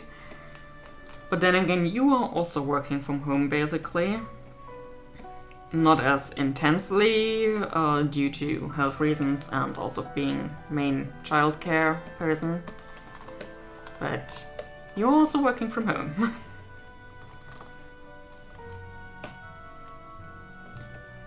But I'm not sure what your plans might be regarding that once you have the whole passport thing solved.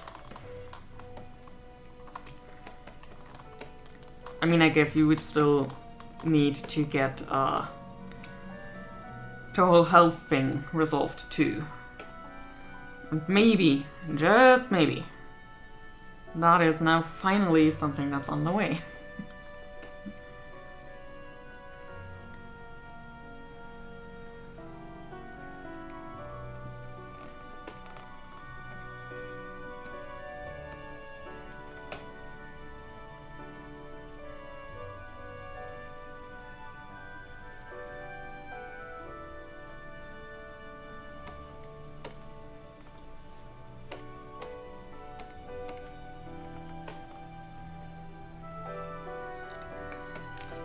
Cannot draw proper straight lines anymore.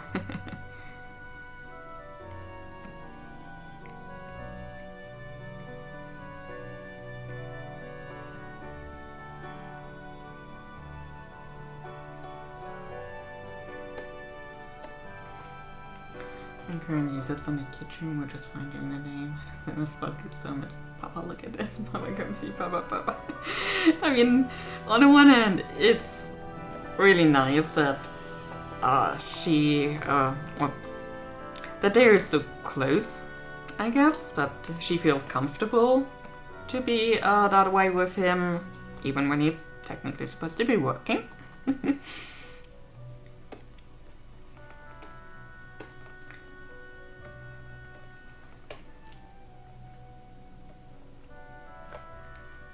Because, again, for someone who does not have children, my opinion is mostly, if children are comfortable disturbing their parents doing these kinds of technically need to work now, child, times, then that is worth so much. I would love to do once I feel a bit more human. Let's go to university. Oh, that is nice. Any particular field you want to be studying? And like, would it be full-time study or just like supplementary, basically? Want to be a midwife? Oh, that's a really nice thing. I mean, I guess you can see various sides of birth. There's that go wonderfully and there's that don't. But a very worthy course, I would say. Helping that is bring life into the world. He doesn't mind too much. He wants to enjoy every aspect of her as she is now. Because soon she'll be old enough to just leave him to it and not hear as much, yeah. I guess they're the age when they get more, what's the word? Independent, I guess. Like, they still depend on you, but, you know, they don't need you 24/7 anymore. I think that's the time where most parents really grieve a bit for that relationship they had before. From what I am observing from the outside, again, I don't have kids. I don't plan on having any. Okay, Arno reminds me, I do have kids. They are my fur babies. He is my son. Right? Yes? Yes, young mister. Sweetie? But I did not birth you. Another cat did that. Hmm? Sweet one. Okay.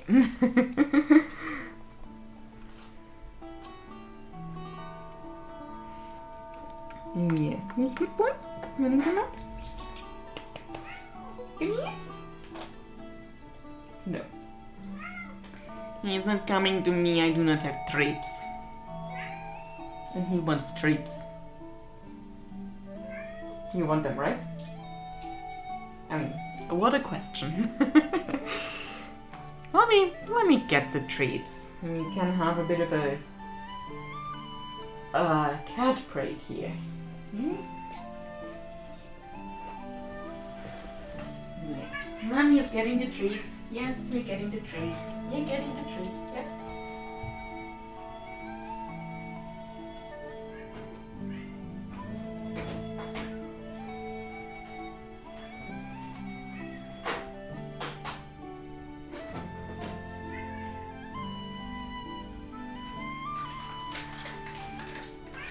Who wants a treat? At least wants a treat. Oh no, wants a treat. All the treats. Honey. Okay. This camera is not made for proper streaming. Also, yeah, don't mind the chaos over here. You want another treat? Want another treat? Tried to hit the box. Did not hit the box. Well, I hit it on the outside.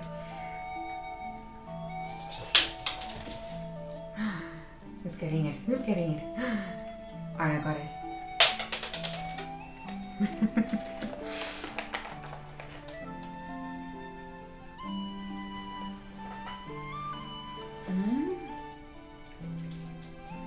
Yeah, it's up here. Okay, no, it's not up here.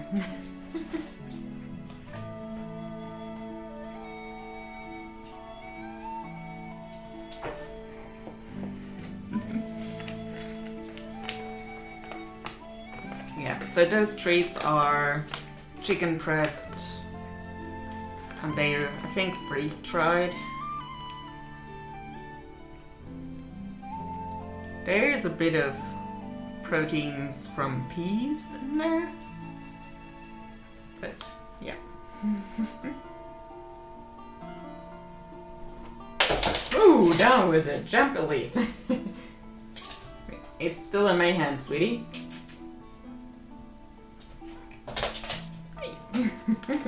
Poor lunchbox. Okay. Yeah, I'm gonna ask him.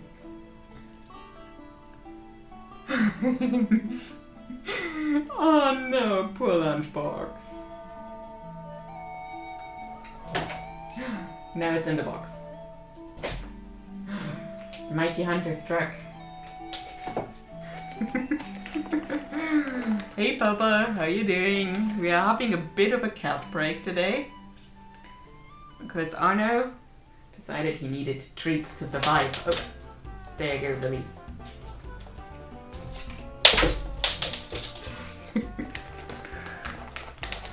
So we're doing some cat acrobatics.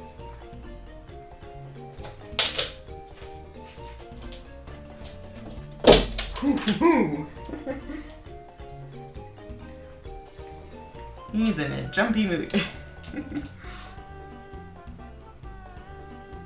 I don't like cats, but it's so boosted here. I mean, it's probably that one thing where you say you don't like a species except for that one individual. Oh. I went up here.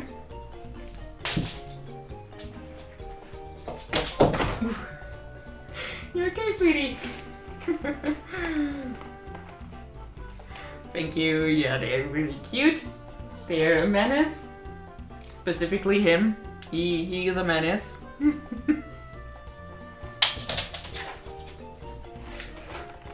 Although Elise has learned how to be a menace too recently. Oh, you already ate that.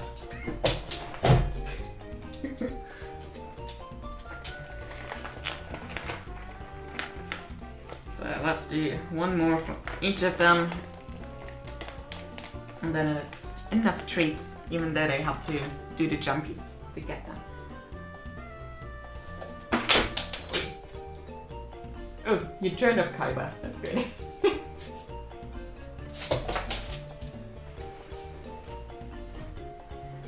So, let's see if they leave me in peace. But yeah, I nicknamed my space heater Kaiba. Cause, in that one photo I took of it, it looked a bit like a PS5 with the angle and stuff. And when the PS5 was, I think, first announced, so many people were making a meme.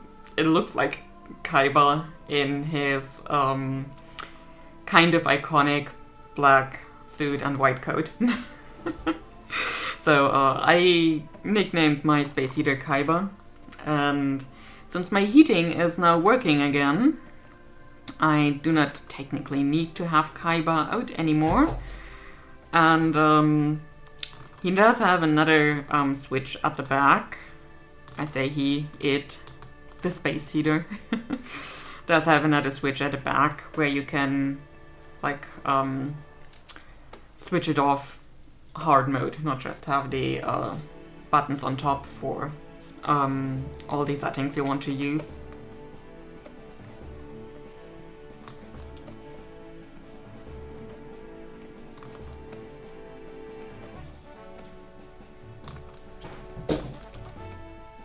Wait, what are you doing?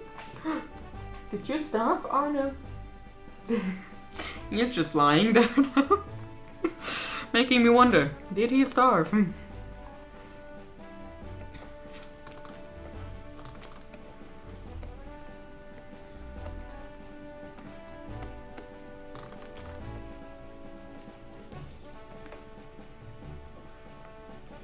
But yeah, technically the whole fix to the heating was a very easy one.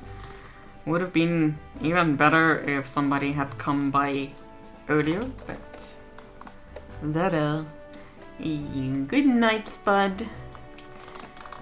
Get dunked.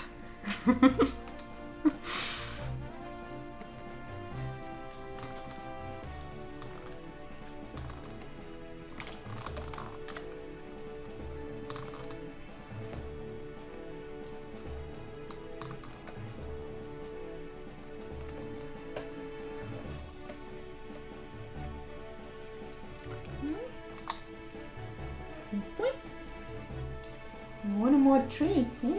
One more treats. Oh, sorry. Oh, you're going back to sleeping now? That would be nice. Oh.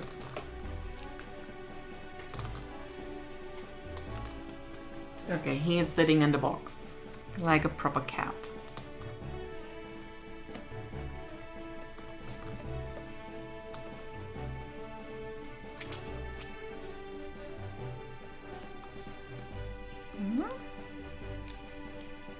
Got Elise up here now.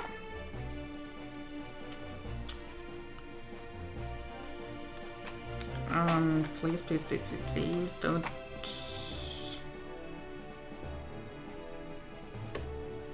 Phew. Okay. She stepped on the delete button.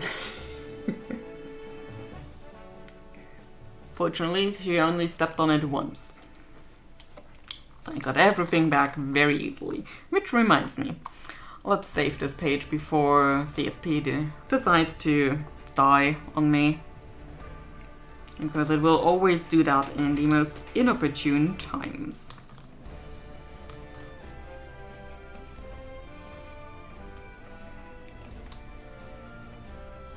Because what else is software to do?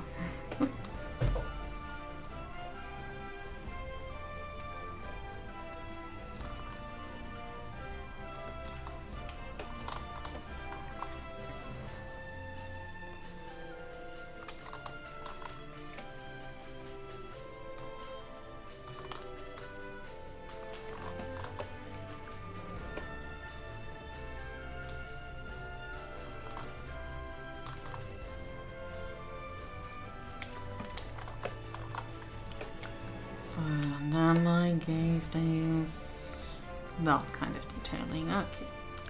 Just the plain old boring stuff. But hey. She is about to kick the bucket. So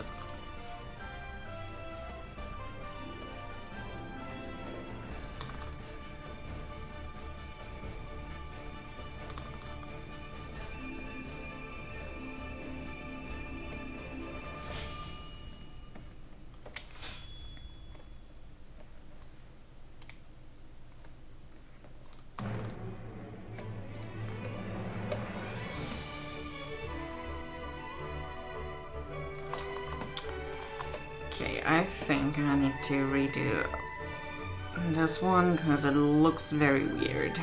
Kind of like her arm is twisted. Even though it isn't beneath all that, but optical illusions are not my friend here.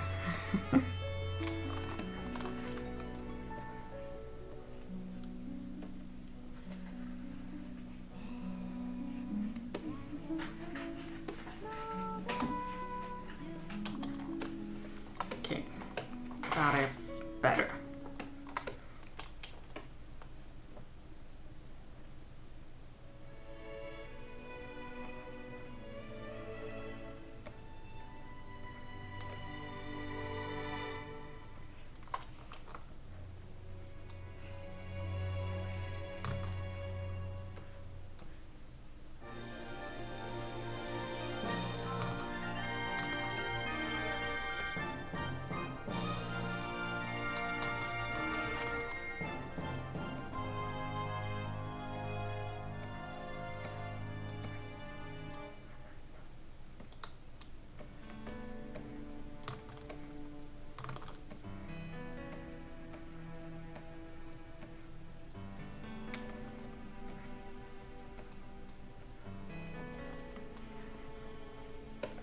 So now that we have her hairstyle figured out up here, let's put it into effect down here.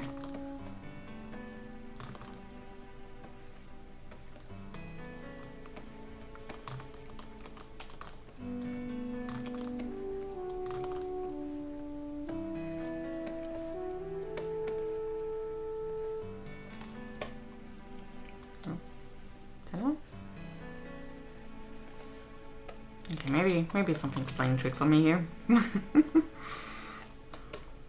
Thought it zoomed out, but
now that we have his design figured out up here, we can also put him down here. And then it's basically only these two left. We're getting there. Still have that one. And let's save one more time.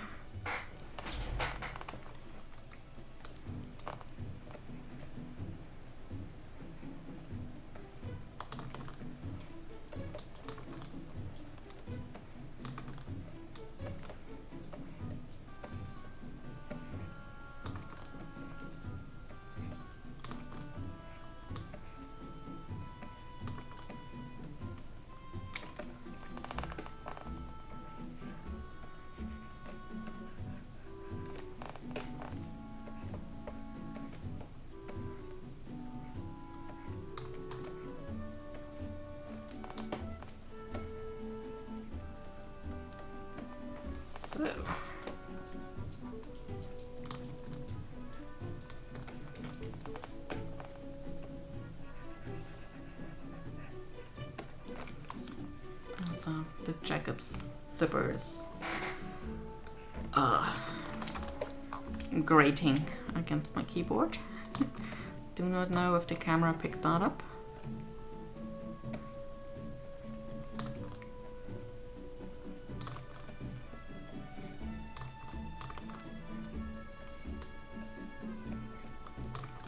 Sorry if it did.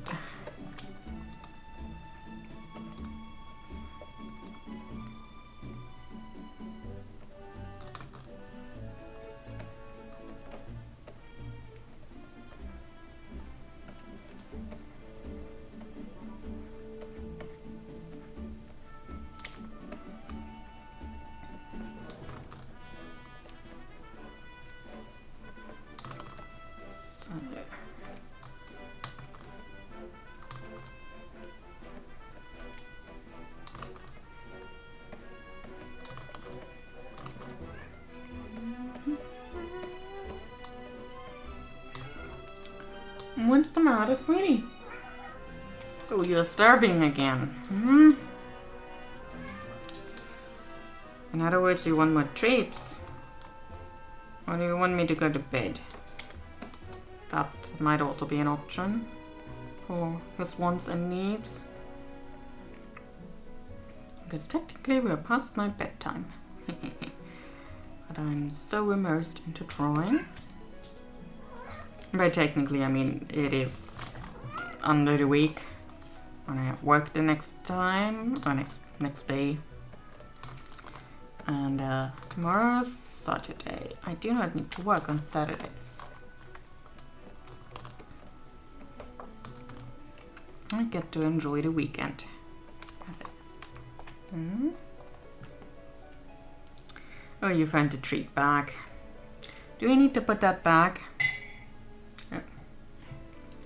Hmm? Sweet boy. Oh, you are heavy. You know that.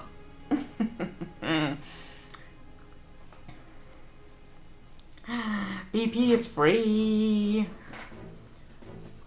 For real this time. Like properly weekend free or just no more meetings today free.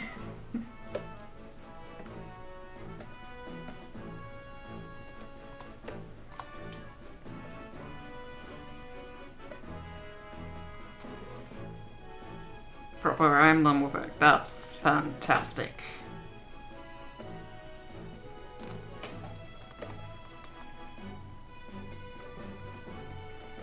Yeah, can sounds like an option.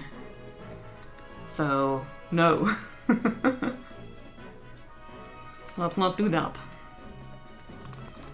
Optional stuff means that's not required. So I'll be out of there.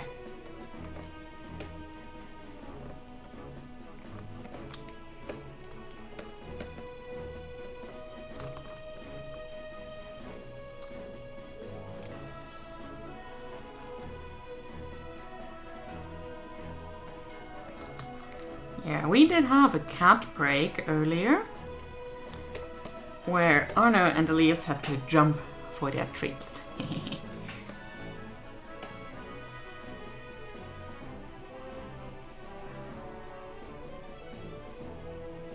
Oh, you saw them getting treats. Yeah. We may not have the channel point reward here on YouTube, but they got treats nonetheless.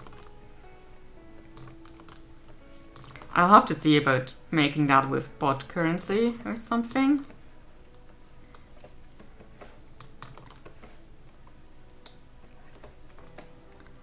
Just so they are not starving the entire time. Specifically Arno. Elise has a higher tolerance.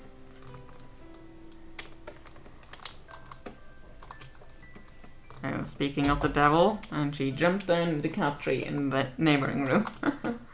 Yeah, he was happy.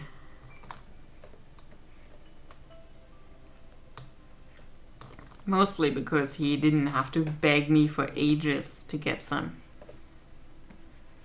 And when I went into the kitchen, I actually got the treats and not did something else, like fake treats or something. Imagine that. Somebody goes into the kitchen and doesn't give him treats.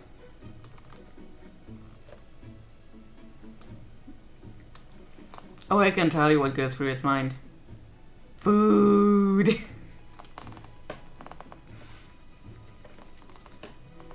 He is so food motivated, which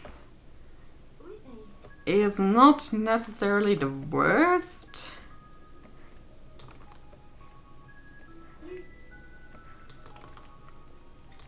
It did mean it's easy to catch him again after he escaped.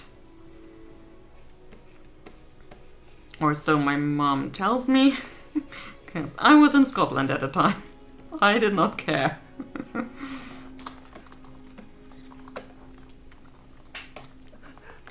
Because apparently he tried the whole prison break thing twice. And each time my mom just got out a treat bag and shook it a bit. And he was back.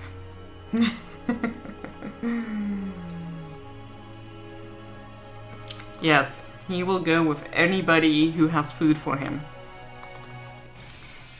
So, generally it's a good idea to keep him inside.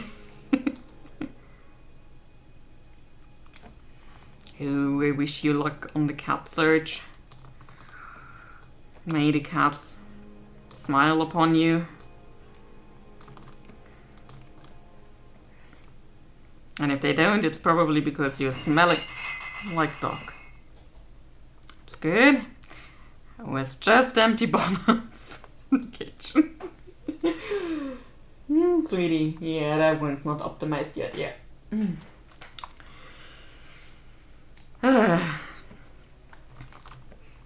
Seriously, when I hear things crashing, cracking... Oh no. Oh no, I jinxed it.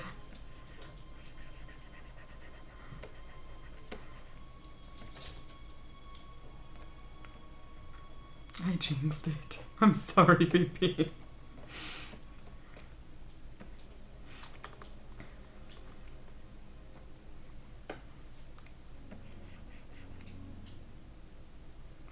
Yeah. So, currently I have empty glass bottles and plastic bottles in the one part of the banana cartons that I used for moving, and I still have a couple because they are really practical. And I just collect the stuff in there to then eventually just take with me while I'm grocery shopping and give back the plastic bottles for my bottle deposit, because Germany. And eventually just put the glass bottles into the glass containers, because Germany. There is a lot of collecting of trash here. And yeah, I just keep them in one of those cartons, boxes, whatever. And since the new table surface, well, it's the same surface. Now it has legs rather than being anchored into the wall. Due to the legs, the box doesn't fit as nicely anymore, so I need to optimize that still a bit. That is a problem for future Sophie.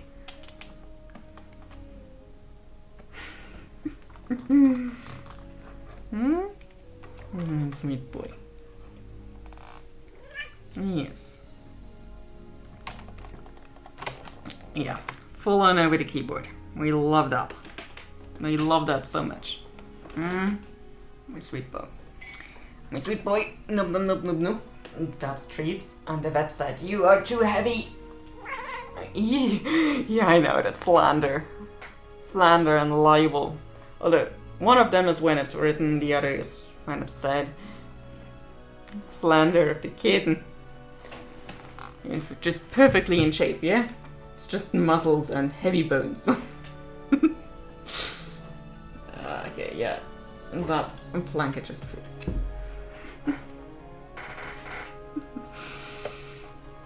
Yeah. Oh, I have to run. I know. Put really everything out of order.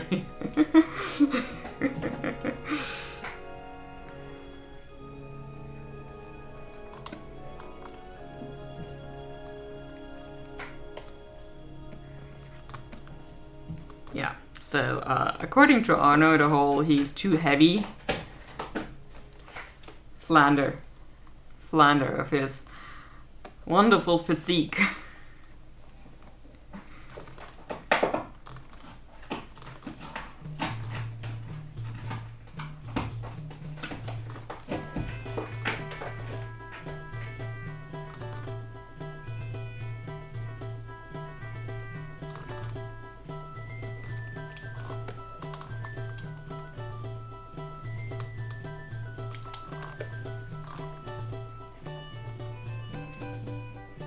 And yeah, they are very nice heating blankets, or heat spots, I guess. They were keeping me very warm while the heating was out.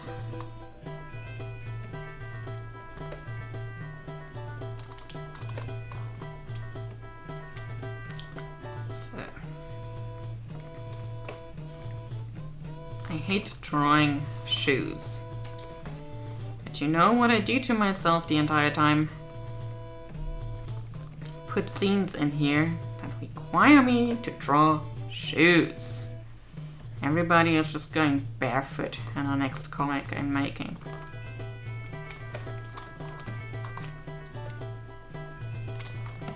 Now, Kanara had the right idea. Just be barefoot. Because drawing feet is still quite not fun, but more fun than shoes.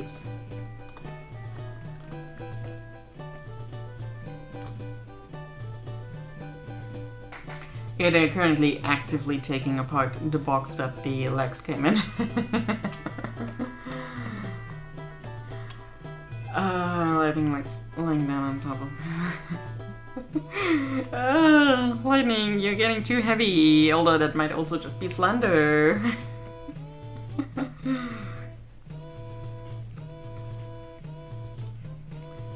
Hey Rockcats, what's what about? The comic? Also, I think that foot looks wrong in terms of perspective. I hate feet. Shoes in particular. Yeah, no, that looks wrong. I'm just going to make this a bit less in opacity and draw on top of it.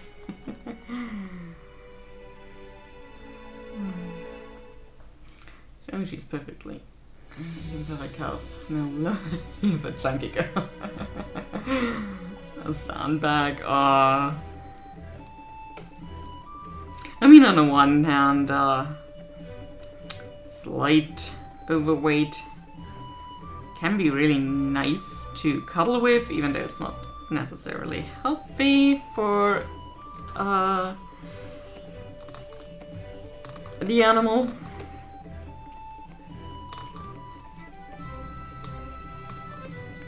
And like Arno is not overweight and that he has a lot of fat tissue. He has some. I'm not saying he is truly just heavy bones and muscles, because muscles are heavy. Like he has that whole primal pouch going on. It has gotten a bit smaller recently because I'm not feeding him as much anymore. He hates me. I think he reacted in the only way he knew how when I was destroying my kitchen.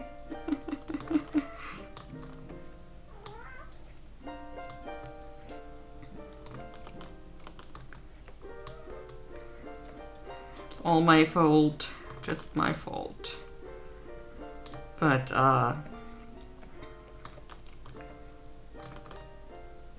yeah. He needs to lose some weight, but he also, in his defense, does have quite the large frame in general.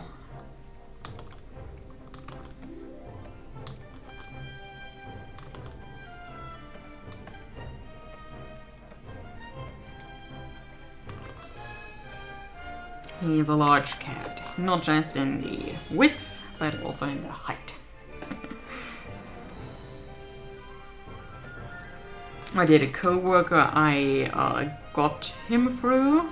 Like, she doesn't own the parents. Like, their mother is dead, I know that much. She was hit by a car the day I picked them up. Very unfortunate. But that was why I picked them up on that day, because, you know, they wouldn't learn anything else from their mom. For better or for worse. So they could just be relocated to me, after all. And, yeah, apparently though, that coworker I got them through has seen the potential father of these two, and he is also a very large cat. And I mean, specifically for Arno, even as a kitten, he did have really big hind feet, hind paws on the back. And that was already an indicator for me that he is gonna be a big boy. He had a lot of growing to do to get these hind paws to fit, right? Sweet boy. And he does have a massive head. Cute boy. He has a tail tip. No, there's no tail tip. Yeah, there's no blanket anymore. Yeah, there is no blanket anymore because Elise is also on it. Alright. I gotta take a photo of that opportunistic kitten.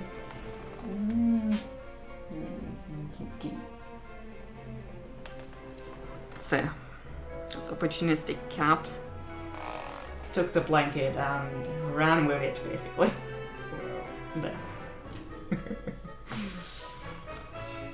So technically the term kitten applies to cats up until they're 12 months old. But cats can grow, or they're not fully grown technically until they're like 2 years old. So semantics at that point. I still call them my kittens. I probably will call them kittens when they're like 16 or 17 years old. You hear that? You turn 16 or 17 years old at the least. Yep. Thank you.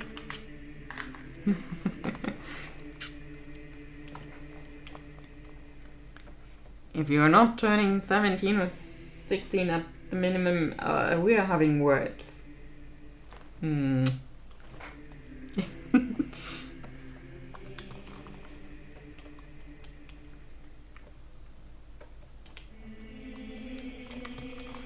It was hard enough to lose Link and Midna when they just barely had turned 2. Those sweet kitties. Stupid cars.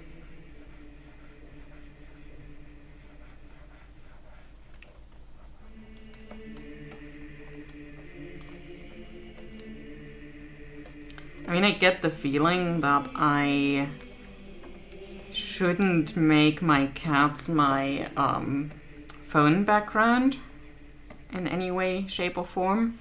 Because the moment I do that, they meet an untimely death. Happened with Jessie. Happened with Link and Midna. So these two are not my phone background.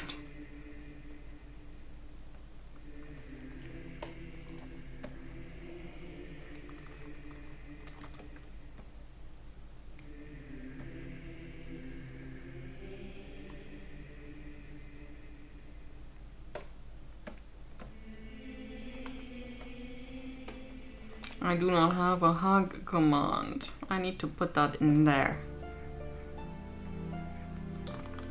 Eventually. Oh, just one pig? That's not a lot.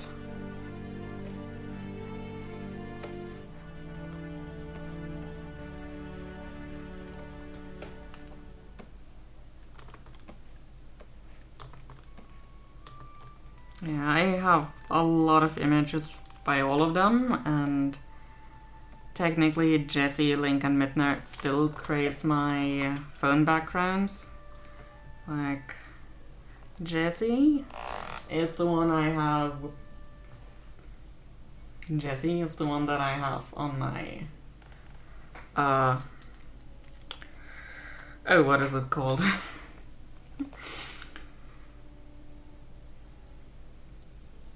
Yeah, and Link and Midna. Do I have a problem? Yeah, you see more of them. Here are just my regular phone background. And these two, I want to have them in the flesh for at least another 15 years. You hear me? At least another 15 years.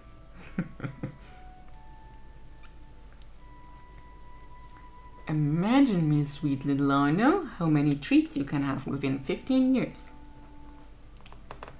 So, stay around to get them too.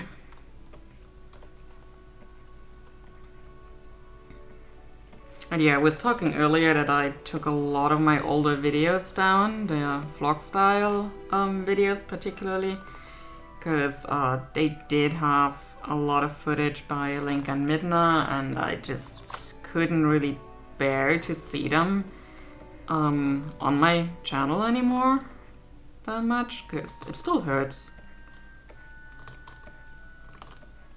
to think about them sometimes. So I privated the videos. They're not lost or anything, it's just I do not really want them to be in any kind of recommended feature or something. So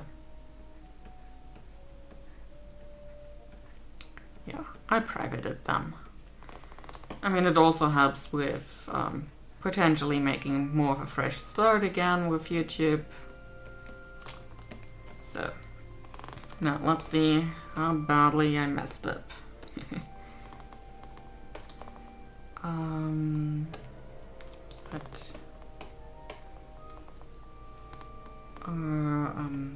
There's one. There, lots of fill.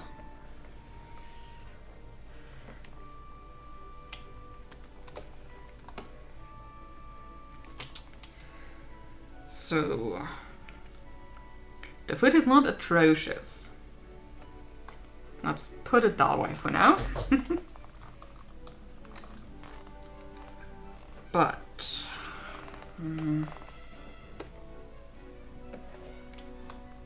oops.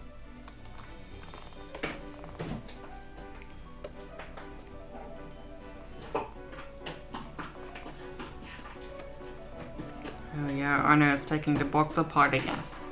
Trying to help me. So I just have to more easily fold it down.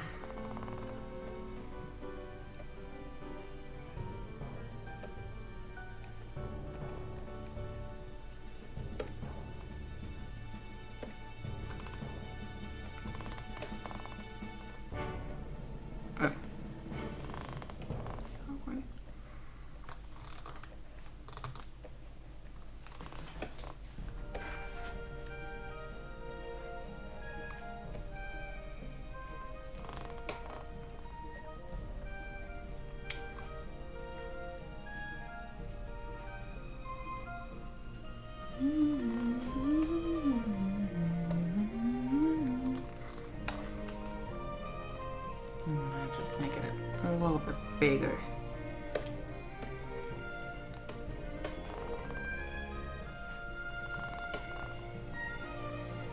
So, I hate feet. I do not want to draw feet anymore. Let alone shoes. Again, naked feet. Not the funnest thing out there, but workable. I can work with them.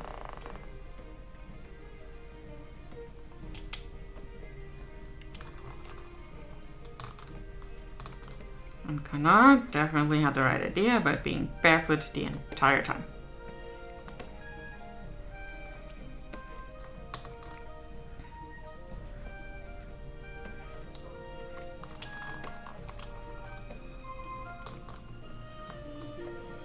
Although at the time I really hated drawing her bare feet too. Well, I guess everything grows on you when you don't have to draw it anymore.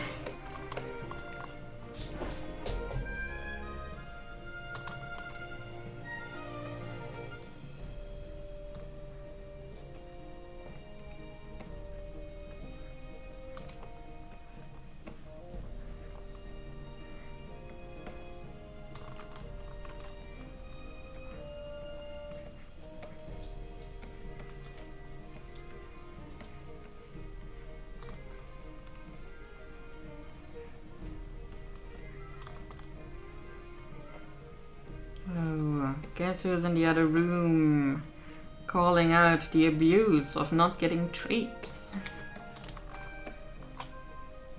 Character with no feet in the future.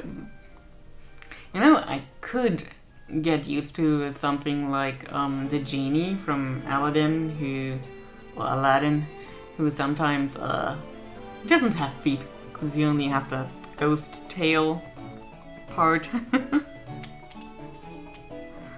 What did I put for? Okay.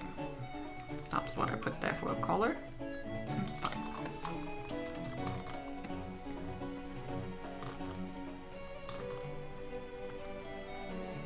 I mean, alternatively, I could just be like, there will be no more feet drawn in here, because the frame is always cut off like here or here.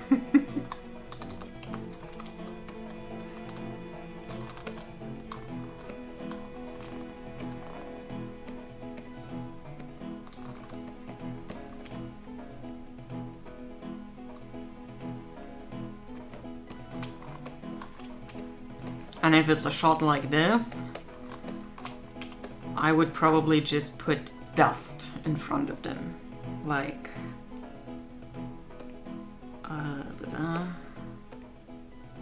bear with me here. I do have a really nice brush that is actually labeled dust somewhere. There, dust. And then we kind of have like, you know, dust. There are no feet here. The feet are a lie. There were never any feet. Never. Never. Never. Never ever were there feet. Feet do not exist in this universe because magic. Okay, that foot is outside the boundary. And then everybody just leaves a dusty trail. I think that's good. That is the perfect solution.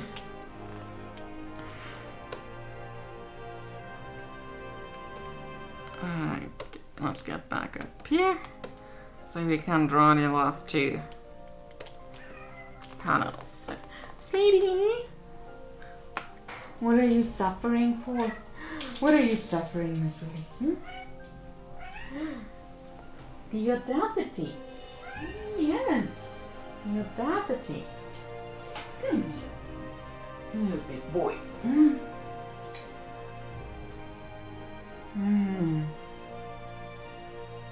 That's my boy. Such a hard life.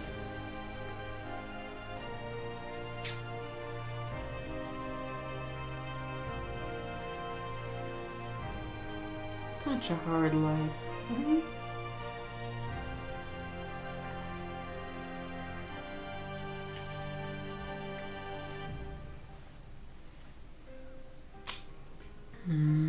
Such a hard life.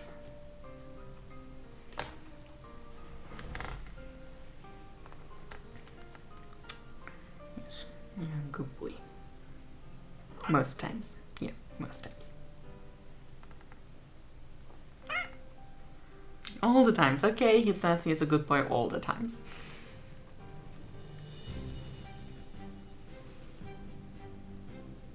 And he is a good boy in particular if he wants treats.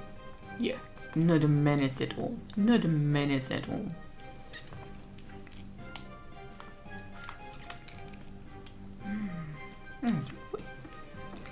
So, let me get this last two done and then I shall end stream me. Is that good? Oh, still have the dust color in here. Maybe in the future I should just not have any kind of characters to begin with and only have dust clouds with word balloons or something.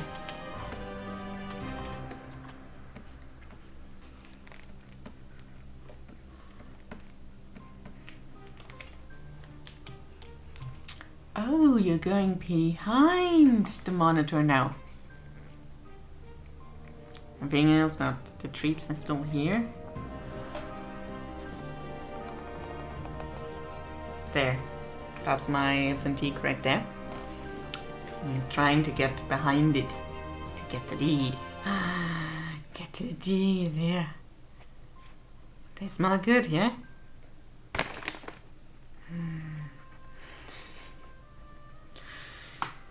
Okay, I know. I'm such a tease.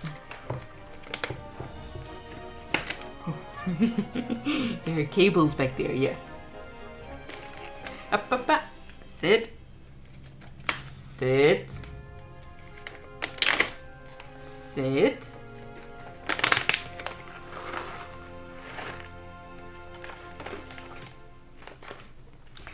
Sit.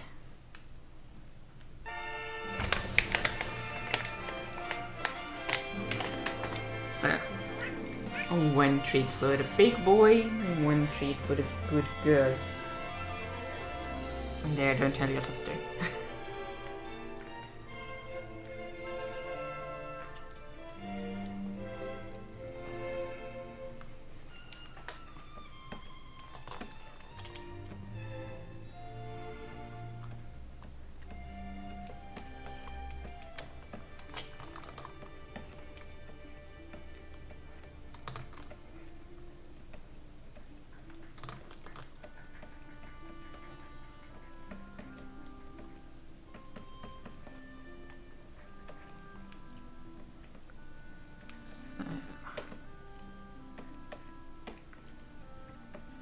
This one should go a little bit faster, because I already know what he looks like. He's dead back here. Also, if you want to read this comic at the moment, the pages are posted for my Ko-fi members. However, they will be free to read eventually. I just need a big enough buffer to justify posting, and then have a regular schedule. So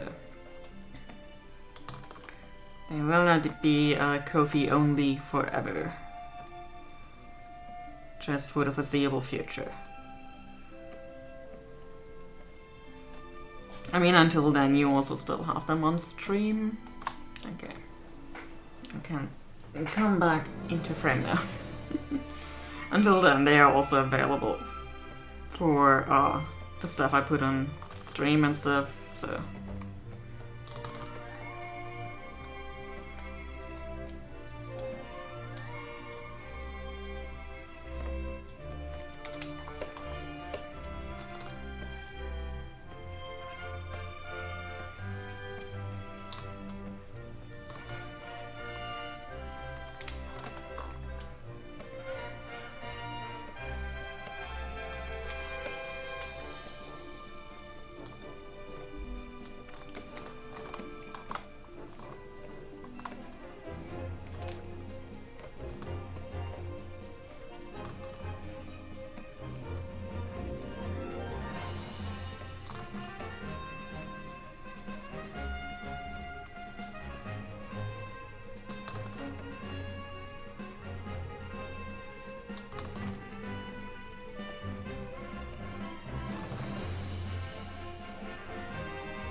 Sweetie, there is nothing in that bag anymore. I know, because I put it away. Hmm?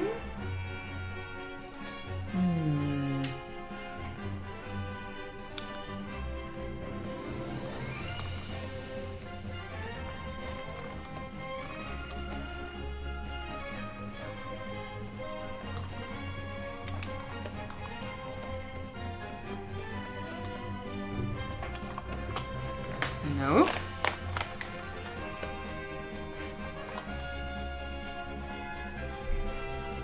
The adventurous cat is looking for treats again.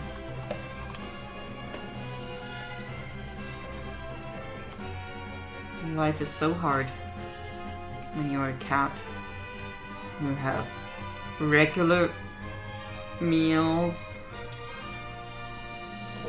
a now again warm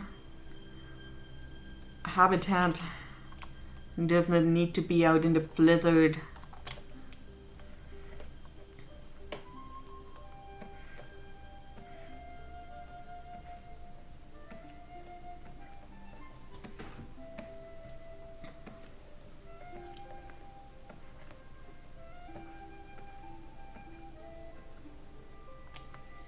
Yeah, you're not drinking the rest of my not coffee.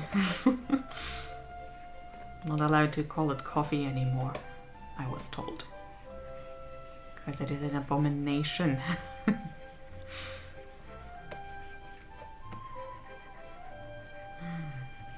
Yeah, mommy is drinking an abomination.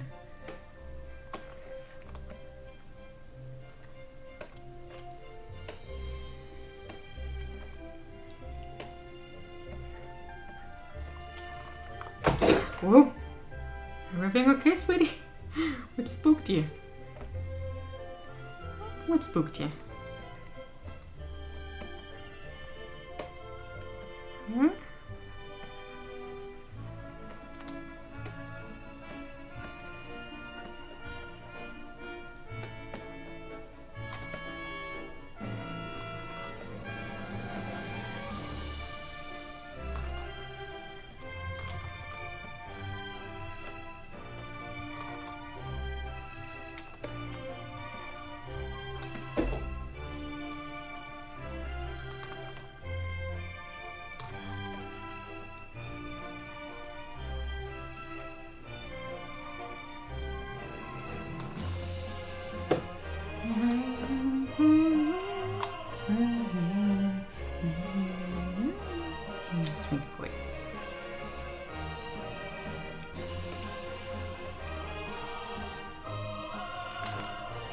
Yeah, right.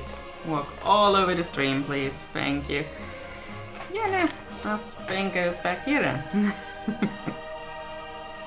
So, are we still with the right brushes and stuff? Yeah, good. Sweet boy.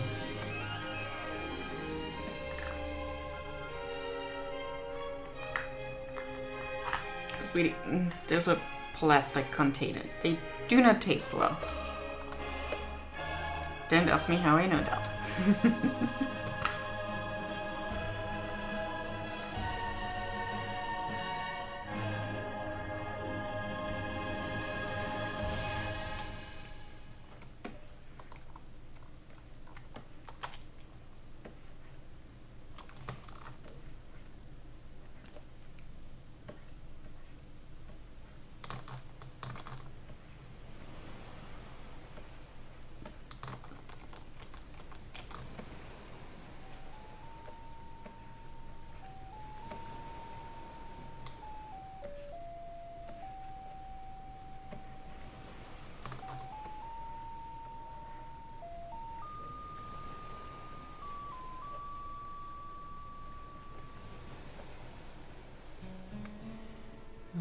Okay, yeah, that looks more like the hand is melting off. Which again, there is magic at play and might just be the case.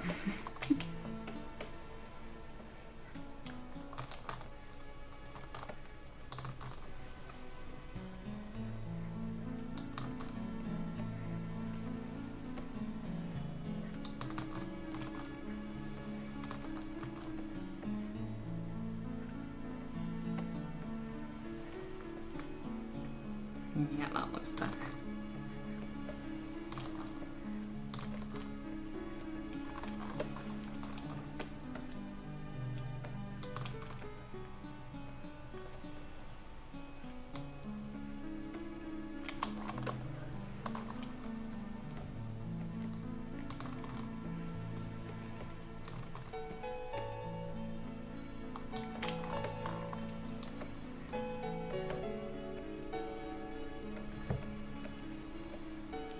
Got another cat up here.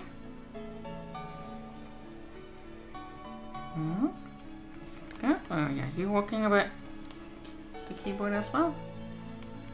Oh, it shows your steps more carefully. That's nice. Thank you. But you are also after the treats. Sweeties, where am I supposed to put the treats right now?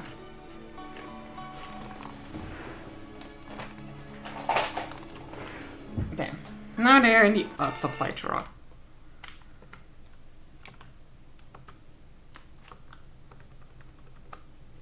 Okay, did you pause anything? Oh, sweeties. Huh? Okay. You just skipped ahead to the next story. That's fine.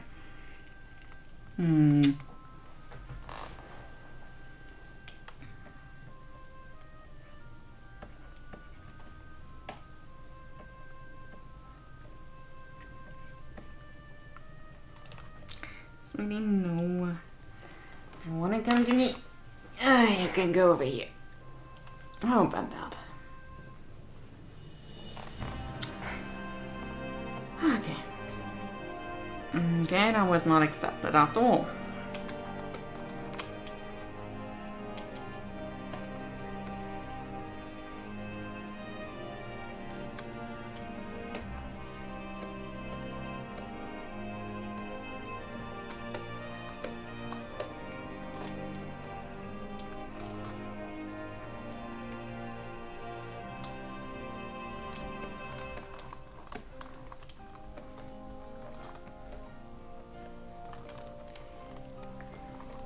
How about not?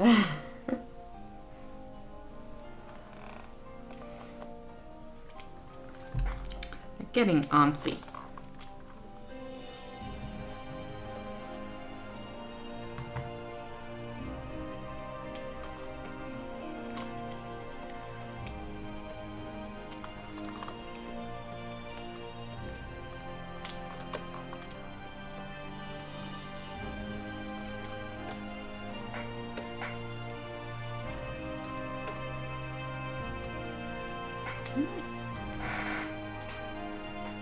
sitting there like picture perfect.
I'm gonna put that there. Okay, he has something over his shoulder.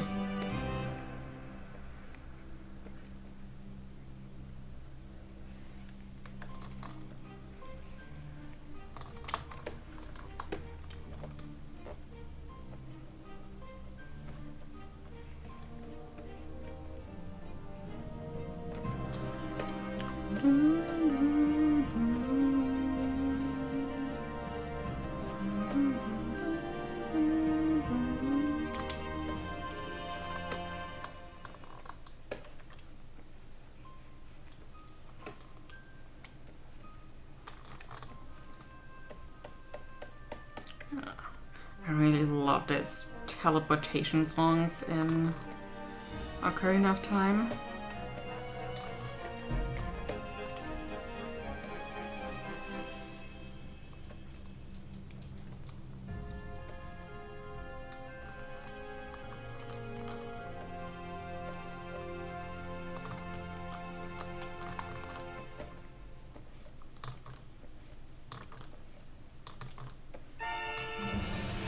Oh, there we are again. Screaming music.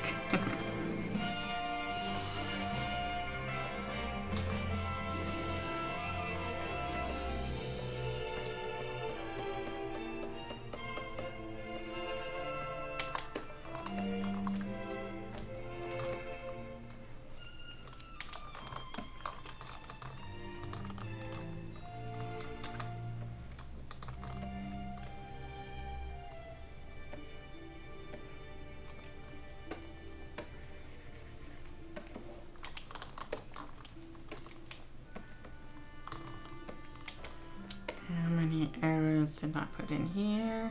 There are just 3 in there. Alright. I see. Making it easier on myself.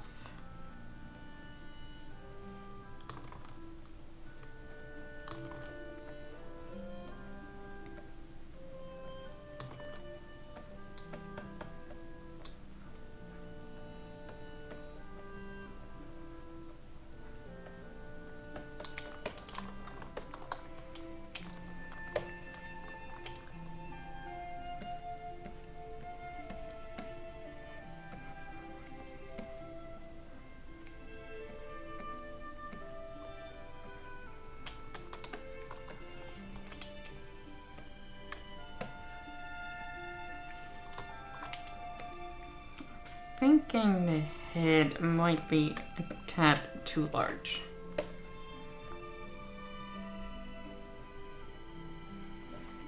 Fortunately, we can perform some plastic surgery here.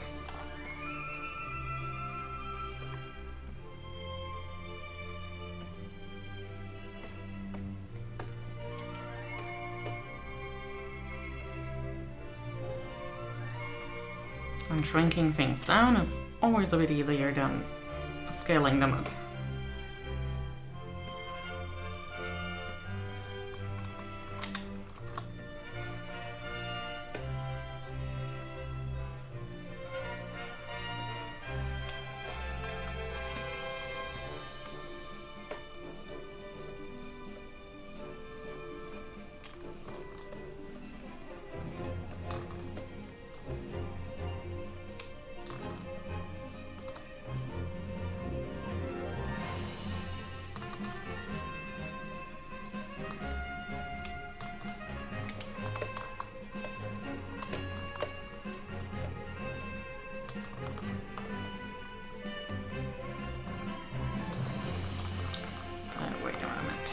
we are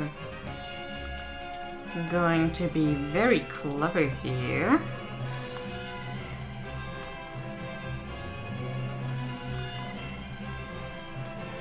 Put this on a new layer.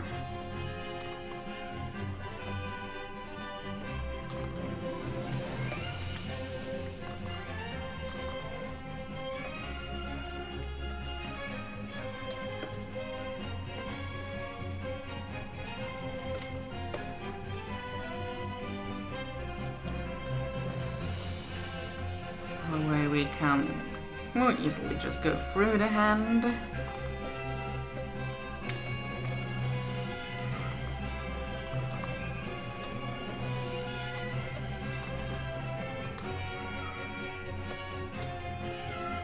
Sweetie!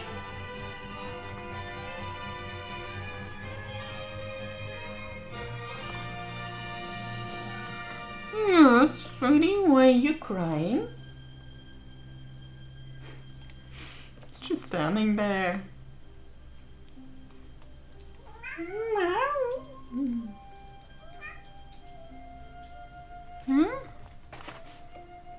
I'm going to give mommy another 10 minutes or so. And we should be done here. So, and then we can put a layer mask here.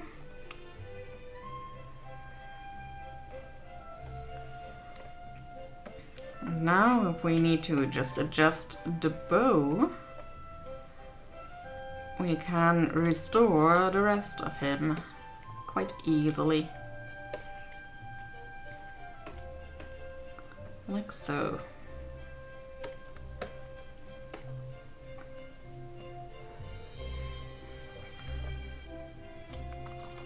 And if we do this with the right color, we can also make the bow go away.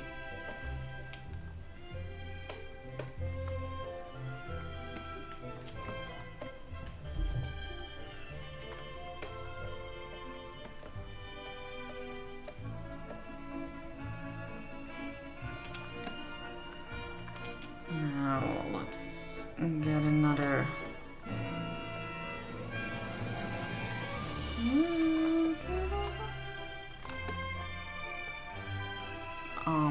You're having another angle. Well, it works well enough.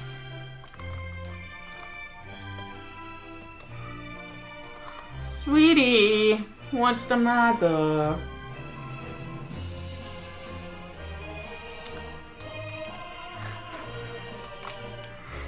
Food time has passed. So long ago already.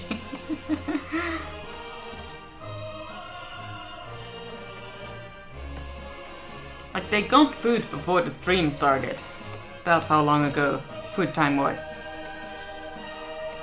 I see the error on my ways. It's been almost 5 hours. Whoops. So much for my I'm not sure how long I'm going to be streaming today speech at the beginning of the stream.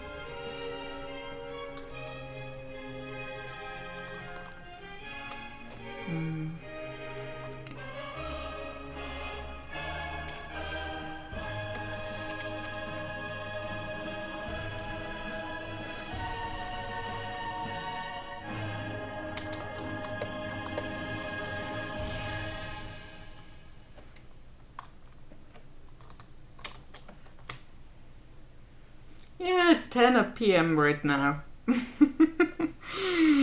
Technically, I don't want the art streams to go much beyond 3 hours. Yes, sweetie. What's the matter? Come on, mommy will do this guy in quickly, sort of. Yeah, and then I can't get to his nose. Let's just mirror this. That makes it a bit easier. But yeah, that's one of the reasons I stream on Fridays, because the Saturdays generally are all open. I don't need, or I don't have anything scheduled at a very early time on Saturdays, so I can be very leisurely up at the morning.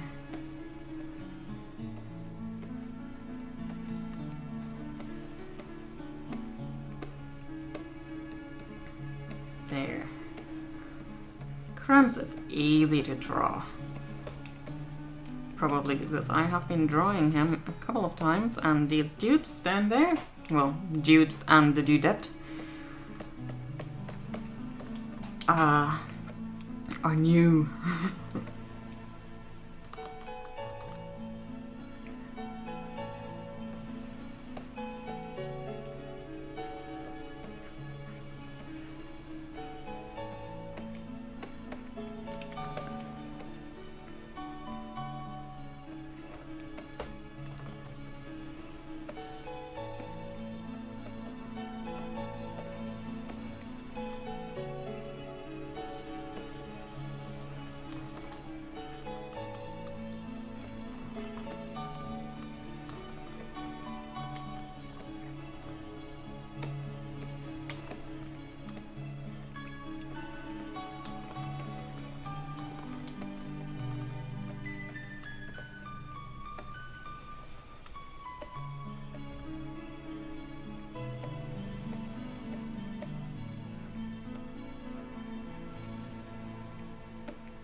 Wait a moment.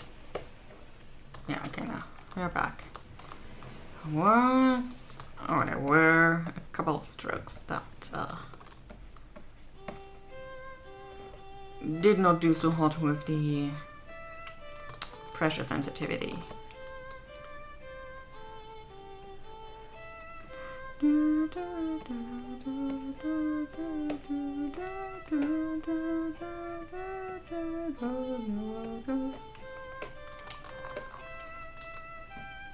Okay, I think I'm starting to notice it in my shoulders too. And I've been sitting here for 5 hours. More than 5 hours at this point. 2 whole minutes. Well, almost 3 whole minutes.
We just leave it at that.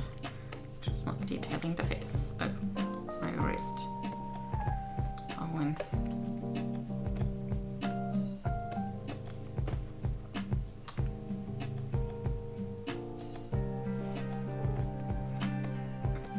They exist. They're just like unicorns. Very rare.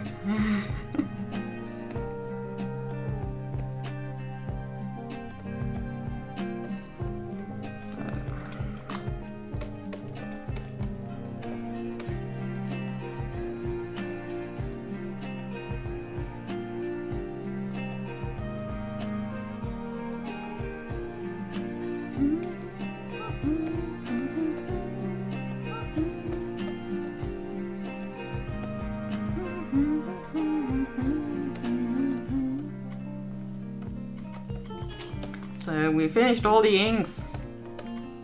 A round of applause. Oh, applause. Sorry. Switching to German here. I finished the inks. Woohoo! Oh, and I'm so much in frame. Wait. Wrong direction. There. I'm in frame again. Woohoo! A round of applause, please. Oh, Jesus. I do indeed feel it in my shoulders. Oh, sweetie, yeah. I'm living another 15 years for sure. Don't worry.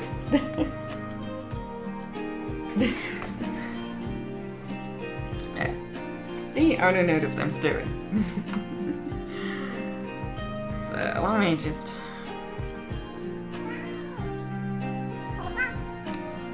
Yes, you want to see them too? Yeah, sweet boy.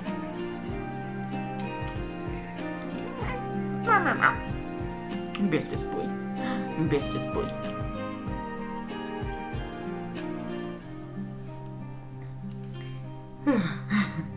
Just 15 more minutes, Mom? No. This mommy needs to put the trash outside stuff.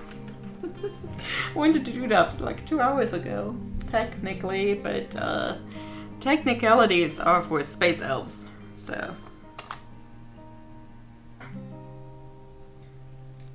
So yeah, let me put you all to ending, cause we going now. Yeah, microphone is still going. Thank you for joining me for this very, very, very long stream and keeping me company while I'm inking those pages. I thought it would be so much faster, but that's just showing how much I know. Nothing. So yeah, I'll see you again next Friday for another stream. I have nothing scheduled just yet, but yeah, I'll put those up tomorrow or on Sunday, I think.